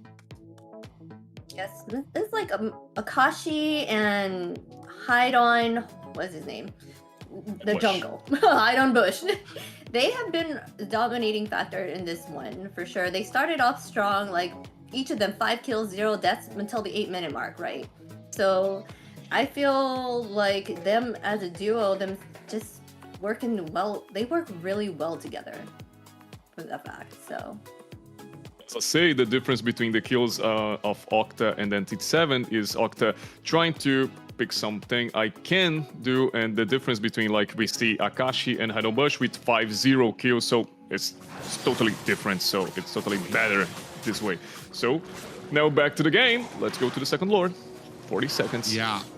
I'm trying to look at a win condition for Octa Gaming, but I feel like you've got some good scaling on the side of Entity7. Yeah, you're and then you've got V2, but you've already got Doom that you're competing with. You know what I mean? You've got the late game there. Shin's going to be doing a huge amount of damage. Hide on Bush isn't at a point where he needs to stray away from fights either. So V2 has to be very, very careful before. Oh, we're already at that. It already has that. Has the 3 items that they need, but they still are lacking that the Malefic gun to give them the range that they want. Because right now V2 has to get just a little close to some of these fights to really be a factor. Speaking of which, Vagrant taking a heap of damage from this entire team. Is it going to be enough? Out comes the Fury of the Phoenix. Segan able to find himself a kill. Rest of the team looking for a fight as the Black Dragon is out. Saber in a little bit of trouble. Has to get away from inside that bush. Turning around. Rest of the team has been engaged. Shin in trouble, has to find himself a disengage, but Thanatos TZ comes in with the kill.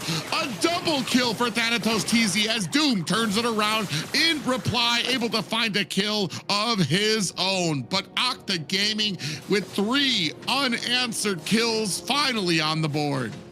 Saber plays so well. He just used the ultimate to Vagin, then he executes him, and then we all know the ultimate of Blue, when he picks up a kill, resets, and then he pick it up the Hide on Bush, who's also is just dancing in front of him. Oh, wait, V2! Yeah, V2 has come online. The rest of his team being able to try. Oh my God, as I say that, Segan is down. Segan actually might be in a little bit of trouble here. Doom laying on those rockets that he is kicking at them, and they have to back off. 15 to 22, a Lord in the pocket of Octa Gaming, now going to be crashing in up at the top. Maybe this is what Octa Gaming need to get that breathing room to be able to even the playing field on the map. We are back into the first game. Maybe, because Octa Gaming now has the on one Lord, and remembering, one Lord difference makes a lot of difference to Octa Gaming just win the match. And then we have 3.4.0 and gold difference. Let's see what this Lord can do. A great zoning ability used there by Lucy to get to the back line. Didn't even land, just wanted to push them back. Now we have the Fury, the Phoenix goes out. Another charge into the high ground tower of Entity 7. Are they going to be able to get to, oh, they actually lost. And this is something when you have the advantage, it's so important not to lose your head over it, because if you had lined up minions, I believe they tried to, but Hide on Bush understands this game to such a level that he knew, I need to push mid lane while the entirety of Octa Gaming is up at top. I need to push mid lane. I need to push bottom lane. Now we have another engagement here at the tower. Shen in trouble, finds the kill onto Lucy on the back end here. Bagwin trying his best to tank all the damage coming out from Octa Gaming. Thanatos Teasy in trouble. Shen from the side finds himself a kill. Seguin gets pulled back as Hide on Bush scoops up a kill. We could be looking at a full team wipe. V2 all the way on the opposite side of the map. It doesn't look like Vagwin is going to let him get away. We could be looking at a clean game 3 for the side of Entity 7 as they take their second victory. My God. Also Octa, okay? Also close. Wow, Entity 7. They are a force to be working with. Entity 7 taking full objectives going into the late game. They finally got one Lord, but didn't make do with it because of the fact that Hide on Bush was able to clear the lane and keep map control. That was amazing. The Entity 7 are just spot on. They know what to do in the time, those dire moments. I think wave control is not so difficult, but I know Octa Gaming was suffering a lot, but they don't need to be 5 players with the Lord to just win against a second tower in the game, okay? Not judging, but also judging, okay? I don't want to say this is a normal day in Brazilian way, okay? But have some issues. I know this is we're not perfect. The players have get a little bit nervous, and I can say what is nervous because I'm doing this right now. But I felt I needed to see more about them. They obviously just do best than this. So it's a sad moment, but also Entity 7 win, and they are good. Yeah, you could take a look here at some of the stats here as well. A 6-3 and 12 for Akashi, really kind of proving himself in that XP lane. 7-2 and 5 for Hide on Bush. That's good. 3, 5, and 14 for Bagwin. I feel like that duo right there really kind of enforced that early game, while Shin was able to come in and really provide that suppressive fire. But the man of the hour here for the side of Entity 7, it has to be Doom. 6-0 and 10. Took him a little bit to kind of get to that point where he was just dishing out these huge amount of damage, but definitely allowed by the rest of Entity 7, who had such a huge early game that even when Octa 7 was able to kind of turn it around, you were still dealing with Doom, who was just throwing boulders at you. That's our highlights. And what we see about the private saying, the beginning of the game, is just how in 1 minute game they are just fighting again and losing, and I'm not really happy with this again. Just the fact that Doom did not die at all as a marksman the whole time, that is amazing to see. He lasted that entire time, not dying, and then was able to come back, get those kills, and get those assists on the team and do wonders. And actually, like you said, that he would totally be MVP in my opinion too. I feel like that speaks it's not only on Doom's ability, but the pressure that Entity7 was able to exert with Hyde on Bush and Vaguin constantly rotating, Shin joining them sometimes as well. If you're constantly answering attacks that are happening to you, you're not going to have time for a lot of ganks to even be able to get the Doom. And that's what this composition allowed them to do. Such ferocity in the early game, so many kills that Entity7 was able to get, and that wasn't even really all on the bottom lane. Doom was just kind of left alone to get that farm up while his team was dominating here, and did such a great job being able to be that caretaker in the late game.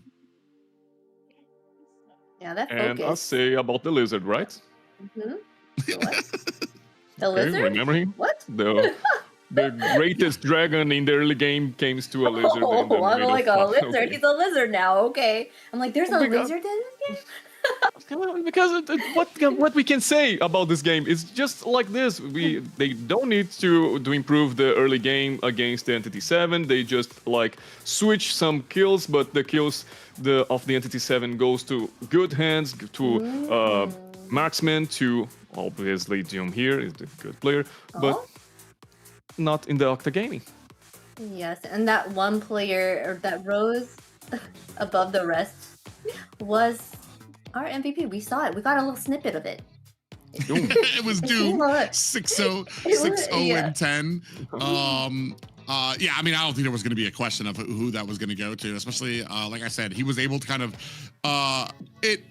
sometimes I almost feel like it kind of negates what got them there, because Doom really wasn't on the board until like the mid game, when he was able to start really dishing out damage, which was allowed by this just blitzkrieg of an early game that Entity7 had, where you're so, as Octa Gaming, you're so far on the back foot, you're always replying. It's like, now they're at mid. Now I have to watch out for jungle. Now they're pushing on our mid. Now they're at the top again. And meanwhile, a Doom by himself is just like, just getting the minions, getting the farm Football up that things. he needs.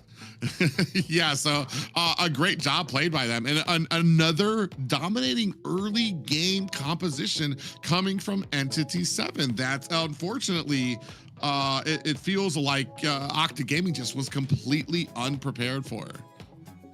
Yeah, I don't think they were prepared for it at all. Like, and that aggression in the early, it's like you think they will be able to find an answer for it. They've been doing it every game so far, and it doesn't look like Octa Gaming knows how to deal with that pressure. But anyways, guys, make sure you like, comment, and subscribe to the channel. We are all over the place, but right now we're streaming here. We want you to follow us at MLBB Esports. We're on Kick, Twitch, X, Instagram, Facebook, YouTube, TikTok. Be part of our community. He's so young. Please. I see a lot of these icons here, and I know like 3 or 4, and then Okay, I she's like, messed up the first knowing time. everything. Okay. Thank you. I'll take that. I'll take that. Yeah, big shout out to our international community too, joining us as well, the PH and Indo community, watching and supporting as well from across the Atlantic. So big hello to Yes, you guys as well. Terima kasih. Please send all complaints to @ZenaLily@exe dot to your socials right there. But Cover that up real quick. And remember, guys, we have some diamond drops, so be sure the longer you stay in the chat, the more time you can, the more chance you have for these diamond drops. So chat, stay in, watch us, keep up with us, and you will get these amazing free diamonds. yeah, the more activity that you guys have in chats, when we take those breaks, when we have pauses or things like that, you'll have more times to be able to kind of claim some of those prizes, and just a little way for us to be able to kind of give back to you guys for your viewership as well. So make sure you guys stay tuned for all of those little drops and everything that you can get. And as Xena kind of mentioned, yeah, if you guys check out our socials below, you can check out all of us and our amazing casters. Like we said, you can even check out, especially if you're not native when it comes to English speaking, you can check out Henrique tearing it up in the Portuguese section of the casting as well, who's joining us today. Thankfully, and like I said, we've said it before already, just thank you for being able to join us to fill in for the spot on the desk. You've been all over. You worked Thursday and Friday, joining us on Saturday as well. So he's putting in a lot of the hours to kind of make sure that we keep that quality up here at the casting desk for the AMER region. He thought he would have to handle it all by himself. Maybe. Don't. But thank you so much for coming, for sure. And it's great to have you here for both days. As I say again, thanks for having me here. It's how can I say? It's a surprise for me being here, but I'm also here to help as I can. So let's go to our fourth game. Now we have a zone match point, Entity7 to a 3-1 here. It's Afraid from Octa. We need to see them playing again. I see all these bands. Look at all these. I love it. There is a warm and fuzzy. There's a warm and fuzzy feeling I get when I see that second row of heroes that you're not allowed to pick. I'm like, ooh, now what are we going to be going with here now?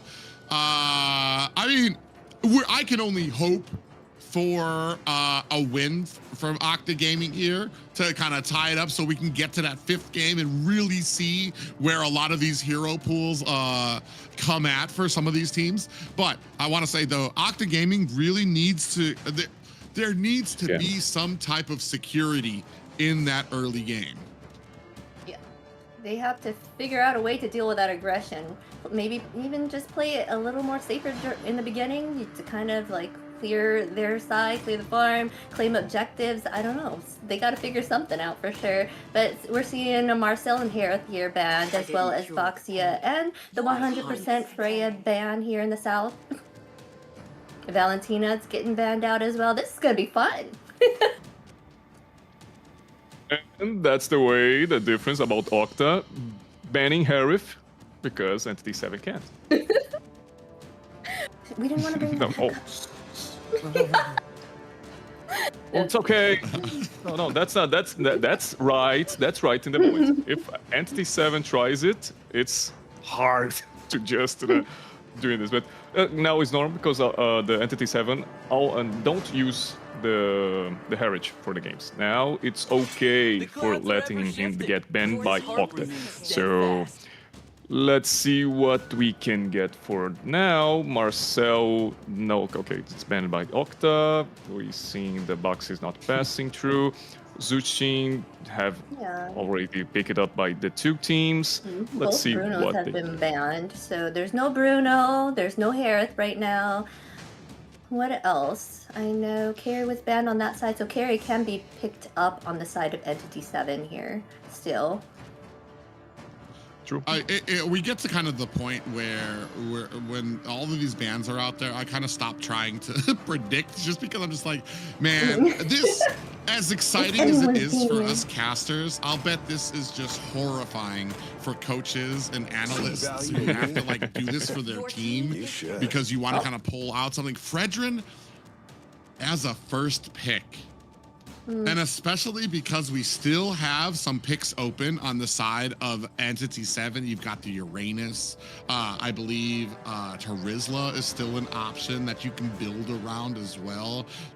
This is very interesting from Octa Gaming. And this is what we're talking about. You're at game 4 right now. So many picks taken off. And I feel like you're kind of forced to pick up something, or maybe it gets banned out again, and you're kind of starting to run low on that hero pool. So here on the side of Octa Gaming, they're like, we need to scoop this up before it gets taken off the board from us.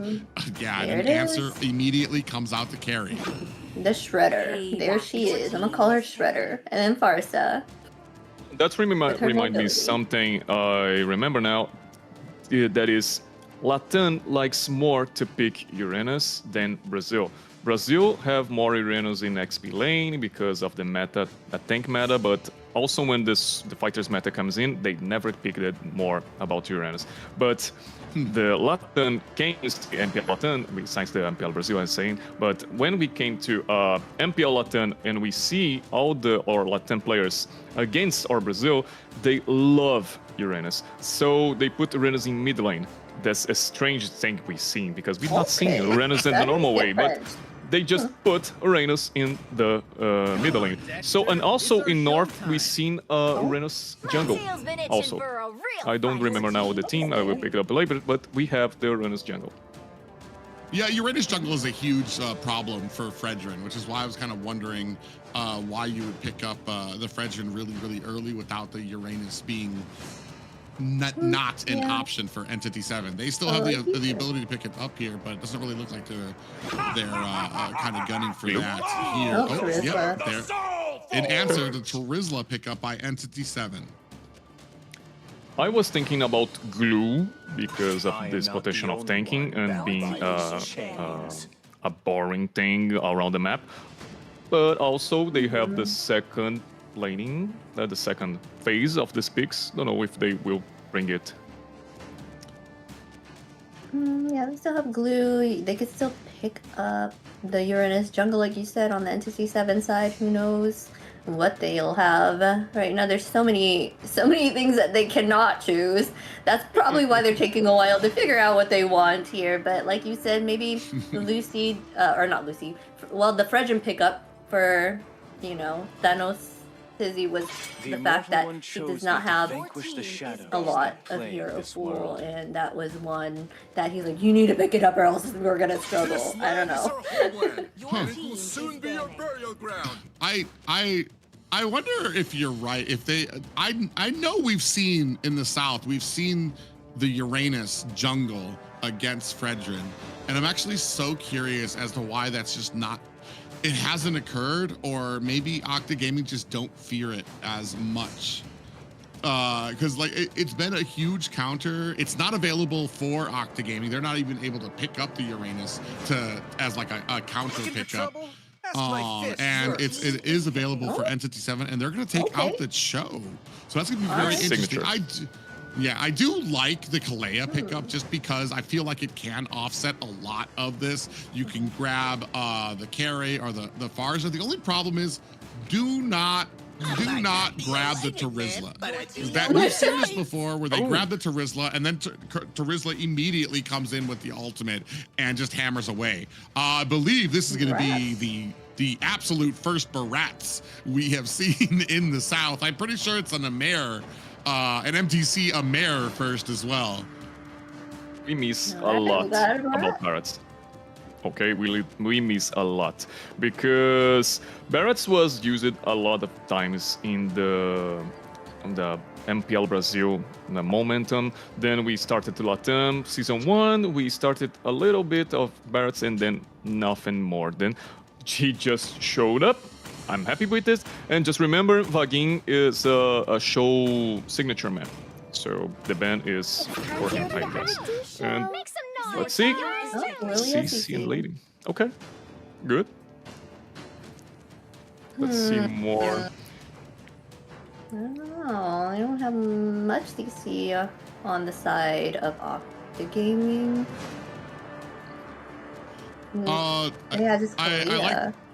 I like the Lilia pickup here though, just because I think against the Barats, against the Terizla, it'll be able to do a good job. The big thing for me is that CC it's for Octa Gaming, it relies a lot on CC to be able to kind of get to the back line, unless we're leaning. There's how do I say this? Octa Gaming, there's parts of their composition that succeed at different things that aren't necessarily together.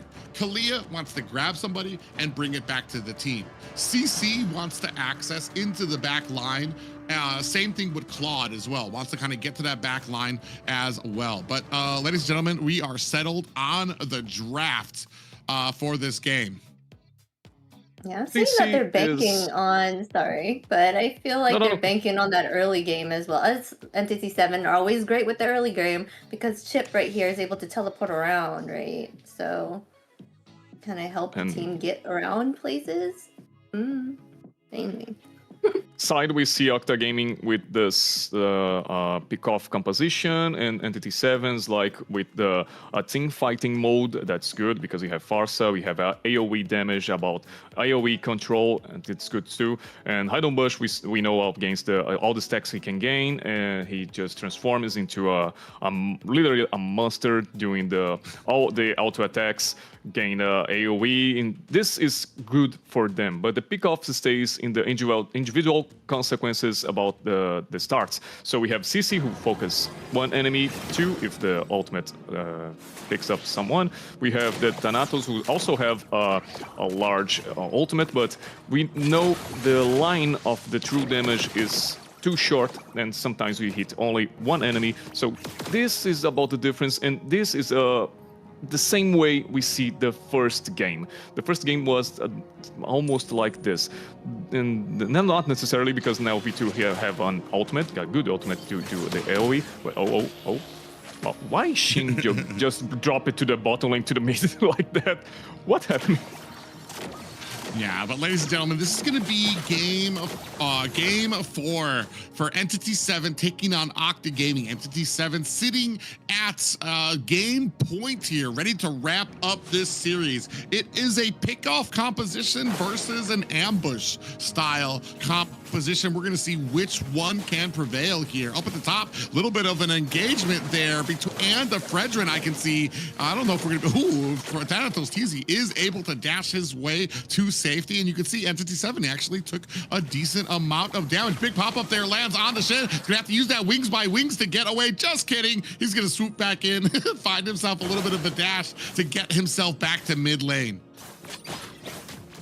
He's fast because of her husband, the bird, and we're seeing the 2v2. It's strong. Needs to know about Saber having the also individual focusing, and Regain about all the composition of Octa Gaming. It's good because we have Thanatos, Lucy, and also Saber who have some regeneration from his team or also for themselves. And start for the first turtle. Let's see. Ooh, you saw Shin try to get that stun onto Lucy, but Lucy was able to disengage from He it. tried. Big pop-up lands, and Thanatos TZ able to scoop up a lord. They're able to reply in kind immediately to bring down Saber. Down comes an Appraiser's Wrath that takes down Hyde on Bush. Vagrant is the third one to go down for Entity, or actually that was the second one to go down for Entity7. And man, just like that, a turtle for the side of Octa Gaming and 2 kills in their pocket. It's the beginning start of Octa Gaming and this series, and that's good. Remembering they are suffering a lot about this early kills, they are suffering about Entity7, and now they have an impulse to just do the composition works. Yeah, and it feels like here, I mean, you don't exactly have this great early game for the side of Entity7. You do got some decent rotation. Shin and Vagrant are going to have an easier time to be able to kind of rotate around a little bit, but just not enough to really become this huge threat for Octa Gaming. As we can see in the early game, big stun goes on to Saber, who does turn it around, but they're going to immediately, Entity7 going to focus on to their purple buff. Let's see what more we have, because V2 is also free to get his farm. Also Doom used his ultimate of Vagin just to came through the team fight, and he can't just go back to the lane because Fredrin and Sagan just watching the portal just to not do this. So he needs to give the base button just to walk in around the lane, so he waste a lot of times. So also we've seen the V2 6 and Doom 5 in this moment. Shin immediately flies back to his lane when the minions are about to crash. Ooh, Bagman gonna go ahead and check up on these bushes, trying to create some distance from Octa Gaming. First, a turtle. Looks like it's about to land here. You can see it popping up, but crash up at top. It's going to be 3 members of Entity 7. Immediately onto Lucy. Down comes the feathered airstrike and the portal. So they're immediately going to come into this turtle fight. It does look like Octa Gaming were able to scoop up the turtle. V2's going to be able to get away. Finds the kill onto Saber, but Doom finds a kill onto Thanatos TZ. That is 3 down for Octa Gaming, and immediately we are starting to see the value of Vagwin on this chip. This reminds me something, because in MPL Season 2, Latin, okay, MPL Latin Season 2, we have the ship, the first time ship appears in the Mobile Legends Bang. Oh, okay, just trying to. Maybe. Yeah, there's a pitter patter, a little bit of hellos between both. So how can I say the first time hero appears in his launch? Is a launchment? I guess you could just call it a launch. The first time a hero comes out, it's okay. In his launch, the first time Vagin was the first player to get the ship. Everybody was afraid to not know how to play with ship. So he do it in the first time and just win. So he's a player who likes a lot to make this characters. I forget the name of it again. Well, no, I mean, the first time appears. Right. And, so he was able to use it right at the beginning, and he's become pretty much an expert on it. Yes. I think the only other person in the South right now that even comes close to being pretty good on a chip was, I believe, Fanboy. As well as a great chip player as well. Ooh, big penalty zone comes in. Lucy in trouble, gets pulled back, and Shen finishes them off with a feathered airstrike on the back end. We do have the blazing duet. Is that going to be enough? V2 in trouble, looking for an escape. Oh, Prazer's Wrath comes down, but it is not able to finish off anybody on Entity 7. Another 3 players down for Octa Gaming. V2 just tried to use his ultimate just for doing some damage, but I just see Entity 7 like, yeah, okay, I continues with this day. I prefer your other members of team. When you scale, when you have your third item, you talk with me. Oh, Saber, just... Okay. Dome's strong. I think that's why Claude is so scary and so surprising to people, because before he gets that Trinity build, most of his ultimates go like that, where the enemy's like, oh, stop, it tickles, oh god. Oh. The moment he gets that Trinity build, though, it's a completely different character. He shreds them down in 3 seconds. Talking to which, you do have a pop back. It looks like a little bit of trouble here. Thanatos TZ in trouble. Oh my god. 5 members immediately hide on bush, finding another kill, bringing this to a 2-8 lead for Entity 7. I don't know why they appeared so fast. He don't get the ultimate already. Just like the 2v1 situation. Okay. He will tongue me. It's fine. It's 4-5 for me. My team is coming. And then Octa Gaming see 5 people versus the Fredrin. Oh no, let him hit. I'm okay with that. Then first tower, I guess. Yes. Oh. Yeah, immediately, first tower comes off. Vagwin actually in trouble as V2's trying to fight on damage in the background. Down goes Thanatos TZ Akashi. V2's trying his best to get some of this poke damage onto them, and they're just kind of walking past him as he's not doing enough just yet. Segan and Thanatos TZ regrettably going to be the kills here as Entity 7 claim that mid tower. Only the tier 2 and all the way down to the tier 2 tower is Octa Gaming right now. That's good for Entity 7, just in a 10-2 in the score. That's good. We seen about the items. Doom have his going to the third item. Oh my god. Be careful, Lucy. Lucy just came in with a big kill there too. Shen comes out. Oh, Thanatos TZ does not want any of that. He has to unfortunately kiss away his purple buff. While Entity 7 go ahead and claim that up quickly. Lucy can now ping the teammates, just, guys, where are you? help me, I guess, because I don't see the answer about Octa Gaming, about all this. They just let this all happens, and it's good. Now it's Lord came into their base, and they're just like, we need to farm, but how? They don't have the jungle anymore because they have the pressure on Idle Bush and the system bugging all the time, have the potential of the ultimate to bring all the team to a fight, and Thanatos need to farm some way. Oh. What a great tsunami slam, but Hide on Bush immediately uses that ultimate from the back end. V2 looking to try to find the kill there, but he is not able to. How is Hide on Bush alive? Shin with the suppressive fire, that feathered airstrike to rain down, covering the escape for his team there. And man, right now, I mean, you're looking at about a 10K gold lead at the 10-minute mark. That is a 1,000 gold advance per minute for Entity7 right now. For me, Barrett's using ultimate to pass through walls is nonsense. No sense, he just do it. But he can pass through walls, okay, but he needs to break them, because don't make sense, he just jump. It's a later one. But okay, he makes the turn. That Lord came out. Focus on Thanatos.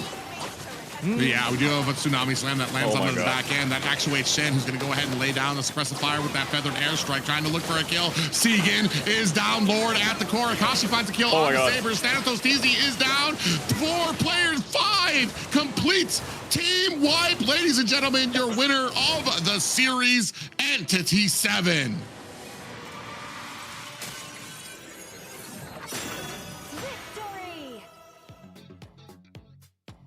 Oh my god. Entity7 is just total domination. That's it. Total domination. Like, they are just a monster, a force to be reckoned with. Their aggression, their synergy, the way that they work together, I'm a loss for words. I'm like, I don't know. They did amazing. There was no way Octa Gaming could win. Really? I was like, how you... Oh, wow. What an amazing game. That's also cool to see, and I'm not sure, because we've seen Octa with the 2 first kills in the game, and that's a hope for them, because they are also just changing the skills and also trying to trade something and can't do it, and now they're an disadvantage. They are in the first place, and no, just Entity7 came in. All right. That's my turn. I'm not. I don't know. Like, for me, like, yeah, I'm kind of at a loss for words, but it's kind of like when I'm looking at this, Octa Gaming had a very dominating last week for them. Did very, very well. That's what got them to this position in the first place. I feel like it just Entity7. I almost feel like the first game lulled Octa Gaming into this false sense of security that they thought, bro, we got this. That early game, obviously, Entity7 cannot control that early game. And Entity7, I feel like just was such an overwhelming force in the early game that Octa Gaming, for some reason, just was completely unprepared for. I feel like in 3 drafts, they still did not have something that could really contain in that early game. The synergy coming out from the side of Entity7 too as well. Like, it's not enough to say that Entity7 had a good early game, but they executed. The entire team felt like they were on the same page, exactly knew who they were going for, where the target was right from the opening seconds. And that's one of the things that has been making them so strong here in the South. Then we see the Entity7, the Union makes the force, and they just literally starts to play together all the time. And also they have literally Vagin playing as ship, who just can bring all the players to one place, but they don't need it. They just hold their hands together all the time and like, let's go invade. And that's worth. They're just skipping along. This work a lot for them, because the Octa Gaming just not prepared for seeing a dinosaur with the Farsa and his husband birdie things and all the Entity7 things just for the jungle and pick it up Thanatos out of position and then Sagan and then Lucy and start to do this like the 7 minutes to a row and that's over. That's over for them. I feel like this kind of speaks to the experience of Entity7 when it comes to these games, to be able to continually put on that pressure from the early game, because this game especially, Octa Gaming felt like they were prepared in the first like minute or two. Like they understood, like, but eventually they got caught. Eventually they got a little lazy when it came. They went out a little bit far, didn't expect Shen and the rest of the team up at the top, and it just became this huge gaping wound that they were not able to make up for. Right in here, big play, smart decisions, and perfect timing. Doom is our MVP here with, again, no deaths, 608, 42.4k total damage. He was able to do an amazing job towards the late game and help the team get that win. He also can't die when the enemy team's also spread in the ground. So, okay. Okay. He's also have a good fight with his team. And as I say, they just hold their hands and let's go united, invade the jungle enemies and just search for some fighting. And they did it. And they did it so well and don't have any answer about Octa Gaming. And one by one, the domino effect sounds something for you guys? The game domino? Yeah, that sounds about right. Okay, Dominoes where they just kept that one after one another. by one, they are falling, and the game was for Entity7. And nice seed one, boys. Yeah, I mean, Bush was an amazing.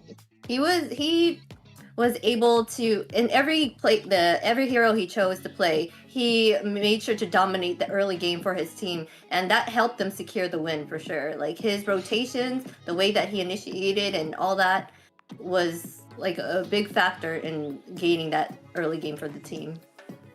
It also kind of shows, I want to say, the flexibility of Hide on Bush. I mean, we're talking, we had a Nolan out there, we had the tanky Barats, so just all these different types of styles that he was able to be successful with, and that his team allowed him to be successful with. I think one of my biggest critiques, why I grimace when I see a Nolan pickup, is because, like I said, your team, the execution needs to almost be perfect for a Nolan to be successful, because the moment you fall behind, the moment the enemy team kind of gets the advantage, it can be so hard to pull yourself back up. But here, especially on the Nolan pickup, they were able to just answer back. They were this wrecking ball right from the beginning and didn't let up. And unfortunately for Octa Gaming, they just never had any room to breathe. They were always replying. They were always, they were never enforcing their own will. It was always, oh my God, they're at mid, we need to reply to this. They're at turtle, we need to get there to turtle. They're engaging us in our jungle. It was never an engagement that Octa Gaming wanted. It was an engagement that they were responding to. And to be a successful team, Entity7, they did what they were supposed to, and that is enforce their game on the other team instead of responding to the other team's game. Yeah. Being reactive. Yeah. Also, I feel like they are not prepared for this new Entity7 they found out, because remembering the Octa Gaming just like lost nothing to came here with the 4-0 games, and then just have this lost about Entity7, who also have I think one game they lost. Yeah, yes, they they lost one game to 9Z Globins. They lost the first game here too. And the first game, like I said, completely different team.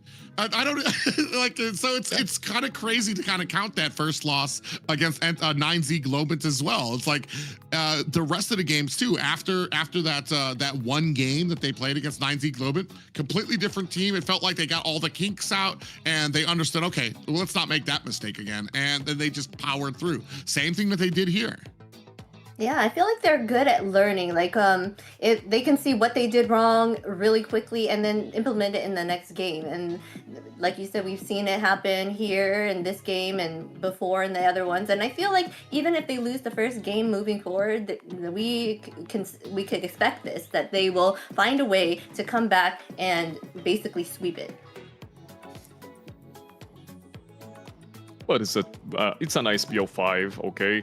I don't know, was the cheering, all the viewers cheering for the Octa? I'm sorry, but Entity7 was best in that moment. Always have the next week, okay? We have a lot of Swiss stage to showing to you guys, so just wait a minute and hope the Octa came for more strong than today. Well, all I know is all of my predictions were wrong. Okay. My predictions were wrong today.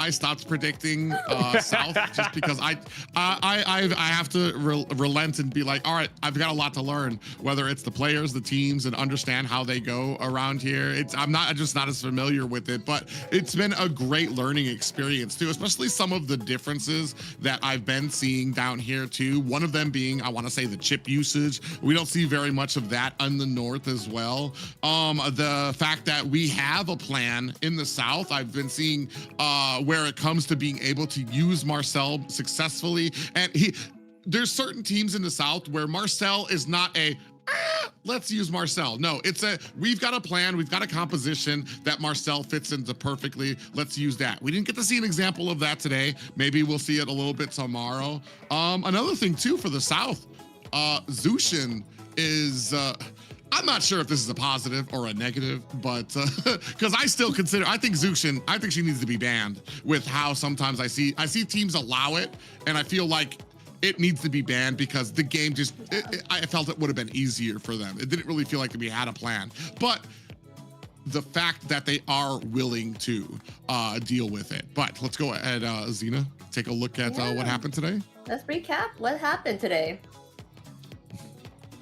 We had Influence Rage going against Dreammax, and that was a best of 3. They came up strong, Dreammax, the winner for that round. And we had Entity7 versus Octa Gaming, best of 5, and Entity7 taking the win there, dominating the field. So they're claiming their extra win there for sure. They're now, what, 5-1 in wins? Am I getting that? Yeah, 5-1. 2. No, wait, I'm totally wrong. 3. They're 3-0. Okay, 3-0 in the matches, and I think 4, 5, 6, 7, 7-2 in games, I guess. Yeah, Xena was not hired for her math ability. Mathing, what is that? So I want to say for Henrique, a half good day for Brazil. You got maybe not so good for Octa Gaming, but when it comes to Dreamax, very successful games for them as well. Sure. And remembering, we have a few Brazilians in the Entity7 too. As I say, Vaguinho is one of them, and I think we have more, but I forget it now. So it's good to see them together, and also when I say like having this twisted things about being a Brazilian with the Latam players is also good. I like it a lot, so it's good to see them winning. I call them cousins. And I remember now, when I start casting in Brazil and see that, the Latam, and I say, our cousins, so it's okay, let's be with that. So it's this. I don't know. I was just saying some great games today. I'm so excited here to see. The big thing for a lot of people is I've been saying it since we started this. When it comes to North and South America, there was a point before the regions got separated that we had a lot of matches, and South America used to do very well. It was very competitive against North America. I know North America, there was a lot of the lights and stuff that kind of came on from M3 and us being able to make it far. And for a while, South America has remained this, according as a North America, personally, South America has remained this kind of question mark as to what type of skill, what a level that they're at. Are they going to be, is this going to be competitive? And I can tell you already, I feel like there are a lot of surprises in store for a lot of viewers, for a lot of the competitive scene, to see what South America has to offer. Yes, super exciting stuff. But let's take a look at tomorrow's schedule, guys. What are we looking forward to? We are looking forward to Alpha 7 versus Infinity and Black Sentence against 9Z Globant. What are your guys' thoughts on these teams? Are you guys excited to see these matches go down? Obviously, I want to see this Alpha 7. Let's get it started. That's good for see our boys trying to revive that feeling about that burning side to being fighters against the world again. But I'm sad about Black Sentence in this Seed 8 zone. It's sad just because the Black Sentence in the last championship just was the top one in the Latin, and then we seen them in this position is, oh, okay. Sometimes happens. Yeah. Alpha 7, one of those teams that has successfully used Marcel. And the reason I kind of bring that up is because it says something about their ability to draft, about their cohesion and the synergy that you need to have on a team to be successful with that. The side of Black Sentence we were talking about, it's a brand new team, basically. Yes. They've yet to get that synergy that they need to put together. Here is another opportunity for them to show that out against a team, 9Z Globant, who did get a victory over Entity7 at some point. So they do have the strength in them. It could be a huge challenge and a huge maybe hill for Black Sentence to be able to climb here tomorrow. Yes, our best of 5 tomorrow is going to be the lowest. They weren't doing so hot. And the past matches over the last weekend. So they were the ones that are kind of at the bottom of the tournament poll right now, right? We got 9Z Gloomman to Black Sentence. So it'll be pretty nice to see what they can do against each other. So. Do you have anything? Oh, well, we are going to give a little shout out to our sponsor, runestone.gg. Runestone is an amazing, they are our broadcast key partner here that supports the growth of the competitive ecosystem. So helping deliver high quality broadcast and experience to the community. Yeah, a big shout out to runestone.gg, for which this broadcast would not be possible. And like I said before, if you guys want an organization that has the same type of intensity, same type of drive that you do for games, that is runestone.gg. Check them out for sure. Yay. Light up your esports. I love to see that part. Sounds good. Yeah, so, but yeah, been some incredible matches for this Saturday night. I know it's probably a little later when it comes for you, Henrique. But also, guys, in case some of you guys missed it, Xena, let them know where they can find us. Yeah. You can find us at MLBB Esports. Be a partner of our community. We are in all these channels right here on these icons. Do you want me to repeat it? I can. It's Kick, Twitch, X, Instagram, Facebook, the YouTube, and TikTok. We are everywhere, guys. And there's a lot of channels here as well on YouTube. Check us all out. We're here. We want to grow for NA.